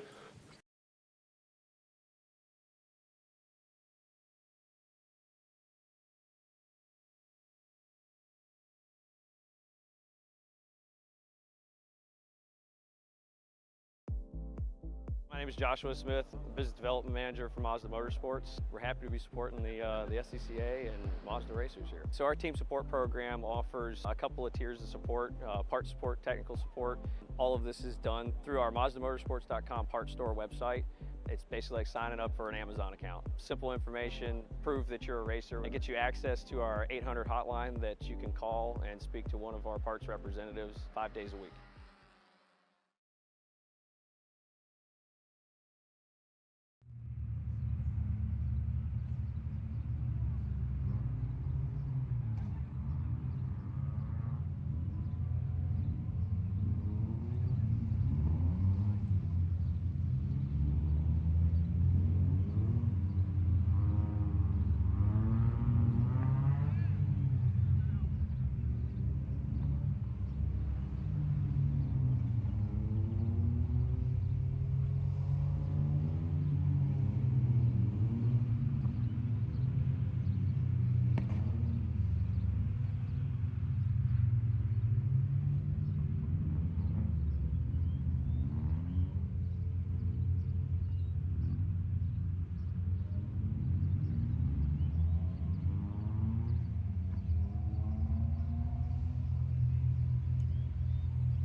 We're back here at Mid-Ohio Sports Car Course. 2 races to go here in our Hoosier Racing Tire SCCA Super Tour.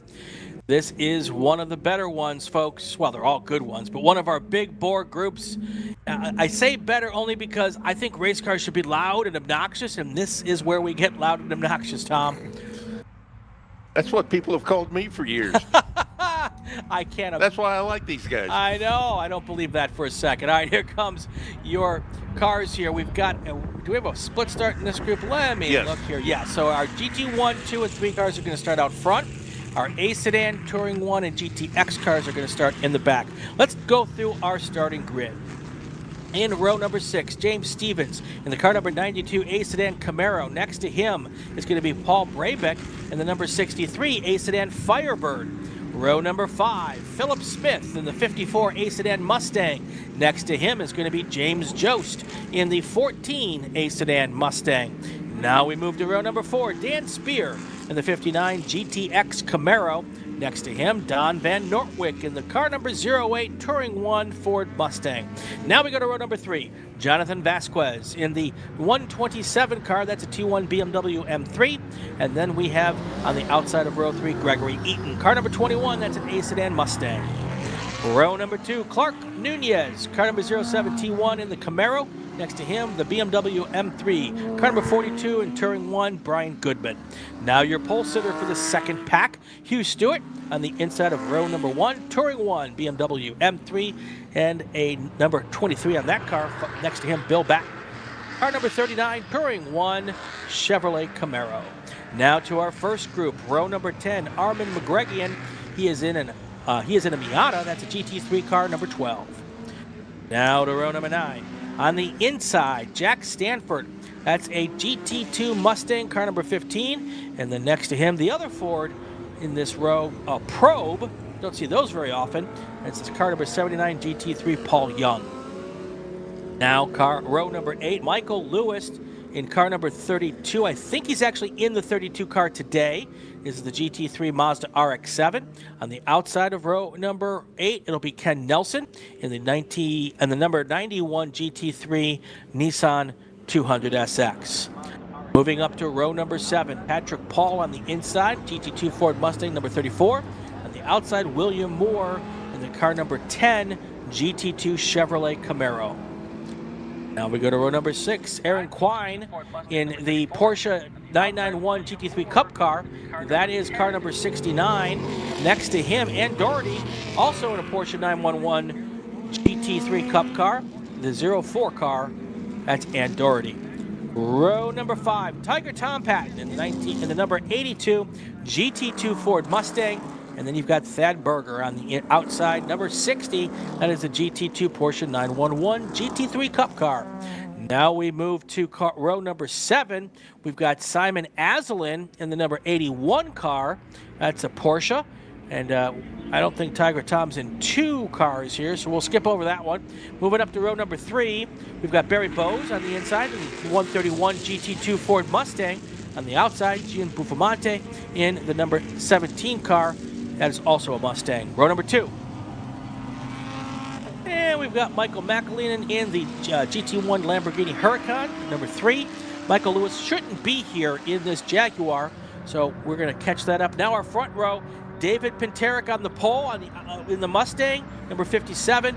Ryan McManus on the outside of row 1 in the Corvette. And we've got our green flag, and we're heading down to the turn.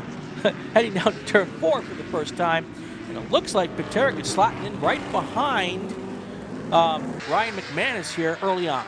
Yeah, it looked like McManus got a heck of a jump coming down there to the green flag, is able to get out there. The third place car, the Lamborghini, has Michael McAleenan. They continue to go, and now here's the second half of the split starts. That was 4 wide there at one point in time. Now they went 2 by 2 to try to get through turn 4 safely, and it looks as though they have managed to do that. Now they make the left-hander going down to turn 6, and while that's happening, our first lead pack of cars already coming through the carousel and onto the main straight. McManus is going to come across the line first, followed by David Pinteric, and then Michael McAleenan Barry Bose comes across third, followed by Gene Buffamante in fifth. Ray Mason is in sixth place. And we're looking to see where I'm trying to find. All right, here they come down through the carousel, the keyhole again. A little side-by-side action, a little further back.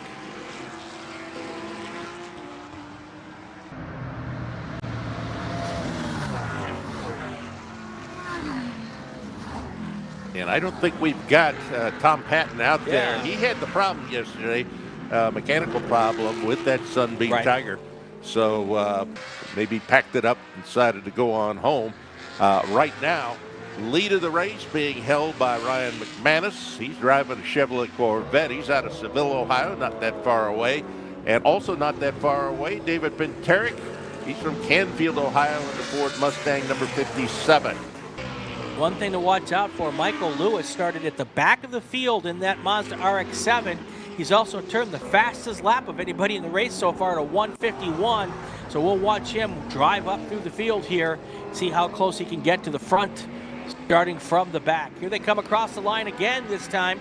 Ryan McManus is in first. David Pinterick half a second back in second place with the Mustang. Then you've got that Lambo of Michael McAleenan. Barry Bose got a good break at the very start of this race. He is riding out the fourth place, and John Buffamante in the GT2 Ford Mustang, he rounds out the top five. First three are really staking themselves to an advantage over the fourth place car of Bose. Taking a look at our second group, our second pack, they are led right now by Hugh Stewart in his BMW M3. Actually, a pair of BMW M3s leading T1. Hugh Stewart and Brian Goodman. Then you've got Clark Nunez and Bill Batten. Your A sedan leader is Gregory Eaton. The 1 GTX car is Dan Spear. And then you've got two other cars, James Jost and Philip Smith. That's second and third in A sedan. Coming up right here, this is your A sedan lead side by side just before getting to the chicane here. And then there's Michael Lewis, who's trying to come up through the field right behind them in that RX-7. Started in the back of the field because he qualified the Jaguar in GT1 yesterday, or went up in GT2. Here comes our leaders again across the line. We'll catch up with them in a second. But here's that battle in A sedan as they come down towards turn number 4. That's Eaton, Yost, and Phillips, with Michael Lewis right behind him. Michael Lewis has done this before where he started at the back. He's always very respectful of the other cars racing for class positions as he tries to come through here.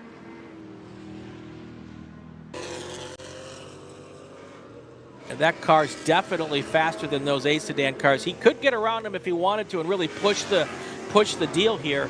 Although I think that second Mustang might not be an A sedan Mustang. That might be a Touring 1. No, that should be a Mustang, a Touring 1 Mustang. We'll get it sorted out when they come across the line this time by. All right, here they all come. We got trouble car around here. That is a Camaro. Unfortunately, backing right into the line of that other car. If that car got by, now the Camaro will flip itself around and head back in the right direction. Oh, got a lot of, I hope that's tire smoke. Someone locked it up there. Oh yeah, we got a car going, a car that looks like it probably blew up there. It's now taking the what can be actually used as a runoff now. That was a Mustang. I don't know which one. Here comes the leaders coming up on some slower cars going into turn 1. Lead change. Now that's David Pinterick who's taking over the lead for the first time in this race. Ryan McManus has dumped to second place, and right behind the two of them is Michael McAleenan. Yeah, Pinterick right now with about a half a car length. This is his advantage over McManus. And McAleenan not letting anybody get away from him right now. And as I say that, they're getting away from him. There you go. Yep, down the long straightaway. Let's see. Battle for first and second. McManus tucked in behind Penteric. This is an interstate rivalry, like a high school rivalry. Penteric from Canfield, Ohio. McManus from Seville, Ohio. The pride of Ohio on the line here in the GT1 class. McEleenan must have had a problem up there in the keyhole because he was right there with him, and now he has lost quite a bit of distance. Oh, yeah, that Lamborghini makes power in a different way, makes speed in a different way than the big traditional GT1 cars. That may also play something into, because now when you see them in the twisty bits, McEleenan pulls right back up on them. Here they come down into turn one. It's McManus not close enough to make a move, but look at that. Michael McEleenan right back up on the back bumper of that orange Mustang, or that orange Corvette.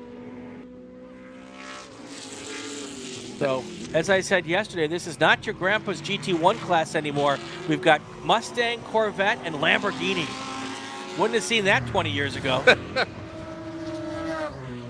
There's Michael Lewis now, all by himself on the back straight. And the front three cars, those are your leaders about to lap Michael Lewis, or at least come up and try to lap Michael Lewis. And under acceleration, once again, you saw front two separate themselves from third place McEleenan. Yeah, there's a tremendous amount more downforce on that GT3 spec car that McEleenan is driving. That's an FIA GT3 car spec racing in GT1, so a lot more downforce, which makes them be able to catch up a lot more when they go through all the tight parts here.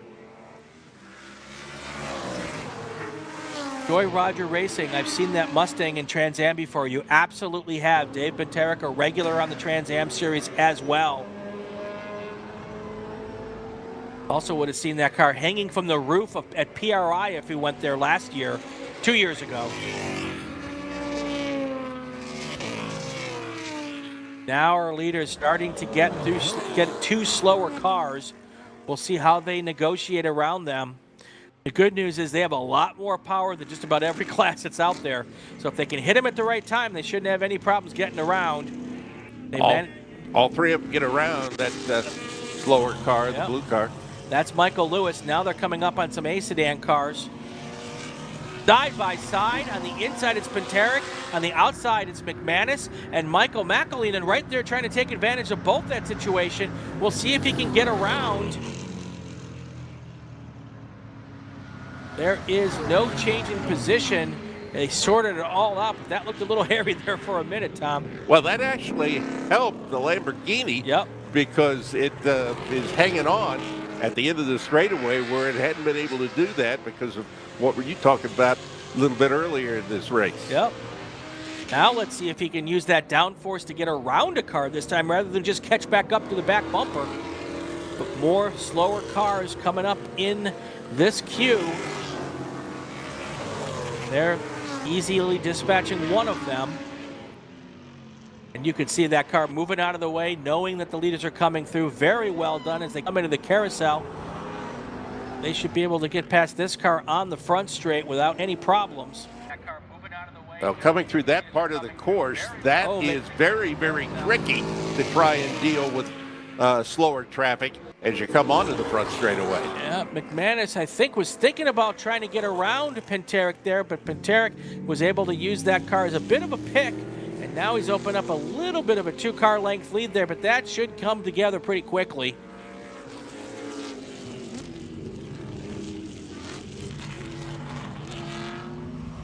We'll stick with this shot for a second so we can pick up our GT2 leaders. Here they are. That is your leaders right now, Barry Bowes and Gian Buffamane. Barry Bowes in that Mustang. Brought that out at NOLA after having a big wreck in a different car at Sebring this year. And that Mustang, not only is it a beautiful race car, it is absolutely hooked up. He's been right near the front every GT2 race that he's been at this year. Barry Bowes, Gian Buffamane, and then Ray Mason, also not in this picture, but that's a third place car in GT2 as well. Oh, we got a car off there. That is a car in a situation a little further down in the wall than I've seen cars. That's typically not where they end up, Tom. No, it's not, and I don't think there's any tire barrier right there, but the car appears to still be under power. It is indeed, and it's going to pull away, and apparently not much damage, if any. That looks like a Camaro of some sort, of some ilk. All right, let's go through our classes right now. At 13 to go, your GT1 class leader is David Peterick, followed by Ryan McManus and Michael McAleenan. In GT2, we've got Barry Bowes, Gian Buffamani, and Ray Mason. GT3, Paul Young, Armin McGregian, and Ken Nelson. GTX, we've got one car, Dan Spear. In T1, Hugh Stewart, Brian Goodman, Clark Nunez. That's your top three there. And then in A sedan, we've got Gregory Eaton.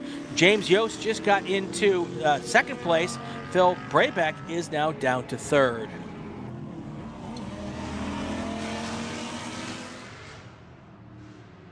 Now we're back with our leaders. McManus all over the back bumper of David Peterick. I got to tell you, whoever wins this race in GT1 will have earned it by the time it's done. There's not been a second to breathe for any of these three cars. The Mustang and the Corvette very evenly matched, and the Lamborghini evenly matched in a different way. Now they've got a slow car that they're having to deal with.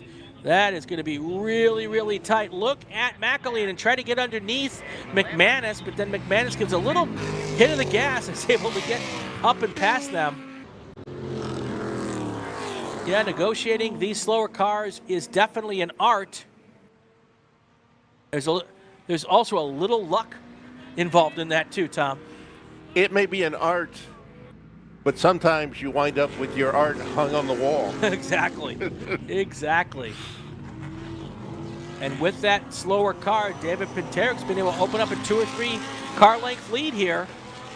And he got a really slow car there. I think that's a Ford Probe.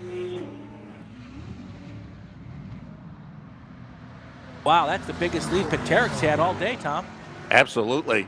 And really dropping off that time is the Lamborghini. McAleenan, we'll see if he pulls up once again. And smoke coming from one of the cars ahead of our leaders. If that's some oil coming out there, could be kind of dicey. Now, it does look like that Corvette is better under braking. Now, yeah, we've got that Mustang slow there on the inside. Thankfully staying out of the racing line at the moment until he got to right there. It's going to be kind of tough to make it around to the pits without getting in somebody's way. Yeah, that is true. That is true. McManus right back now on the rear bumper of Peterick.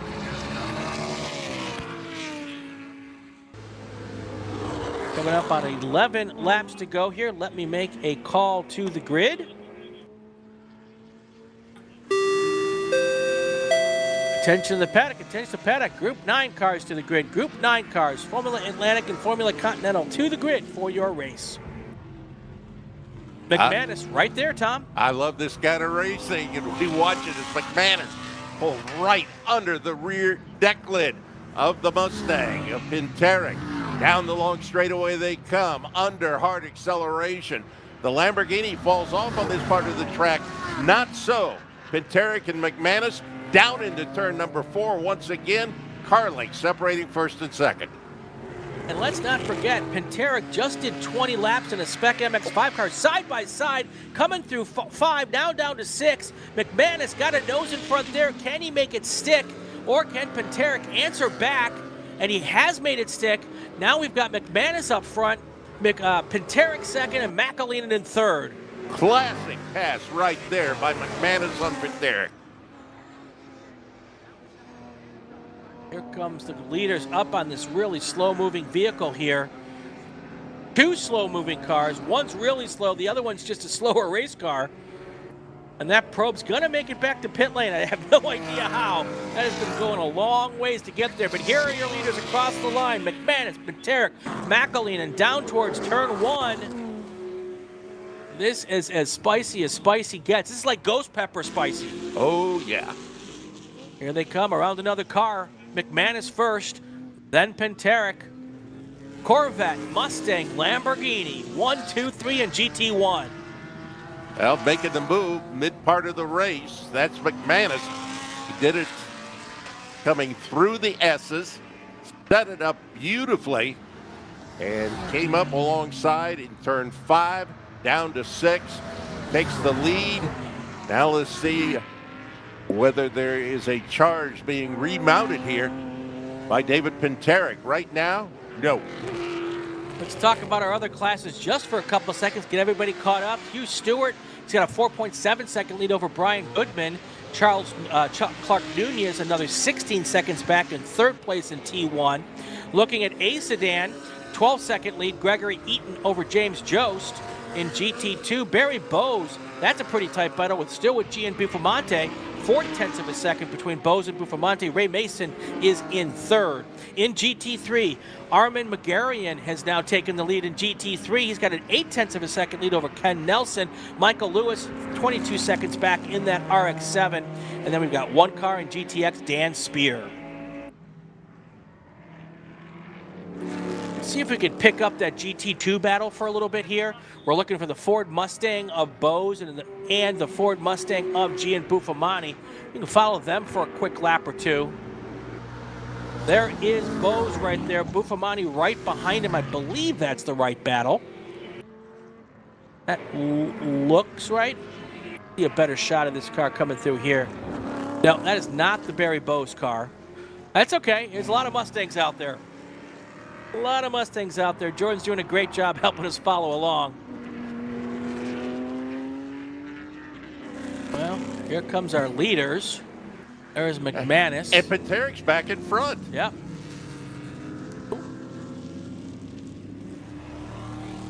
There we go. There is Bowes and Buffalmante. We'll follow these guys for about a lap, and then we'll get back to our GT1 battle. They'll be coming down here towards turn 4 here. A couple of slower cars in front of them they're going to have to get around. There's Bowes ducking around 1. Gian Buffalmante right behind him. Here they come into turn 4. It looks like they're going to both get past the slower cars here. But this is a go. Look at Bowes. Makes the timing perfect. And Buffalmante just caught behind the slower cars. And Pieterek now is back to third place in our overall battle here. We'll catch back up with that in a second. Barry Bowes took advantage of the pick there on the lap traffic. Let's get back to our GT1 race now. They should be coming into the keyhole. Here comes McManus right behind him, McElheen. But look at how far back Pieterek has ended up. Not exactly sure what happened there, but he is now a good, well, let's pull this back up here. Pieterek is 4.5 seconds back from Mike McElheen. As closely matched as those cars are, that's an eternity for David Pieterek now. Here comes McElheen and McManus. McManus in the orange car, he's in first place. McElheen in the green Lamborghini in second place. And there is David Pieterek. He's going to have to hope for some help from the lap traffic here, the slower traffic. I don't know. As far as he is going back, I think that's a wounded car right now. Yeah, there might be some problems. 7 laps to go here. Let me see if I can get a message down to that team and see if they can give me some idea what might be going on. More lap traffic, more slower traffic. They're ahead of our 2 leaders overall onto the front straightaway.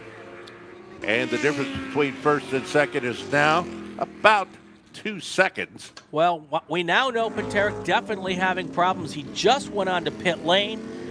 Looking to see, looks like the radiator's full of grass, so that car probably overheating. Are they just going to come out and try to clean it and let him go? Taking a look at what's going on in pit lane right now.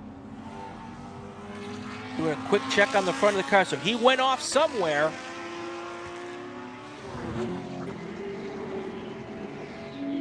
And, well, definitely his chance of a win is done. So we're going to now go back to focusing on those front two cars. Here comes McManus with that bigger lead. Definitely the Corvette stronger in a straight line down that long straightaway.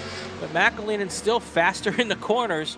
It's been kind of a cat and mouse thing the whole race here for these two cars. Absolutely. So we'll watch as they head over toward turn 9, see whether the Lambo can pull them in.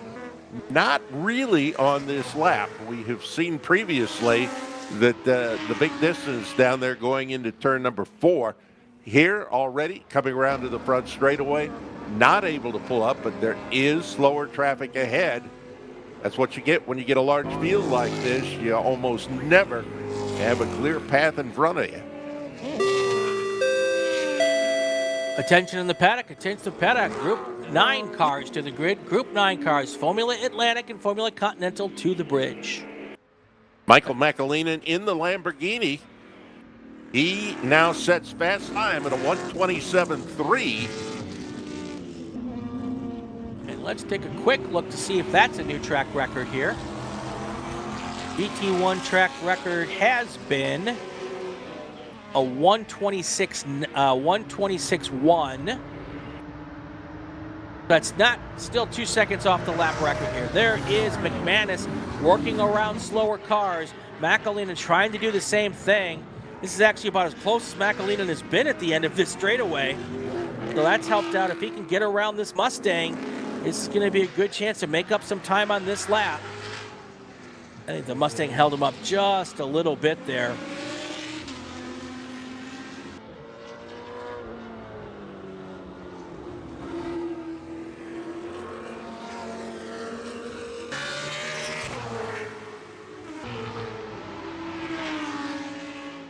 With McManus having a bit of a lead here, let's try, Jordan, to pick up that GT2 battle again. Barry Bowes with a 1.1 second lead over Gian Buffamante.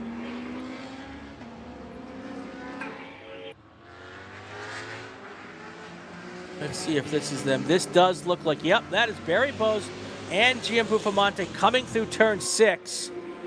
All of these cars, these GT1, GT2 cars, dealing with slower cars that they have to find a way to work around very nicely. Gian Buffamante not giving up, hanging right in there. Got a little piece of debris there on the inside of turn 11 there, but not in the racing line. Right now in GT2, it's Bowes, Buffamante, then Ray Mason, Aaron Quine, Jack Stafford, and Thad Berger.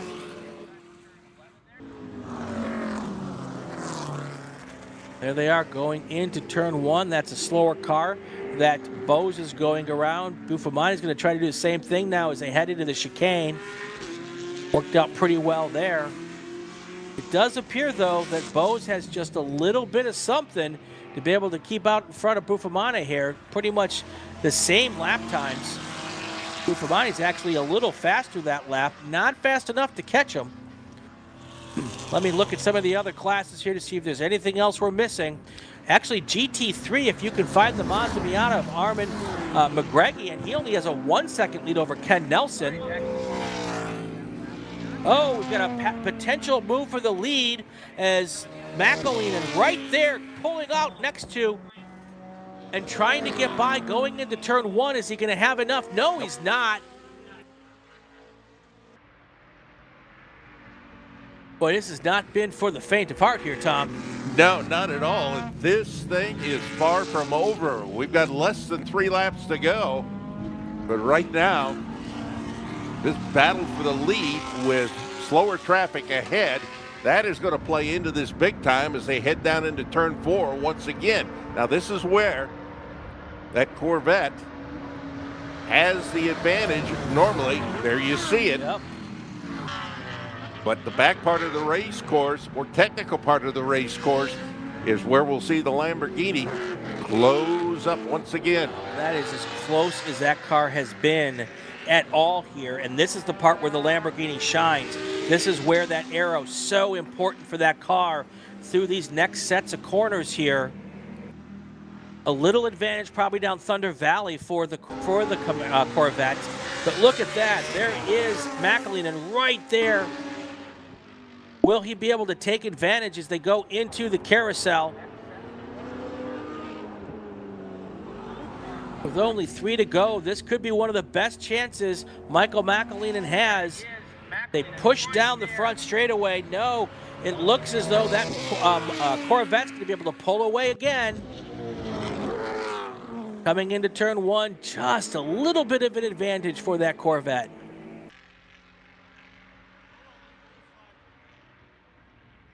Two to go right now. Next time by, the white flag will wave from start finish. This has been a good one from the very get-go. And we've got another lap and a half here to try and determine who is going to be the overall winner. I got to tell you, the last two, yesterday and today, these are two of the best GT1 races we've had all year for the Super Tour. There you see that gap that Corvette can pull out on that long straightaway. It's just enough that McAleenan can't catch him. But he's got a lot of twisty stuff between here and turn 9, which is where we've seen him pull up before. Just doesn't get close enough to make the move. You got to think if he could have, he would have done it by now. McManus not putting the wheel wrong in front of him. No, but it's been an absolute masterful drive by both of these drivers, to be perfectly honest. Now McAleenan thinks about putting a nose in there. Just not enough, and then you've got the big horsepower in the Corvette as it hits that front straightaway. White flag is in the air, 2.4 miles to the finish. Doesn't look like they're going to have any traffic right ahead of them. So this is what we want. We want it to be mano on mano. Get these two to decide this between themselves. Oh, there is McAleenan all over the rear bumper, but he needs to be in front of him going down this area, not behind him. Also, dirty air coming off the back of that Corvette, probably not helping him get the power down either. A double doozy of problems for that car as it heads down this big straightaway, and all those big horsepower from that GM motor under the hood heading down towards turn 4 for the final time. About a 6-car length lead, probably just enough to be able to hold off McAleenan. Does he have anything at all for McManus at this point? Barry Bowes, we're hearing, has had a problem, and Buffamani has taken into the lead in GT2, but we're going to stay here with GT1 here on the final lap. Here they come, Thunder Valley for the final time. It is McManus and McAleenan going now for the final time into the carousel. I don't think McAleenan is close enough to get it done, but he is going to give it a shot. He tries to round off the corner to make a better exit here of the carousel. Not going to be enough for that car. What a fantastic drive. Ryan McManus is going to take the win, followed by Michael McAleenan. Woo, I am worn out, Tom. And we got one to go. I know. Got a couple cars coming through here now. As we were saying, on the final lap, Barry Bowes had a problem, pulled in, and that handed off the win in GT2 to Gian Buffamante. As long as he can get to the line here. Want to make sure there isn't any other issues. Coming across the line. Barry Bowes dropped down to 4th place.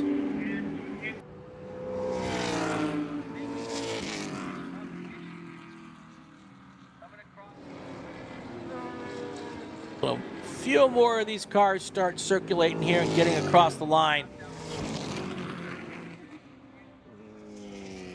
before I start giving you the top 3 in each class. Let's get it done here now. Let's go to GTX. That one's easy. Dan Spear was the only car out there. He's going to finish first. In T1, Hugh Stewart is going to be your race winner, followed by Brian Goodman and Clark Nunez. GT3, your race winner, Armin McGregian, followed by Ken Nelson and Michael Lewis. DT2, Gene Buffamonte wins this race. Ray Mason comes in second, Aaron Quine third, and then Barry Bowes drops down to fourth place.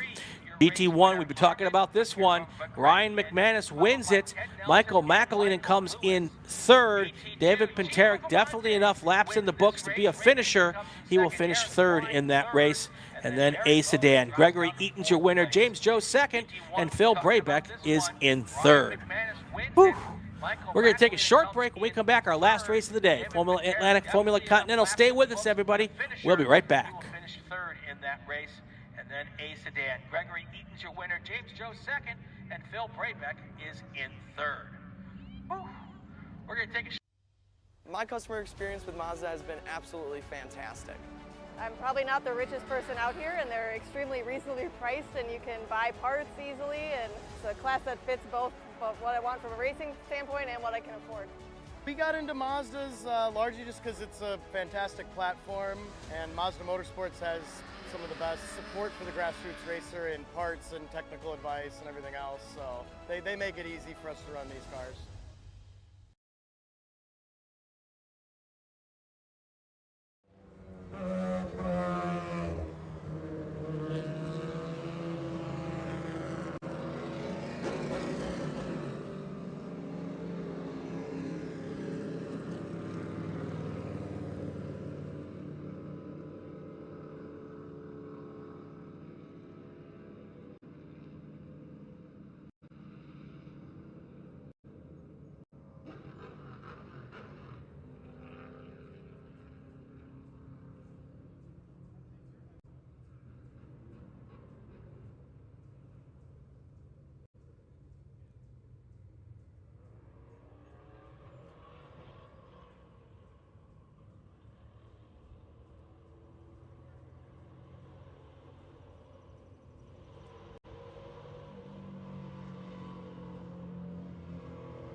3?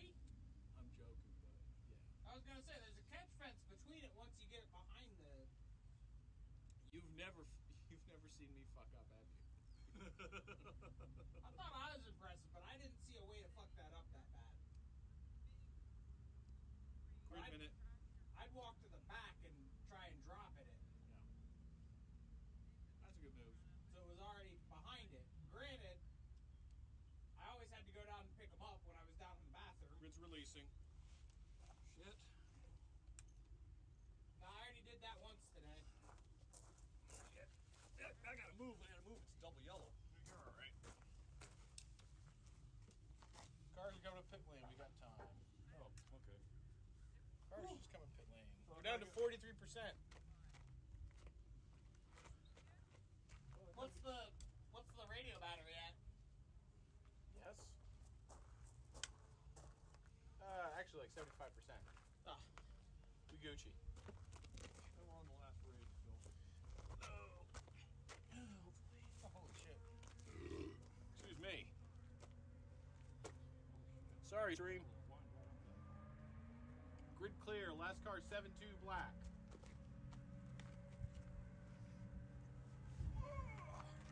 Welcome back to Mid-Ohio Sports Car Course. I'm Brian Bielanski. Tom Michaels with me here for the Hoosier Racing SCCA Super Tour.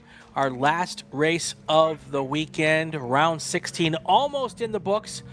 This is Formula Atlantic, Formula Continental. And let's get right to our starting lineup here. Starting in row 3. Continental starting in the back. It's going to be Brandon Dixon on the inside of row 3. And his citation, he is car number 15. Next to him, Jeremy Swank, car number 72 in the Van Diemen RF05. Row number 2, Michael Verisons in the number 65 Formula Continental Van Diemen Formula 2000. Next to him, JT Novoselski in the number 33 RFRF 2000 car. Moving on to row number 1, John Burton LaRue, car number 17, Formula Continental. That is a citation Snip FZ. On the outside of row number 1, Timothy Miner in car number 88, Formula Continental citation Formula 2000. I didn't get all that. Would you go over it again, please? I could. Would you like me to? Now we've got our front pack. It's going to be the Formula Atlantic cars. John Wilhelmi in the number 34 Furman Formula Atlantic car.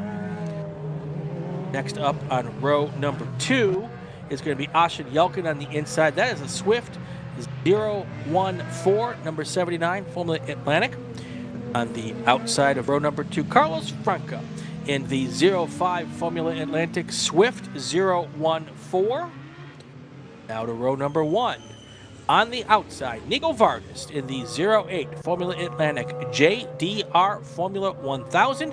And next to him, Riley Harris in the car number 12 Formula Atlantic Van Diemen DP02. That is how they're going to start. Not exactly sure how they're going to end, Tom. Well, Nico Vargas yesterday, man, he took off, and he was one gone cat. Yes, he was. So in that JDR F1000, he's out of Sylvan Lake, Michigan. Okay. And Riley Harris, he's from Ashland, Ohio, just up the road. So he's there in his Van Diemen DP04. So that's the front row as we get ready for this one. Yeah. Here they come past the finish line here. They got another half a lap before we get this thing underway. Starting our cars on the back stretch all weekend long.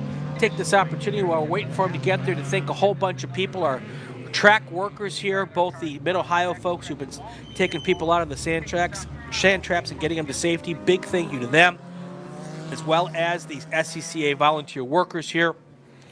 Doing a great job all weekend long. Fantastic work by all of them. Then, of course, I want to thank the staff at CCA who had the vision to do this Super Tour live stream. Thank them for bringing us on board to do that. DriversEye Live, their staff always doing a great job here. Now we've got our Formula Atlantic cars going through the chicane before they get to the keyhole. one of those situations, Tom, where if they can't figure out how to line these 5 cars up 2 by 2, I am checking out and going home. Well, they were pretty messy yesterday. Yes, they were, actually. Now that you mention that. There's the green. Green flag is in the air. Carter wants to go home, too. Oh, that was a car had to hop out there. Almost trying to go 3 wide. No rush there. You got 20 laps to get the thing done. Here comes our green flag for the Continentals. They're now heading down to turn 4 for the first time. Looks like everybody got through the first pack just fine. Now they're side by side in this for third place here going through. That is the 2 Continentals there as they come through turn 6. Now 1 straggler back there. Want to stay out of any potential schmozzles. No issues.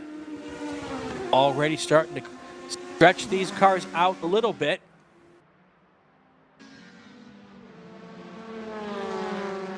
Leaders working their way up into the carousel turn. And sweeping right-hander down as start-finish now.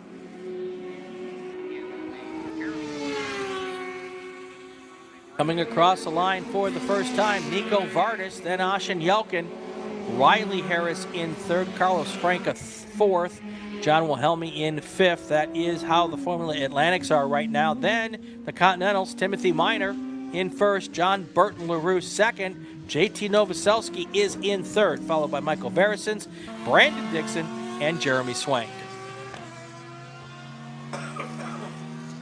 Top of the keyhole now. We look back as the second group trying to work its way forward down the long straightaway once again. Got some action back there in the pack. Yep. It looks like it's probably the lead for the Continentals. Yep. Yesterday, a bunch of our Atlantics had some issues, so Nico Vardis and Riley Harris won 1 and 2 in Formula Atlantic, and then they were followed by a bunch of Formula Continentals across the line. John Burton LaRue was your Formula Continental winner yesterday with Timothy Miner and Michael Verisons. Michael Verisons from Burlington, Wisconsin, about 20 minutes from where I grew up. That is a name I have heard for a long, long time in this club, Tom. Here they come, finishing up the second lap here. Coming through the carousel. Watching the second wave because the first group, they pretty much separated themselves out very quickly here. Yep. Vardis, Yelkin, and Harris, 5-6 seconds between those 3 cars. No real battle there, and then a bunch of time back to Carlos Franca. Formula Continental of John Burton LaRue is in 1st, Timothy Miner 2nd. There are your Continentals now moving their way through the keyhole.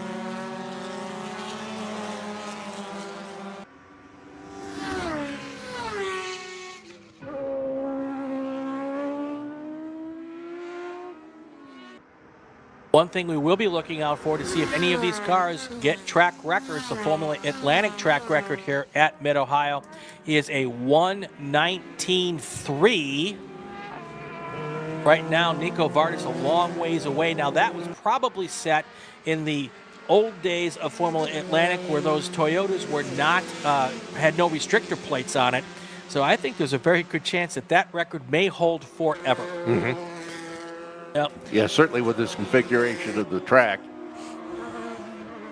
Now, the Formula Continental track record here is a, stand by, a 1:25.2. It's being held by none other than John Burton LaRue, a 1:25.2.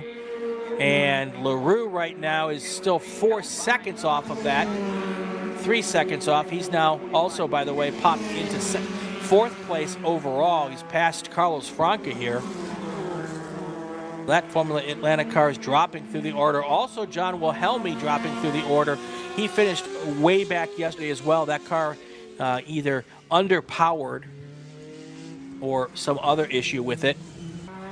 John Burton LaRue, he has the lead in Formula Continental. He's got one of the Formula Atlantics. That's Carlos Franca. In between he and the next of the Formula Continentals, that's the 88 of Timothy Miner. Meanwhile, Nico Vardis, his fast lap, 125.663. That on lap number 3. We're working lap 4. All right, we've got Burton right now. Pull up the Continentals. He's got a 3-second lead, so this should be Burton in the white car. And right behind him should be Timothy Minor and Novoselsky. They are basically back-to-back here, really tight. Verison's right there also, as is Brad Dixon. So that is 2nd, 3rd, 4th, and 5th in Formula Continental. 5th dropping up just a little bit.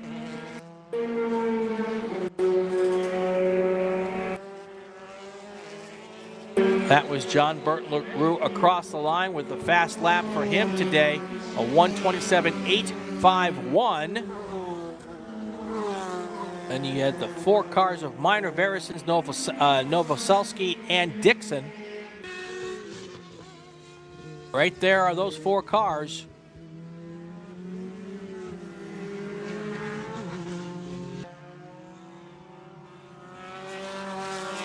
Well, it looks like we're going to have a replay of yesterday. Nico Vardis just running away from everybody right now. His lead last time by start finish just over 9 seconds. That's after 4 laps. That lead over Austin Yelkin, who's out of Canfield, Ohio, up around the northern part of the state.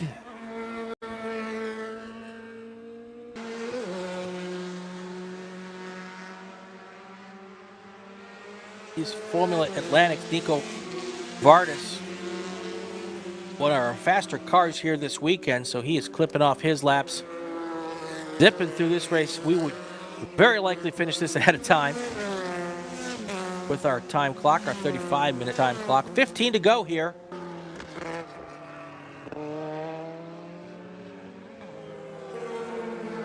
Now we're starting to get separation between our Formula Continentals. They had stayed together pretty close to the first 3 laps or so.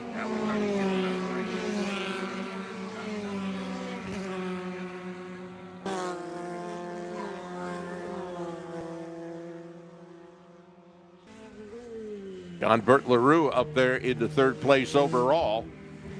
Leader in Formula Continental. Timothy Minor behind him, trailing by about 6 seconds. Take a second to remind everybody that still have 2 more Super Tours left on the schedule. Coming up May 31st to June 2nd, Watkins Glen International. Greg Ginsburg will be back on the call for that. Larry Lefty McLeod's going to join him for that weekend, since I'll be doing the broadcasts from Buttonwillow for Cal Club. Then the gang will come back together for the WeatherTech Chicago Region June Sprints, June 21st, 22nd, and 23rd. It's my birthday weekend up at Road America. That's going to be a big one this year because a lot of cars will be using that as a test session to get ready for the runoffs, which will be at Road America in October. Good stuff still ahead here.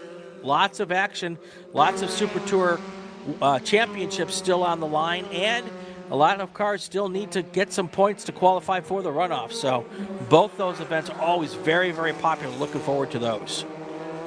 Yeah, it's always beautiful to get up to Wisconsin that time of the year and Road America, along with Mid-Ohio, one of the premier road courses in this country. Yep. Certainly the longest, 4 miles.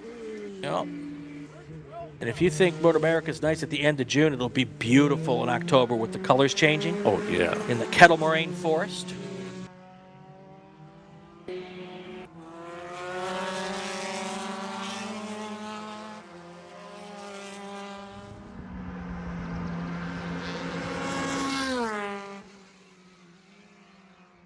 Now we've got a 7-second lead for John Burton LaRue, and in Formula Atlantic, an 11-second lead for Nico Vardis.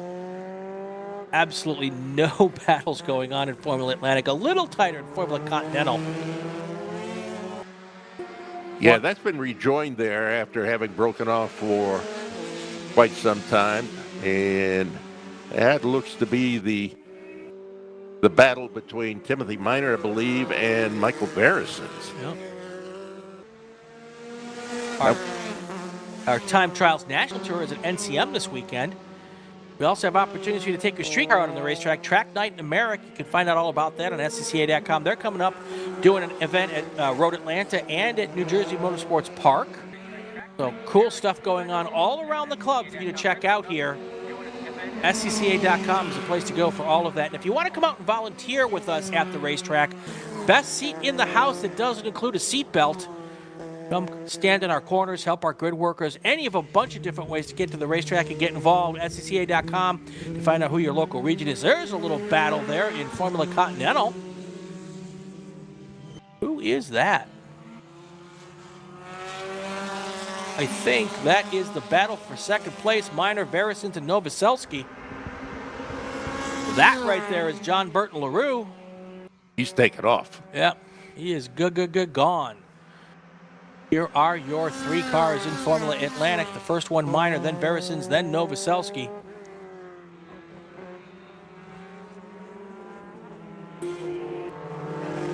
Hanging out there right at the back, Brandon Dixon.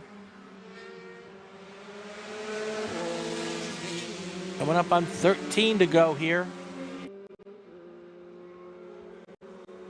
I tell you, Tom, after a pretty soggy Friday, we've had pretty decent weather for the rest of the weekend. Oh, it's been wonderful. And the whole past week has been threatening rain throughout much of the state of Ohio. Yep. I know it was down in my area, down around the Dayton area, which is southwest. And here we are up at the north central part.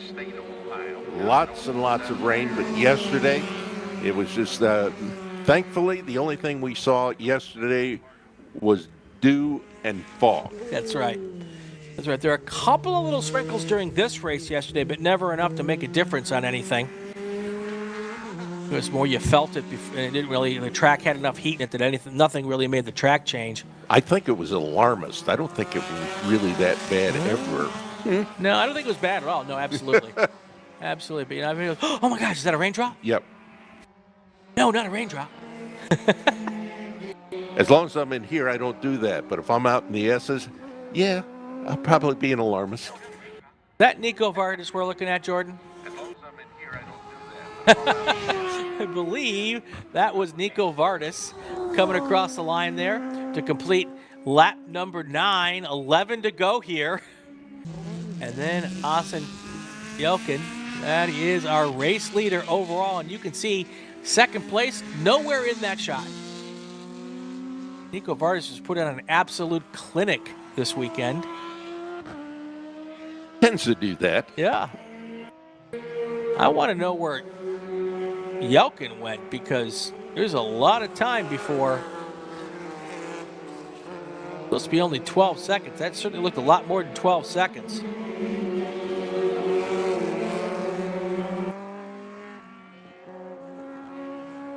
Leader going through the S's portion of the course right now. Yeah. Puts the right side wheels up there on the rumble strips and heads on out. I believe that's the second place car. Austin Yelkin.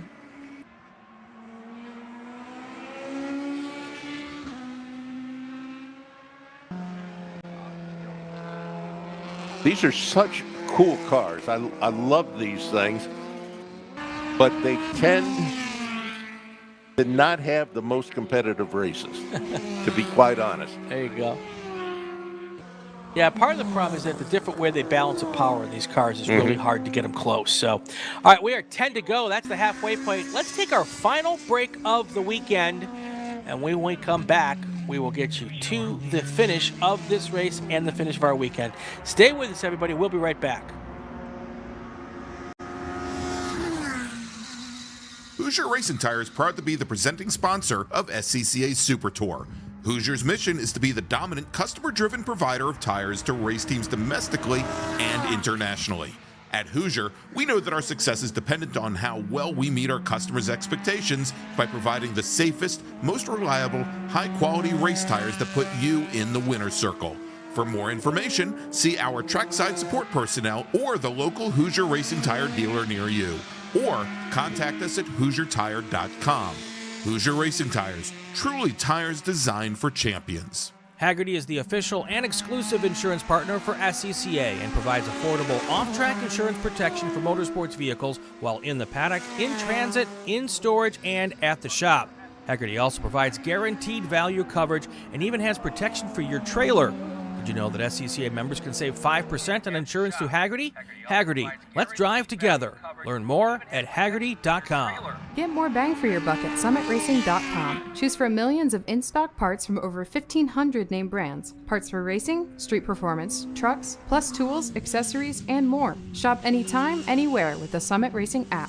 As the official fuel partner, Sunoco has been helping the SCCA and their drivers perform at their peak since 2001. Mile after mile, race after race, Sunoco has trusted the fuel over 50 racing bodies, including the SCCA, SCCA Pro Racing, Trans Am, NHRA, and NASCAR. As the largest manufacturer of race fuels, they're passionate about helping drivers and teams take the lead. To find race gas near you, visit SunocoRaceFuels.com or call Sunoco at 800-RACE-GAS. For over 25 years, championship-winning drivers and teams have demanded Hawk Performance Motorsports brake pads. Now you can have their advanced technology on your daily car, truck, or SUV with Hawk Performance Street products. With the improved HP Plus pad for the hybrid street and track feel, or Super Duty pads for tow vehicles, their all-new ER brake pad designed to take on even the longest race, and their all-new high-performance brake fluid. Hawk has all your braking needs covered. Visit HawkPerformance.com and like them on Facebook or Instagram to learn more about the Hawk Performance Advantage. Hawk Performance, what's stopping you? If you like what you see today, become part of the action by joining the Sports Car Club of America. Whether you want to drive, flag, organize, officiate, have fun with cars, or meet 65,000 enthusiast friends, SCCA has plenty to feed your motorsport obsession. Ask someone trackside how to get involved or visit scca.com for more information. We are back here at Mid-Ohio for the Hoosier Racing Tire SCCA Super Tour last race of the weekend. We've got about 8 laps to go. Looking at our order right now, Nico Vardis is in first, Ashen Yelkin second in Formula Atlantic. Then you've got 5 Formula Continentals, John Burt LaRue, Timothy Miner, Michael Veris's, JT Novoselsky, and Brandon Dixon. That's how they're looking right now here with 8 laps to go in this race. Still ahead on the schedule for our Solo National Tour there at Lincoln Air Park next weekend for both the Solo National Tour and the Pro Solo. Check all of that out. That's also always a big event because that is kind of a preview for our Solo Nationals at Lincoln Air Park. Lots of things going on here in the SCCA. SCCA.com for all the information. 8 to go here, Tom. It's very similar to what we saw yesterday. Lots of cars spread out, except for that little battle for second place in Formula Continental. Yeah, and you've got the the fact of the matter is you've got a race like this, which has a small field, right, and they're spread out. Yep. Coming after what we just saw in race number 8 today. Yeah, there's trouble there. That car, they were trying to make a pass, and he got pushed off, it looked like, or at least that he wasn't expecting them to be there. Timothy Mine, I'm not sure if that was Verison's or Novoselsky. We'll know when they come across the line here. It looks like, stand by. Oh, that was Jeremy Swank trying to get around.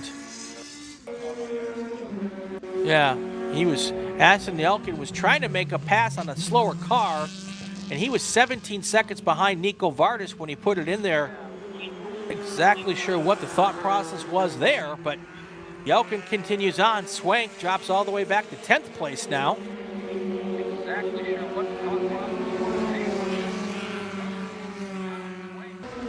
7 to go. Vardis and Yelkin up front. LaRue, Miner, Verisons, Novoselsky, and Dixon. That's your top 5 in Formula Continental.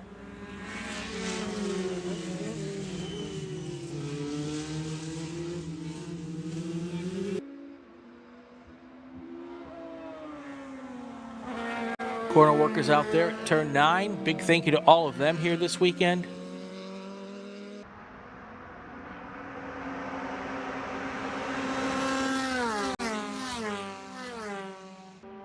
And for those of you who are keeping track of things over in Indianapolis, Scott McLaughlin takes the pole with a speed of 233.492 miles an hour. Oh, there's still Will Power at 233.483 and Joseph Newgarden at 233.286. Now, I think the last group to go is going out right now. Oh, do they? Okay. Then they have changed that, or I've gone brain dead. I'm not sure which.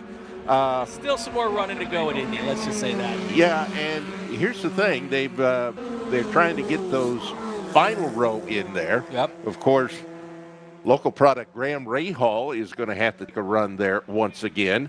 But as it turns out, this is amazing.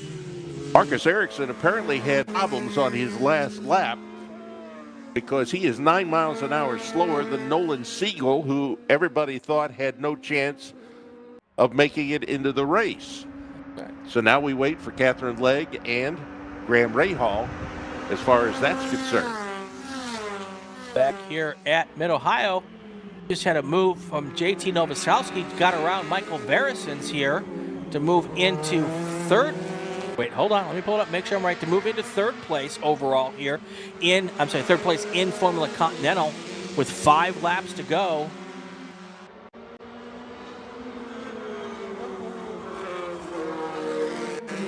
These 4 Continentals are absolutely having fun out here. Now they're starting to change some positions. So those 4 right there are Miner, Novoselsky, Verisons, and Dixon. Let's see now, after Novoselsky dispatches Verisons, does he have anything for Timothy Miner? Can he get caught up there and maybe make a move in the last 5 laps here?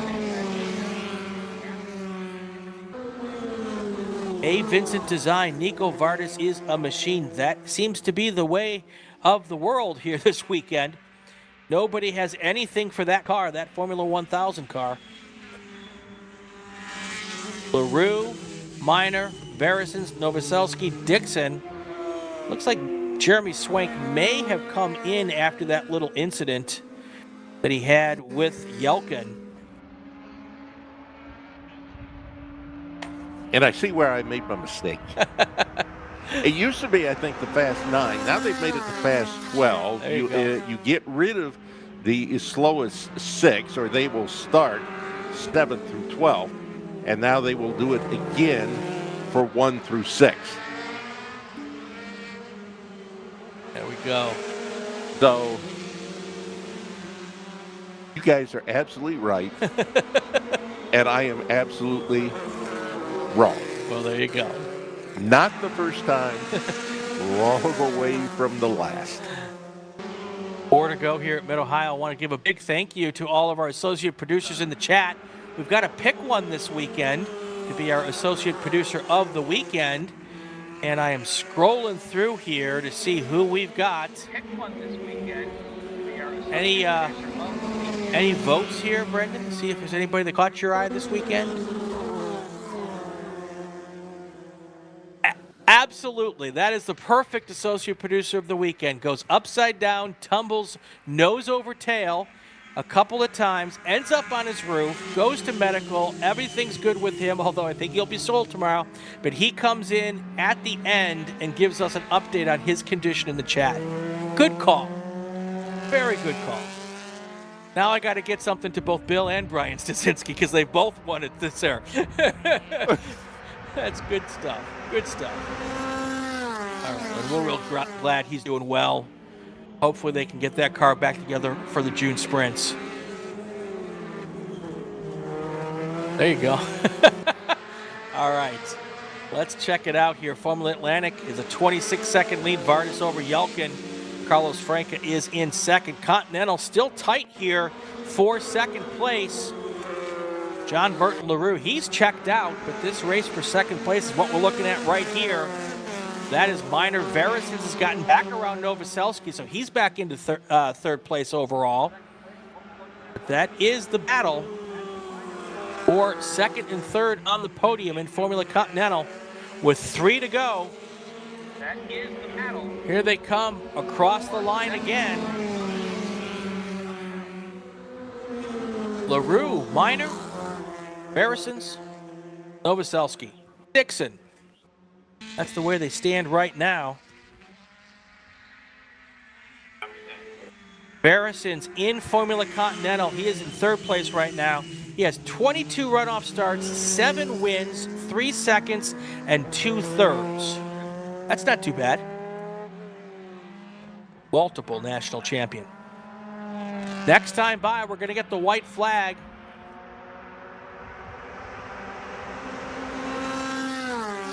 If these cars want to get on the podium, that would be Novoselsky and Dixon. They got to get it done here in the next lap and a half. That's a difficult thing to do when you've got such evenly matched cars out there.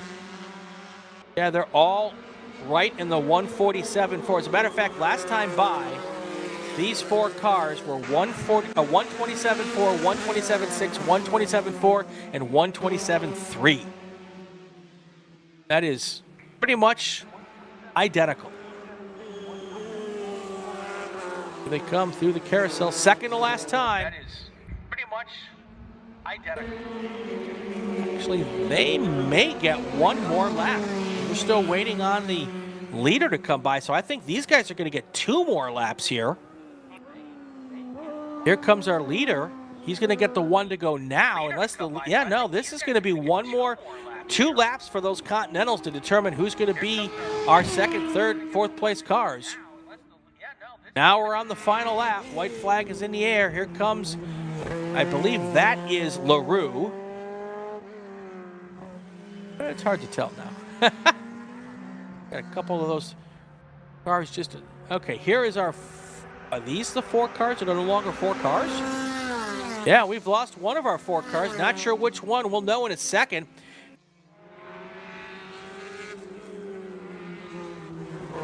I think we've lost Novoselsky. Listen on the radio to see if anybody is telling us what's going on.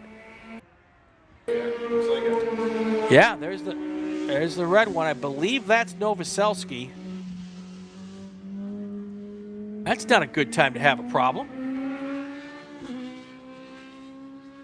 That was shaping up to be a pretty great finish, but we still could have a good finish here for second place. I believe that is Minor and Barrisons, first and second. We'll know for certain when they come across the line here. Here they come for the second to last time across the line. Yep, that is Novoselsky, who is dead stick there in the middle of the racetrack there, right up by the keyhole, or just past the keyhole. Yep, that is Novoselsky, who is dead stick there in the middle of the racetrack there. Here we go. There's your race leader. Checkered flag is in the air for Nico Vardis. He is your race winner. Now we're looking to see who is coming down here in that Formula Continental battle. Is it going to be Minor or Barrisons for second place? John Burton LaRue has got this one well in hand with a 25-second lead right now. Here they come. This is Minor and Barrisons, and a little further back is Brandon Dixon. Coming into turn number 4. Barrisons not quite enough to catch Minor. He will give it all he's got here. Still trying to hold on to the podium. Dixon would like to see that chance happen, but he's a little too far back to make anything happen at the moment.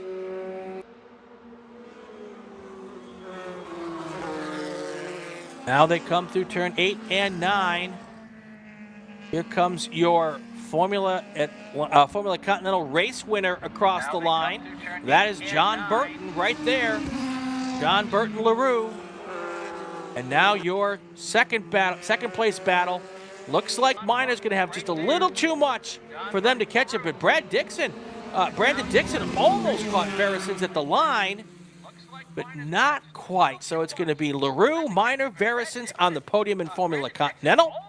And your podium in Formula Atlantic is going to be Nico Vardis, Ashen Yelkin, and Carlos Franco. Well, there we go. That is the sweep also for Nico Vardis, winning both races in Formula Atlantic. Well, Tom Michaels, can't thank you and Rusty Bell enough for joining me up here this weekend. Thanks a lot. It was a lot of fun, and next year I will If I am here, I will make sure that I know the qualifying rules at Indianapolis. There we go. All right, for all of us at the SCCA National who will bring us out here to do these races, for Jordan Worth, who is our fantastic director back in Daytona Beach, Brandon Kismerick, our executive producer here in at Mid-Ohio, I am Brian Bielanski. Thank you all for being with us this week, all weekend long. Really appreciate all of our associate producers and the people watching at home. We'll be back in 2 weeks with the Watkins Glen round of the Super Tour, round 17 and 18. Coverage begins on Friday at 1:30 p.m. Eastern, Friday, May 31st. Be here for that. Have yourself a great weekend. Go have fun, go play safe, and go play with cars.